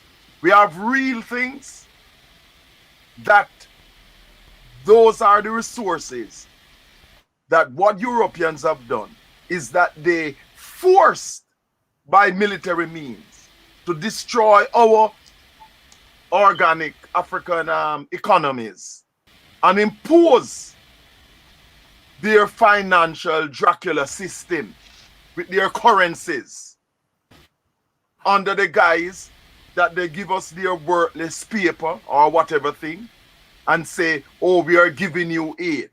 But it's a big lie. They are the ones who are getting aid from us. But of course, they do it by force. Brother Tishaka spoke about Jamaica, where I was born and bred. In 1969, when Jamaica changed from the English pound sterling to the Jamaican dollar, you know what was the exchange rate? 2 to 1. 2 Jamaican dollars to 1 English pound. The Jamaican dollar was 100%, was double that of the US dollar. It was 4 US dollars to the English pound, while it was 2 Jamaican dollars to the English pound. Now it's over 200 Jamaican dollars, 2021. To think from. How did this come about? It came about by the trickery using their things about structural adjustment, their IMF loans and World Bank things, all designed to control and suck our economies and to rob from our people. We simply need to trade amongst each other. The purpose of Marcus Garvey's Black Star Line was not, as most people who are ignorant think, to just put Africans in the diaspora on ships and carry them to Mother Africa. No. The essential purpose of the Black Star Line was to facilitate trade, economic working together between Africans at home and Africans abroad. Because Marcus Garvey realized that we needed that form of vehicle to promote and enhance our economic empowerment as Africans. Okay. So same to you, Brother Abiola. So question of aid and trade. I mean, we have heard a lot of the trick going on with the kind of aid. So what's your take on it? Any African government or Caribbean government for that matter would be brave enough to look to say we no longer want aid? I think aid and trade are just political, economic instruments. So they are like knives. They can be used to cook or to kill. So they are not bad or good in itself. And I think President Thomas Sankara said that we we want aid that um, help us get off the aid. We don't want aid that get us addicted to aid. So we can choose the type of aid or the type of trade that we want to do. For example, we can see that the United States give billions of dollars to Israel each year to build up their military, and this is positive for Israel. We can also see that China is today number one or number two economic power in the world, and they got aid from the West. Clearly, they got investment, massive amounts of investment to build up their industrial bases, and now they are a threat to the West. So they were able to use that smartly, but to be able to be in that situation when you can choose what is good aid and what is bad aid, what is good trade and what is bad trade, you need to be able to not need that aid. You need to be able to not need that trade. You need to be able to stand by yourself and to live in autarky if needed. And I remember a comment by then it was the paramount leader of China. His name was Deng Xiaoping.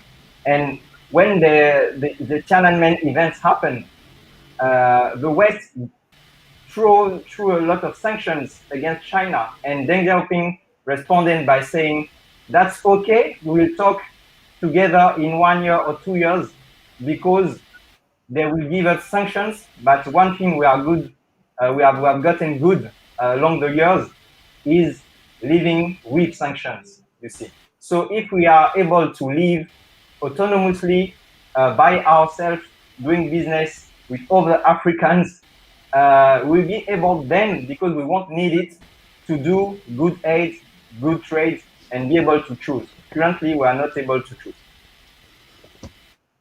Okay. So, Brother Dale, so what's your take on this then? The whole question.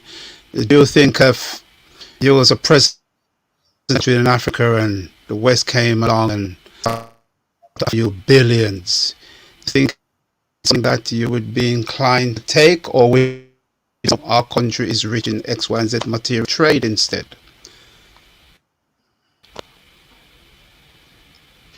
Okay, you're muted. Yeah, I'm sad to say that the only president I think that would have been brave enough to do that was recently taken from us. So, I think that any aid that's ever given to us has always been, Trojan horse designed to actually bring us down. So I'll just take this opportunity to say RIP to the most honourable President Magufuli, because he's the only one that I think was strong enough to stand up to the aid. And, I don't know. The only thing that I've ever heard good, I don't even want to say it's good, about aid is that when somebody told me that some Nigerian Yahoo boys were doing fraud to take aid money from the money because the money was just sitting in people's banks. That's the way I've heard it on the thing. That's the only thing I've heard. I've heard that it's just sitting in people's banks and waiting for either corrupt governance or white men to continue their agenda. So, no, pretty boring, my answer. Okay. So the cipher. I mean, what's your take on the whole approach? And I'd also like to talk on, say, in the West diaspora, the community. Do you think the government have also used a kind of trickery to hoodwink people by a lot of these grants that was given out in the past, only when it was ripped away from you? The first thing I would say is that if you look at the first generation of our leaders, I think the vast majority of them, the first generation, they had very good intentions, but you're literally trying to build a country that hasn't been invested in for 30, 40 years, and you're trying to build infrastructure, create jobs, create an economy, feed your people all at the same time. So I think that we've got the benefit of looking at what went right and what went wrong. And that's how I look at life. You got two types of wisdom. You got the wisdom that you learn from your own experience, and you got the wisdom which I believe is superior, where you can look at somebody else's experience and you can adjust your actions accordingly. And I think that we've got the benefit of looking at what happened to the first generation of African and Caribbean leaders and how aid was used against them. So we know not to fall into the same traps and make the same mistakes. I think there is a need for us to focus on trade. Shaka mentioned this thing about the need for economic development, and I agree with that. And I think that between us as states, we have resources. For example, there was a time when I was doing some helping a African government obtain sugar. And I said to the ambassador of that country, I said, have you spoken to anybody in the Caribbean? Because this is one of the major sugar producing areas in the world. No, we haven't. We've got, if you think about, you've got cement in this country, you've got oil in that country, you've got sugar in this country.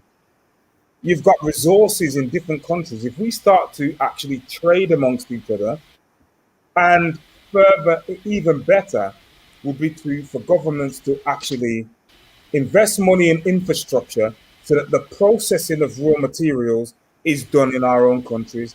So we're not just taking cocoa and selling people raw cocoa or selling people raw materials. We're processing the cement. We're processing the cocoa. We're processing the coffee. We're processing the gold. We're processing the diamonds and the aluminium and the bauxite and everything else. The money is not really in just the raw commodity. The real profit is in the development of that commodity into items that people buy, into the phones and the watches and the rings and the jewelry and the actual food products that people buy and they eat. We need to change our way of thinking. It's not about in the 21st century, I've got this raw product and I'm going to sell to you. No. I'm going to take some money and I'm going to invest in infrastructure. And if you're going to take aid to do that, and you say, right, I'm going to take these billions and I'm going to invest in infrastructure, so I never have to ask you for anything ever again. After this date, it's only going to be trade business only. Then I think aid could be useful in that way. But if it's just, I'm going to take this money to feed myself now, it's not useful. As Brother Adiola said, it's like a tool that can be, it can be used for good or for ill. So for me, trade is the way forward. And that trade will be beneficial if we start to think more international. Our countries need to start talking to each other. Our regions need to start talking to each other and be practical and start doing work. So I say to Brother Oba, right, do you know anybody who's got a factory here who produces this? And I can speak to a brother here in Nigeria who's producing something there that we need in Chicago, and that maybe we can actually find another market in Europe. We need to start thinking like that. And then that's when the trade becomes actually really powerful. Okay, thank you very much. Now, Asha, I mean, recently, I think it's a in hints, especially like, Ghana produce a lot of cocoa and stuff that go to Switzerland and it would be, producing its own chocolate because they're kind of stirring you. I mean, do you think he's going down the right track? Sorry. If you want to work, trade with us. It's difficult to understand the question. Your voice is again. Any better? Yeah, if you're talking aid versus trade, right? Yeah. Okay, so I mean, there's two things that I want to say, because firstly, I don't think we should let Dambisa Moyo off the hook.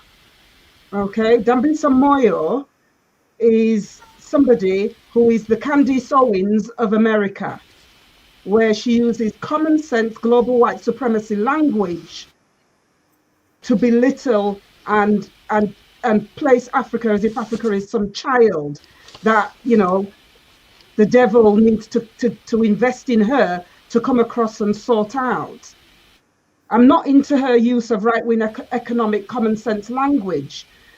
without looking at the fact that, well, all of the things that Elder Oba said about the way Africa was deliberately impoverished, and not looking at the fact that we only got flag independence and not economic independence. Her views completely ignore the economic stranglehold placed on African economies. And so this common sense position that she takes, as if she ever gave a damn about Africa and aid, is completely disingenuous and totally fraud. So that's the first thing that I want to say. And I'm not going to repeat everything that everybody else has said. I'm going to come at it from a different point of view, because aid is a complete and utter red herring. I've only got figures from 2002 to 2006. And then Africa received $84 billion of aid. And our remittances, that's the money that Africans send to Africa, doubled that and more at 167 billion. So who's providing aid to Africa? It's Africans in the diaspora who are sending remittances to African countries. We're the ones providing the aid. Direct investment was only 226 billion and loans were 380 billion. So the total inward flow of income was 857 billion. The outflow, profit from remittances, 130 billion, debt services, 456 billion. Aid, 84 billion, debt management, 456 billion. And the estimated illicit flow, that is money that they do not pay tax on, 619 billion. So the net outflow is 348 billion. So who's zooming who here? Okay, it's a completely disingenuous argument. And when our people don't know the actual figures and the fact that those people who provide the most aid to Africa is us through our direct remittances.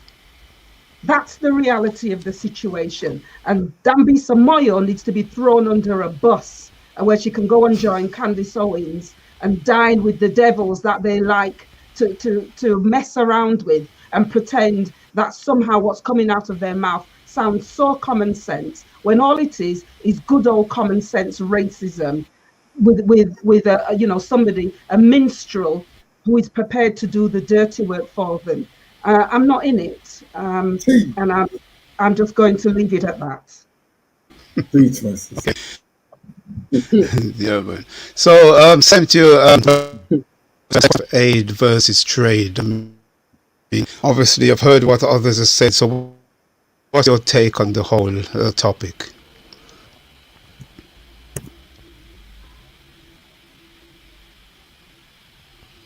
Is that for me, Brother Taka?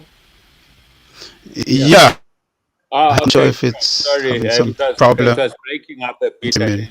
No, I think much of the issues as regards aid and trade have been covered in a very meaningful manner.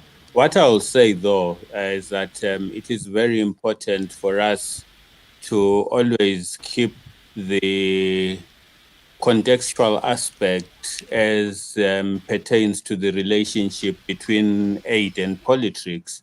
That at the end of the day, this so-called aid is actually about political manipulation, because it's designed in such a manner that it keeps the recipient countries beholden to the countries that are giving them aid. It keeps them beholden to entities like the IMF and the World Bank, and therefore cannot really do anything the way they see fit.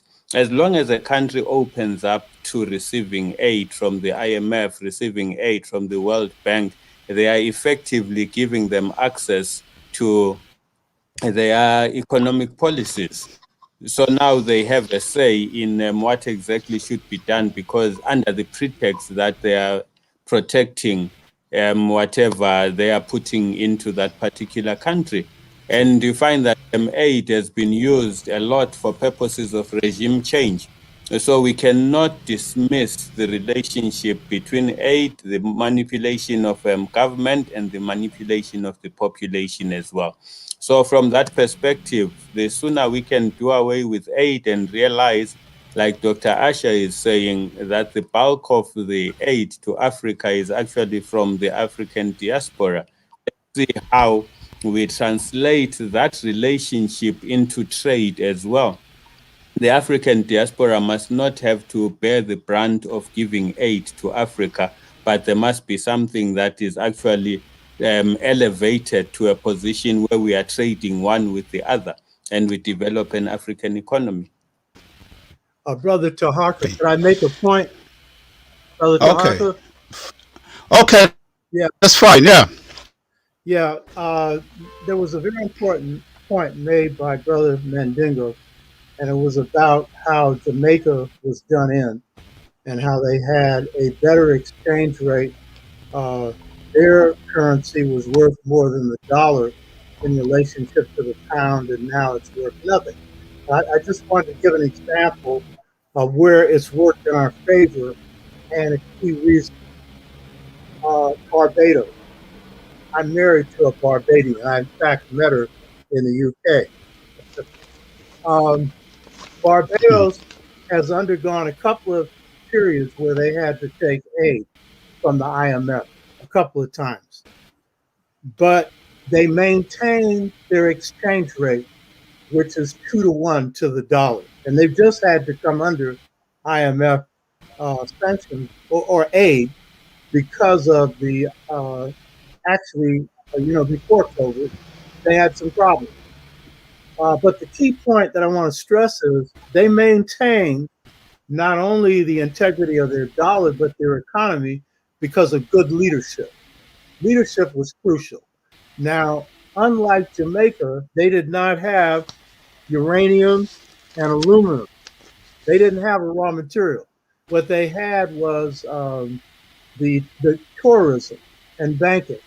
But what they had was good leadership. And so when they got IMF aid, the first thing they did was see that they assessed their population and they saw, first of all, that they would have to tighten their belts because they're going to pay this back right away. And so they took cuts. So the prime minister took a cut in his pay. And what they did is they then went and advanced retirement. But they saw, so that they cut state budget. But they saw that every house was surveyed so that no house would go without an employed person.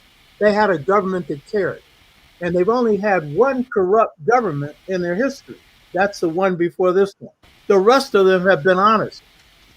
Barbadian leaders can walk throughout their country without armed guards.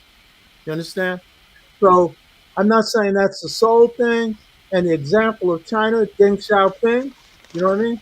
A good part of the aid that came to China in its, modernization came from overseas Chinese.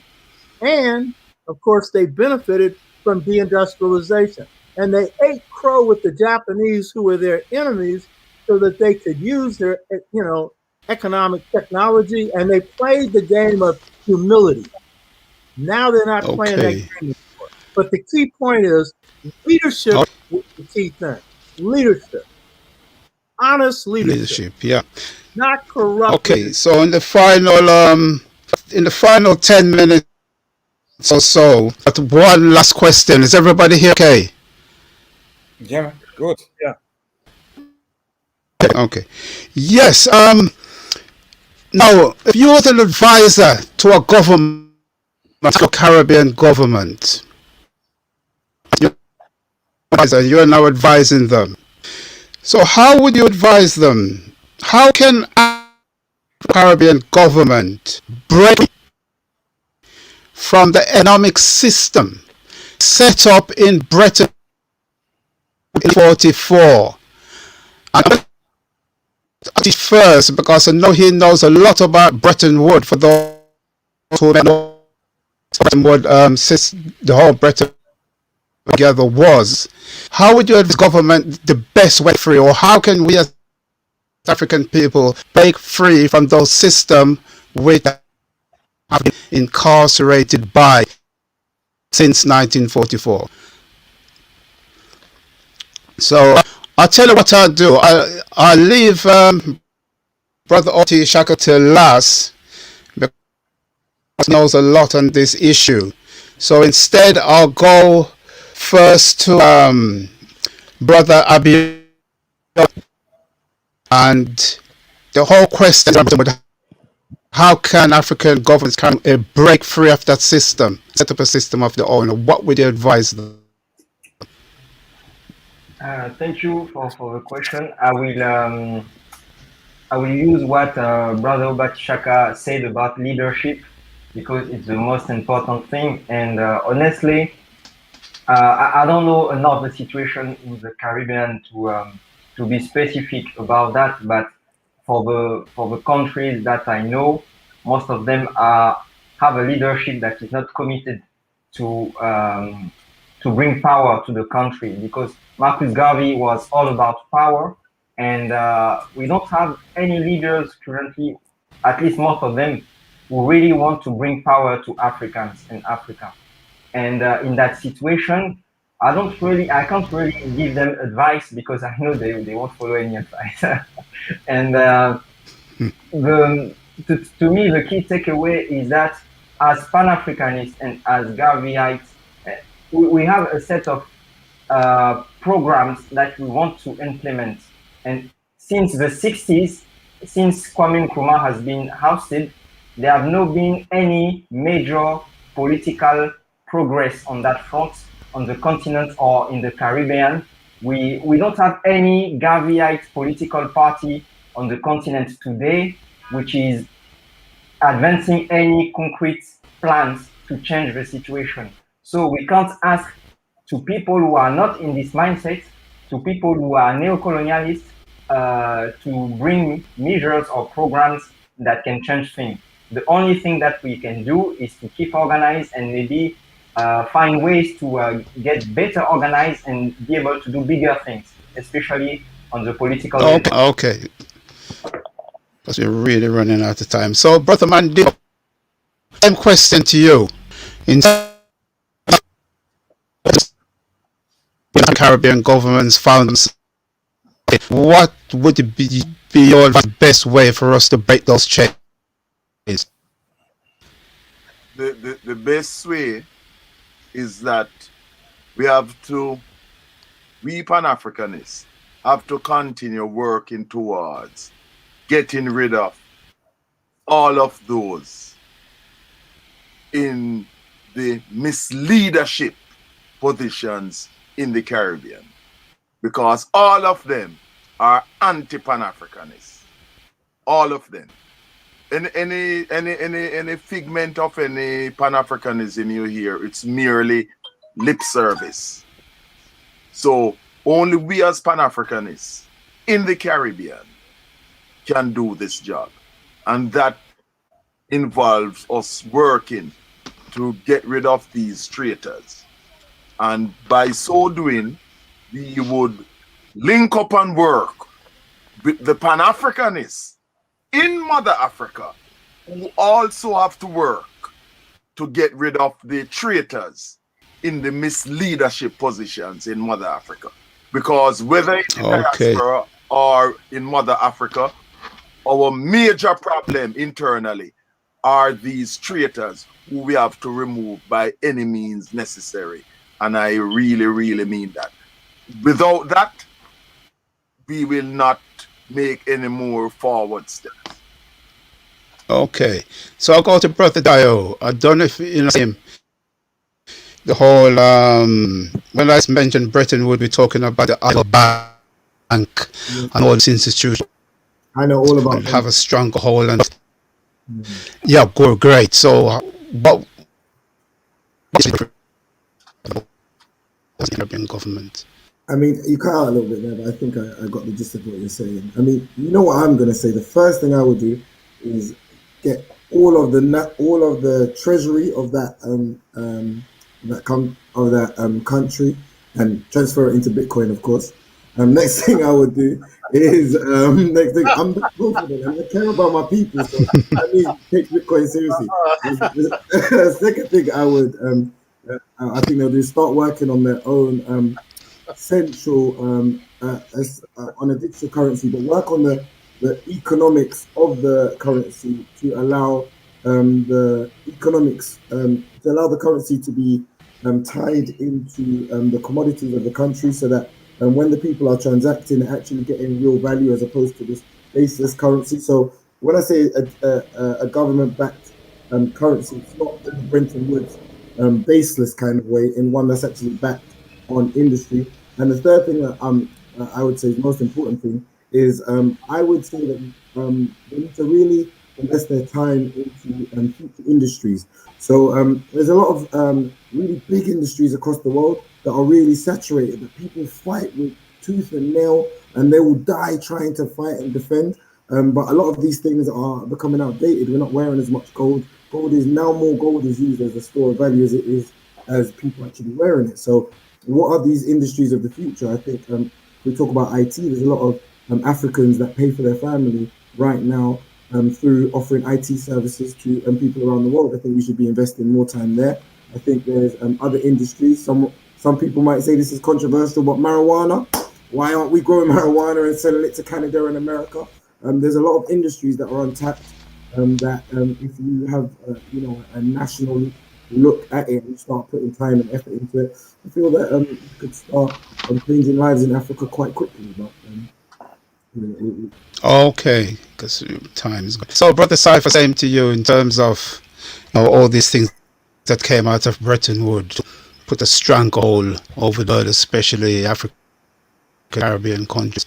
What would be your move in terms of breaking free and setting up? I mean, the first thing that I would do is I would basically sit down with the leadership and say, look, we are going to run a program for 10 years where we are focusing on economic development. We're focusing on education of our young people and our children. We're focusing on innovation and industry and infrastructure. We're going to make our country a clean, safe, healthy place to live. We're going to make sure our children and our elders are looked after, and that we have a stable level of well-being in the society. And the next thing is about, we need to be making things, we need to be creating things, we need to be designing things. And I would get the people who are experienced in industry and bring those people and the smartest people and the people who've been actually doing the work disparately together to work on this program to actually put it into action. So we get the best minds and we get the people who actually go out there and do stuff, build better roads, communities, running water, great education. And in the end of 10 to 15 years, you've now got a generation of young people who are smart, who are ready to step into roles, but that you're actually keeping the smart people in your country. They don't have to go to the US, they don't have to go to Europe. They can actually work in developing the infrastructure of the country and improving industry in the country and actually have a good lifestyle while being in their own space. So that's why we'll do an actual solid 10 to 15 year program of development focused. Okay, that's great. And now the same for you, Dr. Yeah. Now? Yeah, okay, yeah. I would do completely Great. Yeah, I would do completely the opposite of what's been done now. It's just as simple as that. Okay, because if we were ever going to achieve anything using the systems that are in place now, with the people that are in place now, we would have achieved it already. So for me, there has to be something completely different that bypasses some of the systems that are in place now. And I go back to my previous point. If we are the biggest investors, if we are the biggest aid donors to Africa, then I think there is a missing link there about what we are doing with well, it's probably more now, close to $200 billion of investment that we are putting into our mother country. We have to do more with it, and we have to do completely the opposite of what's being done now. Okay. So, Mr. Bello, the same question to you in terms of what came out of Bretton Woods, basically whole around the African continent and the Caribbean. Say, I mean, what would be your way for eradicating those kind of systems? Well, the basic way that I would push mainly is aspect is related to education and the economy, and the necessity to consolidate the relations between the Caribbean countries and the African countries, and begin to lessen the strengths of relations that exist between the Caribbean and the West, so that we facilitate a scenario where, when we are trading amongst and between each other, the barriers to trade are reduced in as far as Africa and the Caribbean, and at the same time facilitate a greater freedom of movement between the people from Africa to the Caribbean and back and forth, really. Once we do that and we structure an education system that speaks to both realities as regards the Caribbean and Africa, then we are fostering a scenario where the future generations of Africans globally will be able to speak the same language. Because one of the things that keeps us apart as regards the diaspora and the continent is that we don't have a cohesive system of education that is instilled in our children from basically the time they get exposed to schooling up to wherever they end with their schooling. So my issue would be to look at both the African situation and the Caribbean situation and see how we can align the two. Thank you. And finally, Dr. Obert, you have heard the question because I know you're very around that area, Bretton Woods. 1944, they came up with which is still very much holding the world, especially the African Caribbean countries. So what would be your best take in terms of how to the rest of themselves free? First, around education, we need to shift the paradigm of education. The paradigm of education is not only Western because it miseducates us on our history and perpetuates a colonial history. If you go into most African countries, their universities, I've spoken some, it's all colonial education. That, of course, has to be ended, but it's the methodology of education that is the worst part. Western education creates puppets. It doesn't just create black puppets, it creates white puppets as well. It is a system of memorization or regurgitation. I'm finishing a work that breaks that paradigm called Sever, which is bringing out your inner light. We have to have education where the truths we learn are the truths we live. And that's a different educational paradigm. That shapes leaders that base their leadership on love. Deng Xiaoping did what he did out of love. His son was dropped out of the second or third story and paralyzed. But he served his country because he loved China. And we've got to love our people. That's number one. Number two, when Jamaica was brought to its knees, it was self-sufficient in ground provision.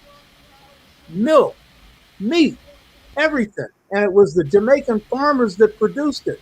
Protect your domestic economy.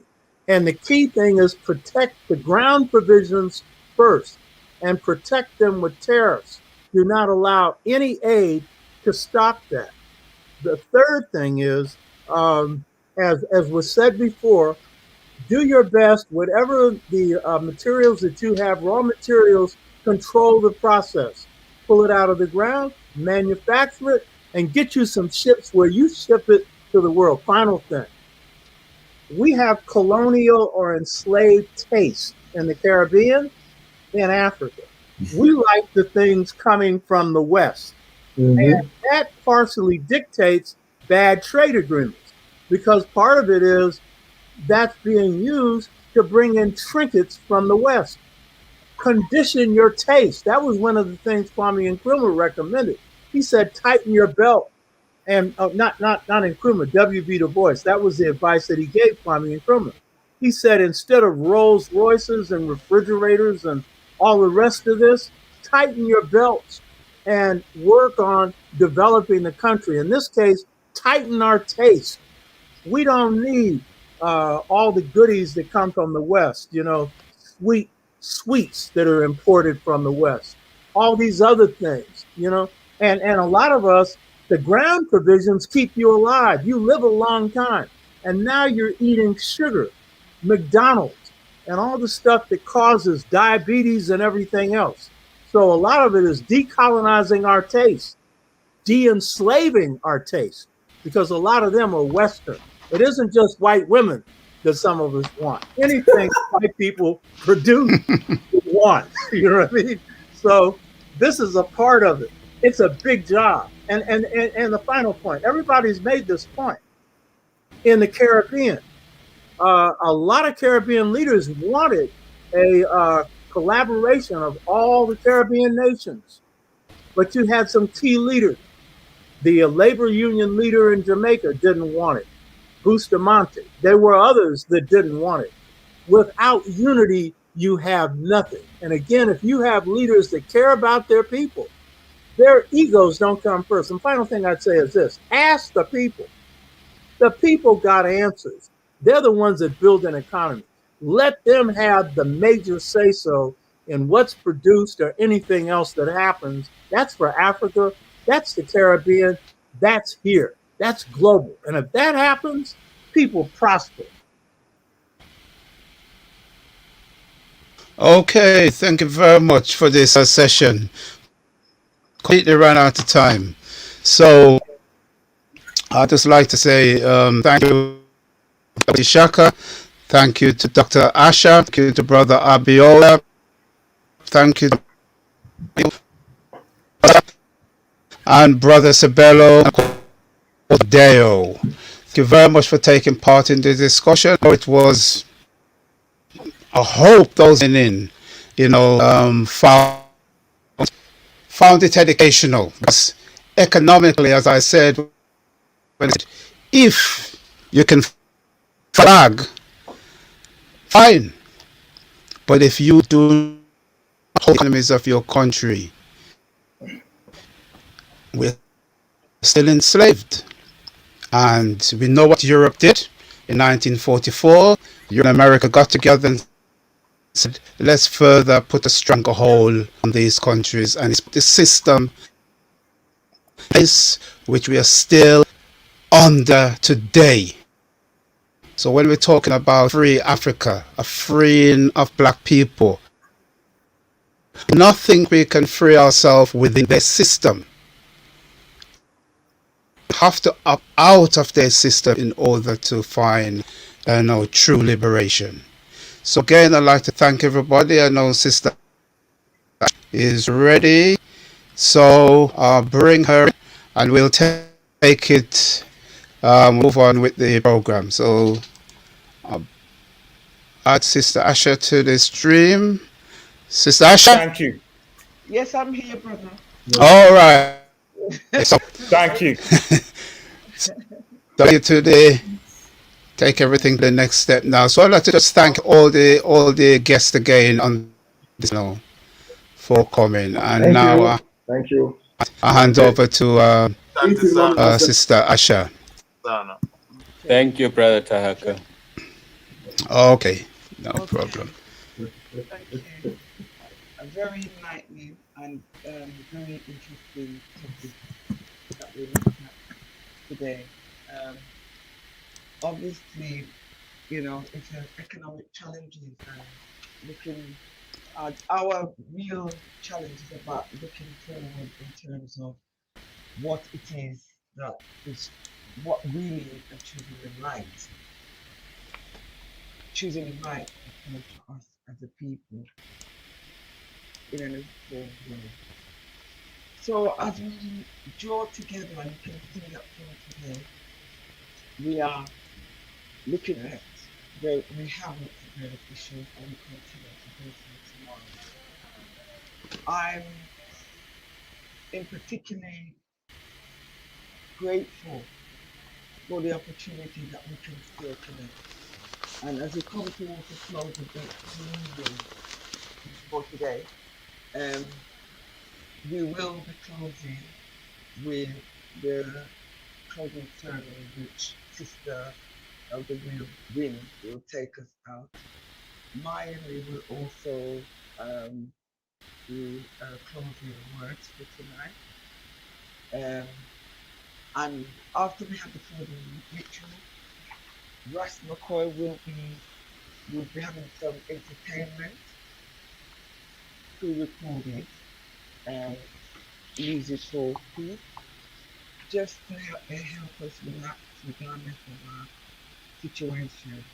We have to connect with the positive mind and creative vibration of us. But I'd just like to put out to everyone to really reflect on where we're going and what we're doing as individuals collectively, and thinking about how we can improve our situation and not just a topic and issues that are arisen from across the board.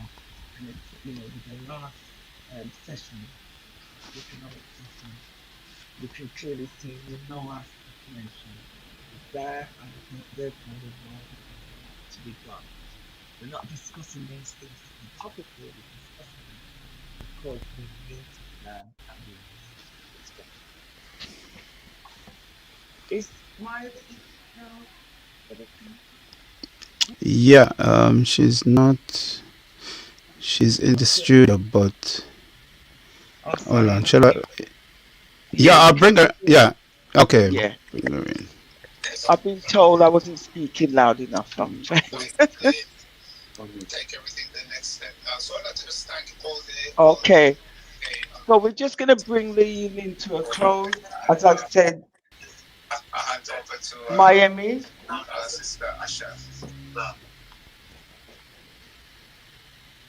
Okay. So she?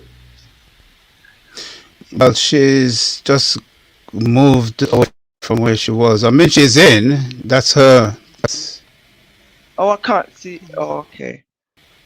But All right. she's just Just gone bear away with from the us, family. post. Yeah, she's just gone away from the post one bit. Okay, families. Probably something happening behind the scenes, but thank you, Brother Pep. Thank you, everyone. And as we're waiting, I know that Sister Naila is communicating with Sister Win also to get ready to do the closing ritual. Okay, we have Miami here now. So she will close us out today, out this evening, based on what I've just said. And remember, tomorrow we have another packed day starting at 1 o'clock. And we have the pandemic panel and African spirituality and liberation, and then reparation tomorrow.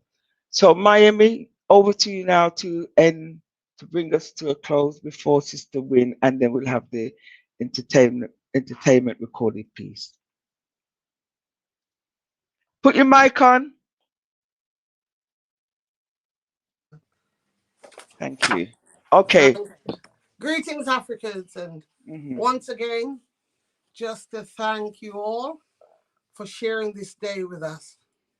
First, we want to give thanks to the Creator for making today possible, and to the ancestors, and for all the contributors, which has made today truly, truly informative and powerful. Really informative and inspirational. And just really to thank Brother Usman from the Gambia, who really, just a couple of key things in his delivery And, you know, one of the things which he said, which really kind of impacted on me, was when he spoke about the youth and decolonizing the educational system in Africa. And that is so important, because we know when we can decolonize the minds of our people, then we can begin to be on the road to liberation. He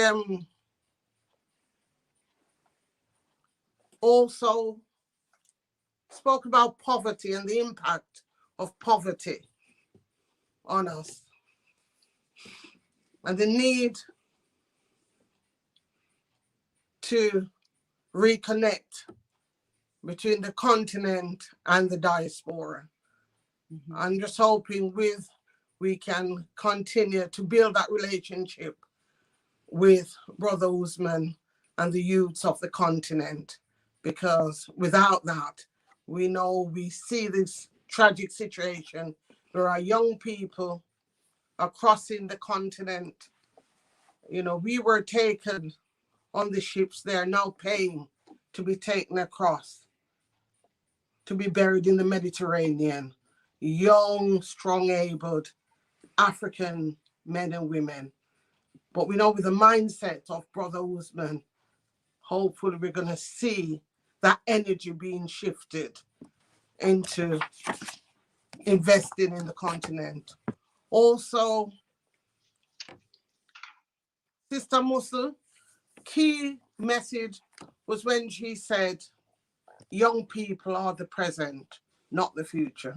And that's a very, very powerful statement, because we all say that, you know, as it's futuristic, but what she said, it's here and now, and we need to get that right. And I think the point she touched on in terms of the importance of African women in rebuilding our continent is extremely, extremely important. Again, we want to continue those links in order to rebuild Africa. Within Aman Rashidi, and you know, powerful brother.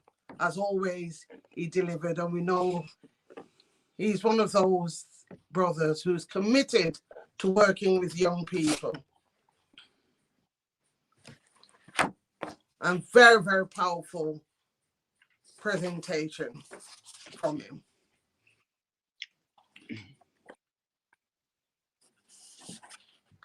You know, he spoke about constructive instruction, and then about some things we have to let go of. You know, one of the things he said, which was powerful, was that about slavery, it wasn't slavery, it was warfare. It was terrorism. And so, very, very powerful presentation. Last, we had the economic debate, very powerful, very challenging in terms of the concepts.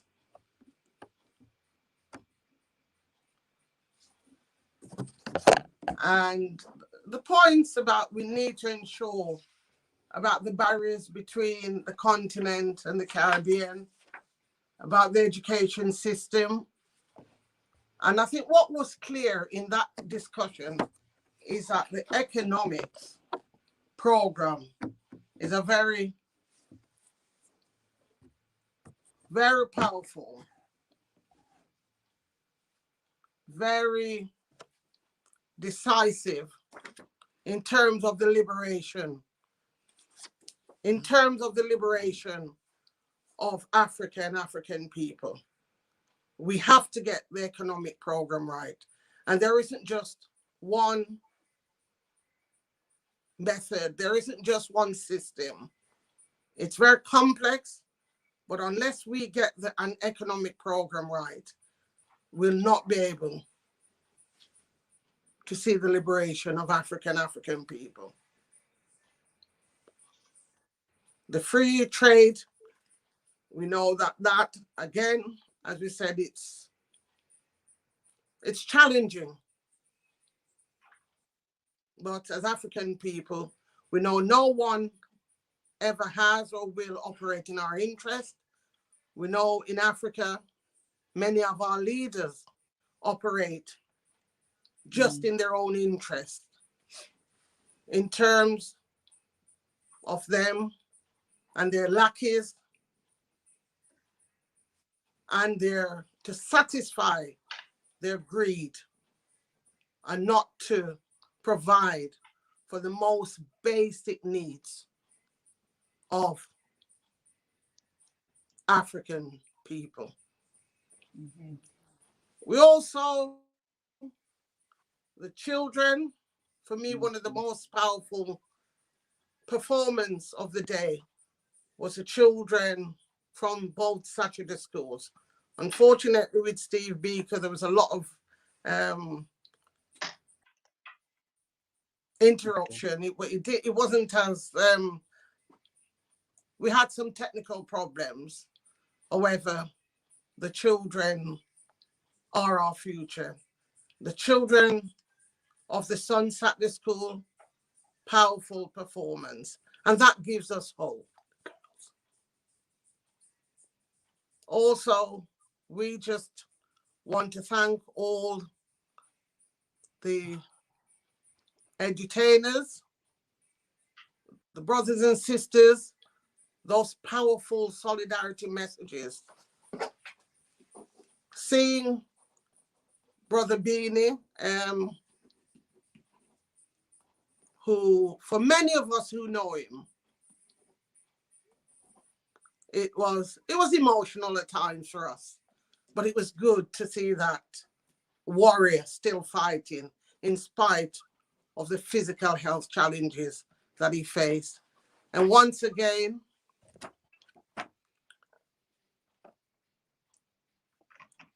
as we said, we're putting an appeal out for some funds to help buy the herbal medicine that he needs. Also, we have those two beautiful princesses, Sankofa and Afrika from Birmingham, who gave those tribute to the Queens. We want to thank them also. And most of all, you, the brothers and sisters who have been with us all day. Asante sana. We look forward to you joining us tomorrow again. And what's important is not just that we hear, but is that we act on what we hear. That we'll all go away from here today with a new resolute to do what we can to ensure that we leave our community better than we found it. Asante sana. Thank you, Mayami. We give thanks for the closing words, and as I mentioned before, I hope you can all hear me, that Sister Win, okay, I hope you can all hear me clearly. Thank you, Mayami, for the closing words. And as I mentioned before, in ending this part of the session tonight, Sister Win will now do the closing out ceremony, the ritual, and then after that, there will be a pre-recorded piece, entertainment, edutainment by Ras McCoy. Sister Win will be joining us now. No, she's not in the studio yet. Oh, she was at one stage. Oh, Oh, I know we've been communicating and she was on standby. So she should be there.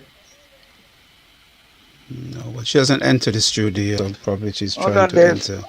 Oh, I'm sure she's trying to enter. We'll be patient and use these last few moments for reflection and just thinking. We've had a full day today. And for brothers and sisters, while we're waiting, we can't go any further until we close out this part of the session. I'm sure Sister Will is on her way.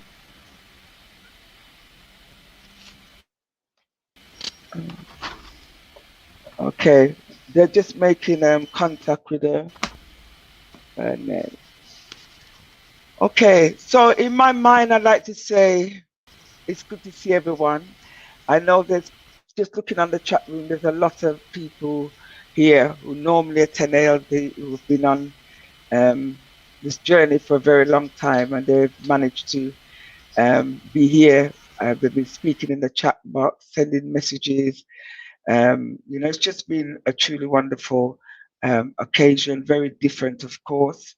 Tomorrow, the format will be very much based on the panel style that you just experienced from the economics panel, but it will be a different, obviously different participants, but the same, it will be the panel style, with different people giving, speaking to the question or the issue that we have raised. I'd just also like to say that ALDs, for us, we're constantly seeking to improve and to look at how we're doing things or change how we've done things. When we're in the hall, we have a very standard way of doing things. It's forced us to be, to use our Kumba creativity. So thank you for staying with it. And I know, thank you, Sister Win. It's good to see you. So I'm going to say, I knew you were on your way. So I was waiting. I'm so sorry, family. no, Yeah. sis, you're here. That's the main thing. We knew you were here, and we've been communicating. So these things will Okay. happen. So I'm going to Yeah. hand over and say safe travel, everyone, when you leave here tonight after the entertainment. But Sister Win, over to you now to do the closing ritual to take us to the Okay. next level. Okay, then. Thank you very much. Greetings, family. Thank you all for being so patient and staying the course with us today. I give thanks and praise to the ancestors for their diligence, for coming in and sitting down with us, hearing our tale of the challenges that we have facing us at this time. And we ask that as they go back into their own realms and commune with the other ancestors, they will call them council and choose amongst themselves who best suited to guide us, as well as the young ones who spoke today, outlining the problems and of their zeal. They know the destiny for each of us. They know what we're all tasked to do. And may they guide us and keep us, and that we also be obedient and listen to their instructions and try not to run ahead of them, but to follow them so that the work gets done and we have a brighter tomorrow. Bless you all. Thank you. That's it. Thank you. Thank you, Sister Win. So Africans, family, we give thanks. And of course, we are moving to the next item, which is entertainment, and that will be the end of day one. And we give thanks to the Creator. Through this, all things are possible. So we have a pre-recorded piece, and I'm sure you'll enjoy it. So travel safely wherever you've traveled from, and rest well, and come tomorrow renewed and ready to take in more and participate. Yes, greetings. I would like to give thanks to the PACM for inviting me to perform on this auspicious occasion, when we celebrate African Liberation Day, and which brings unity and strength and power to the African people. Yes, My name is Ras McCoy, and I'm a singer, songwriter, and a radio presenter on Galaxy Afro.com radio. Yes, so I want to thank Taraka for inviting me to perform on the program and give thanks to him for that. And also, you can find me on the YouTube, you know, and don't forget, you know, you can subscribe to me on the YouTube, Ras McCoy on the YouTube, RASMCKOY.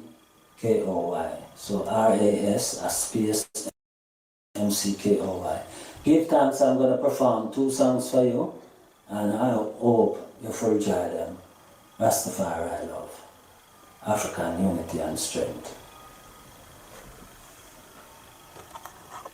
Greetings. Yes, African Liberation Day once again.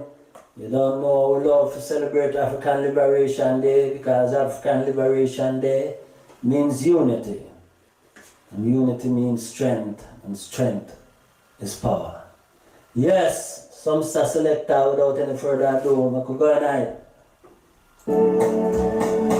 His Imperial Majesty, Emperor Haile Selassie of Ethiopia, President Julius Nyerere, President Kwame Nkrumah, President Jomo Kenyatta, and others, created the Organization of African Unity, which today is now the African Union. It is incumbent upon all African leaders and all African people that the borders of Africa be broken down and all Africans are free to enjoy peace, security, and prosperity. Therefore, break down them borders and let us be free now. Open up them borders and let us be free. Break down them borders and let us be free.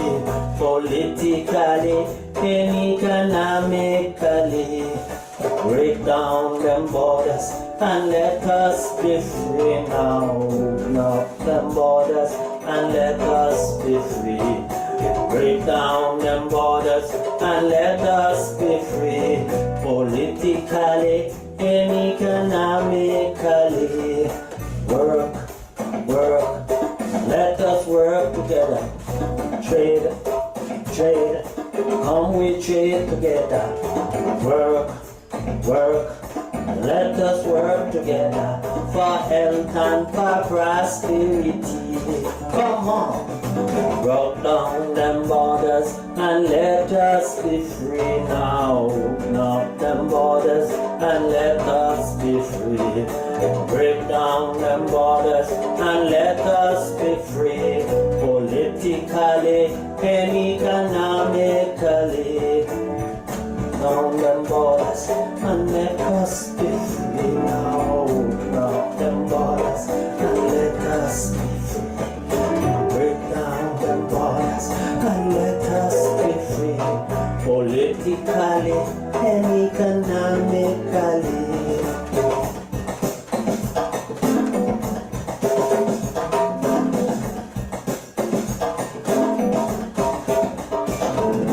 Highways, so highways, where are those African highways, railways? Where are those African railways? Highways, oh highways. Where are those African highways?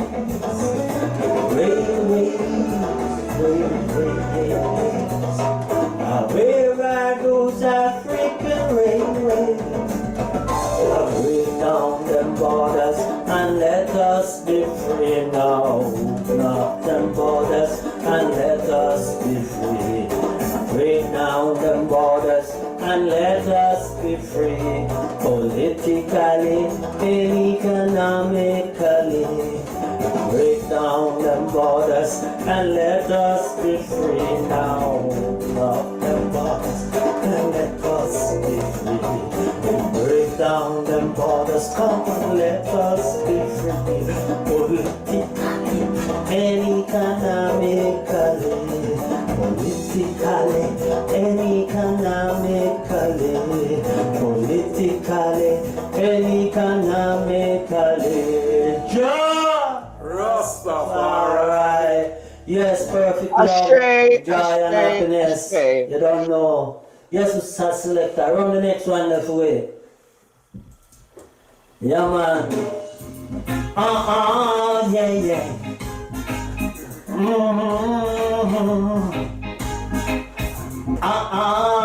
Yeah, yeah. We gonna rule. Yeah, we are gonna rule. We gonna rule our own destiny. We gonna rule, yeah, we are gonna rule. We gonna rule our own destiny. We gonna rule, yes, we are gonna rule. We have the teachings of His Majesty, and anywhere that we Africans walk, we gonna walk with Majesty.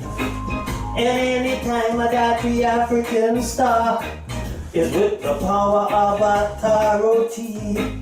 And if any guy should try a thing, they're gonna buck up in a formidable military.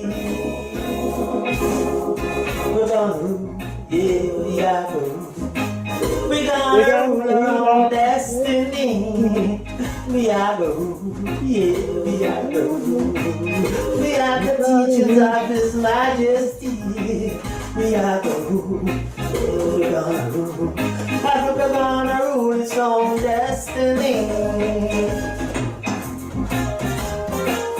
Yeah, man, love, joy, and happiness, and happy African Liberation Day. You know, PACM, you don't know. One love. Yes, we Selector. One love.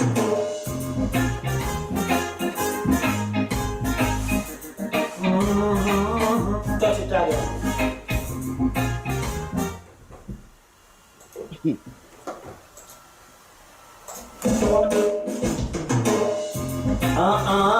Yeah, yeah.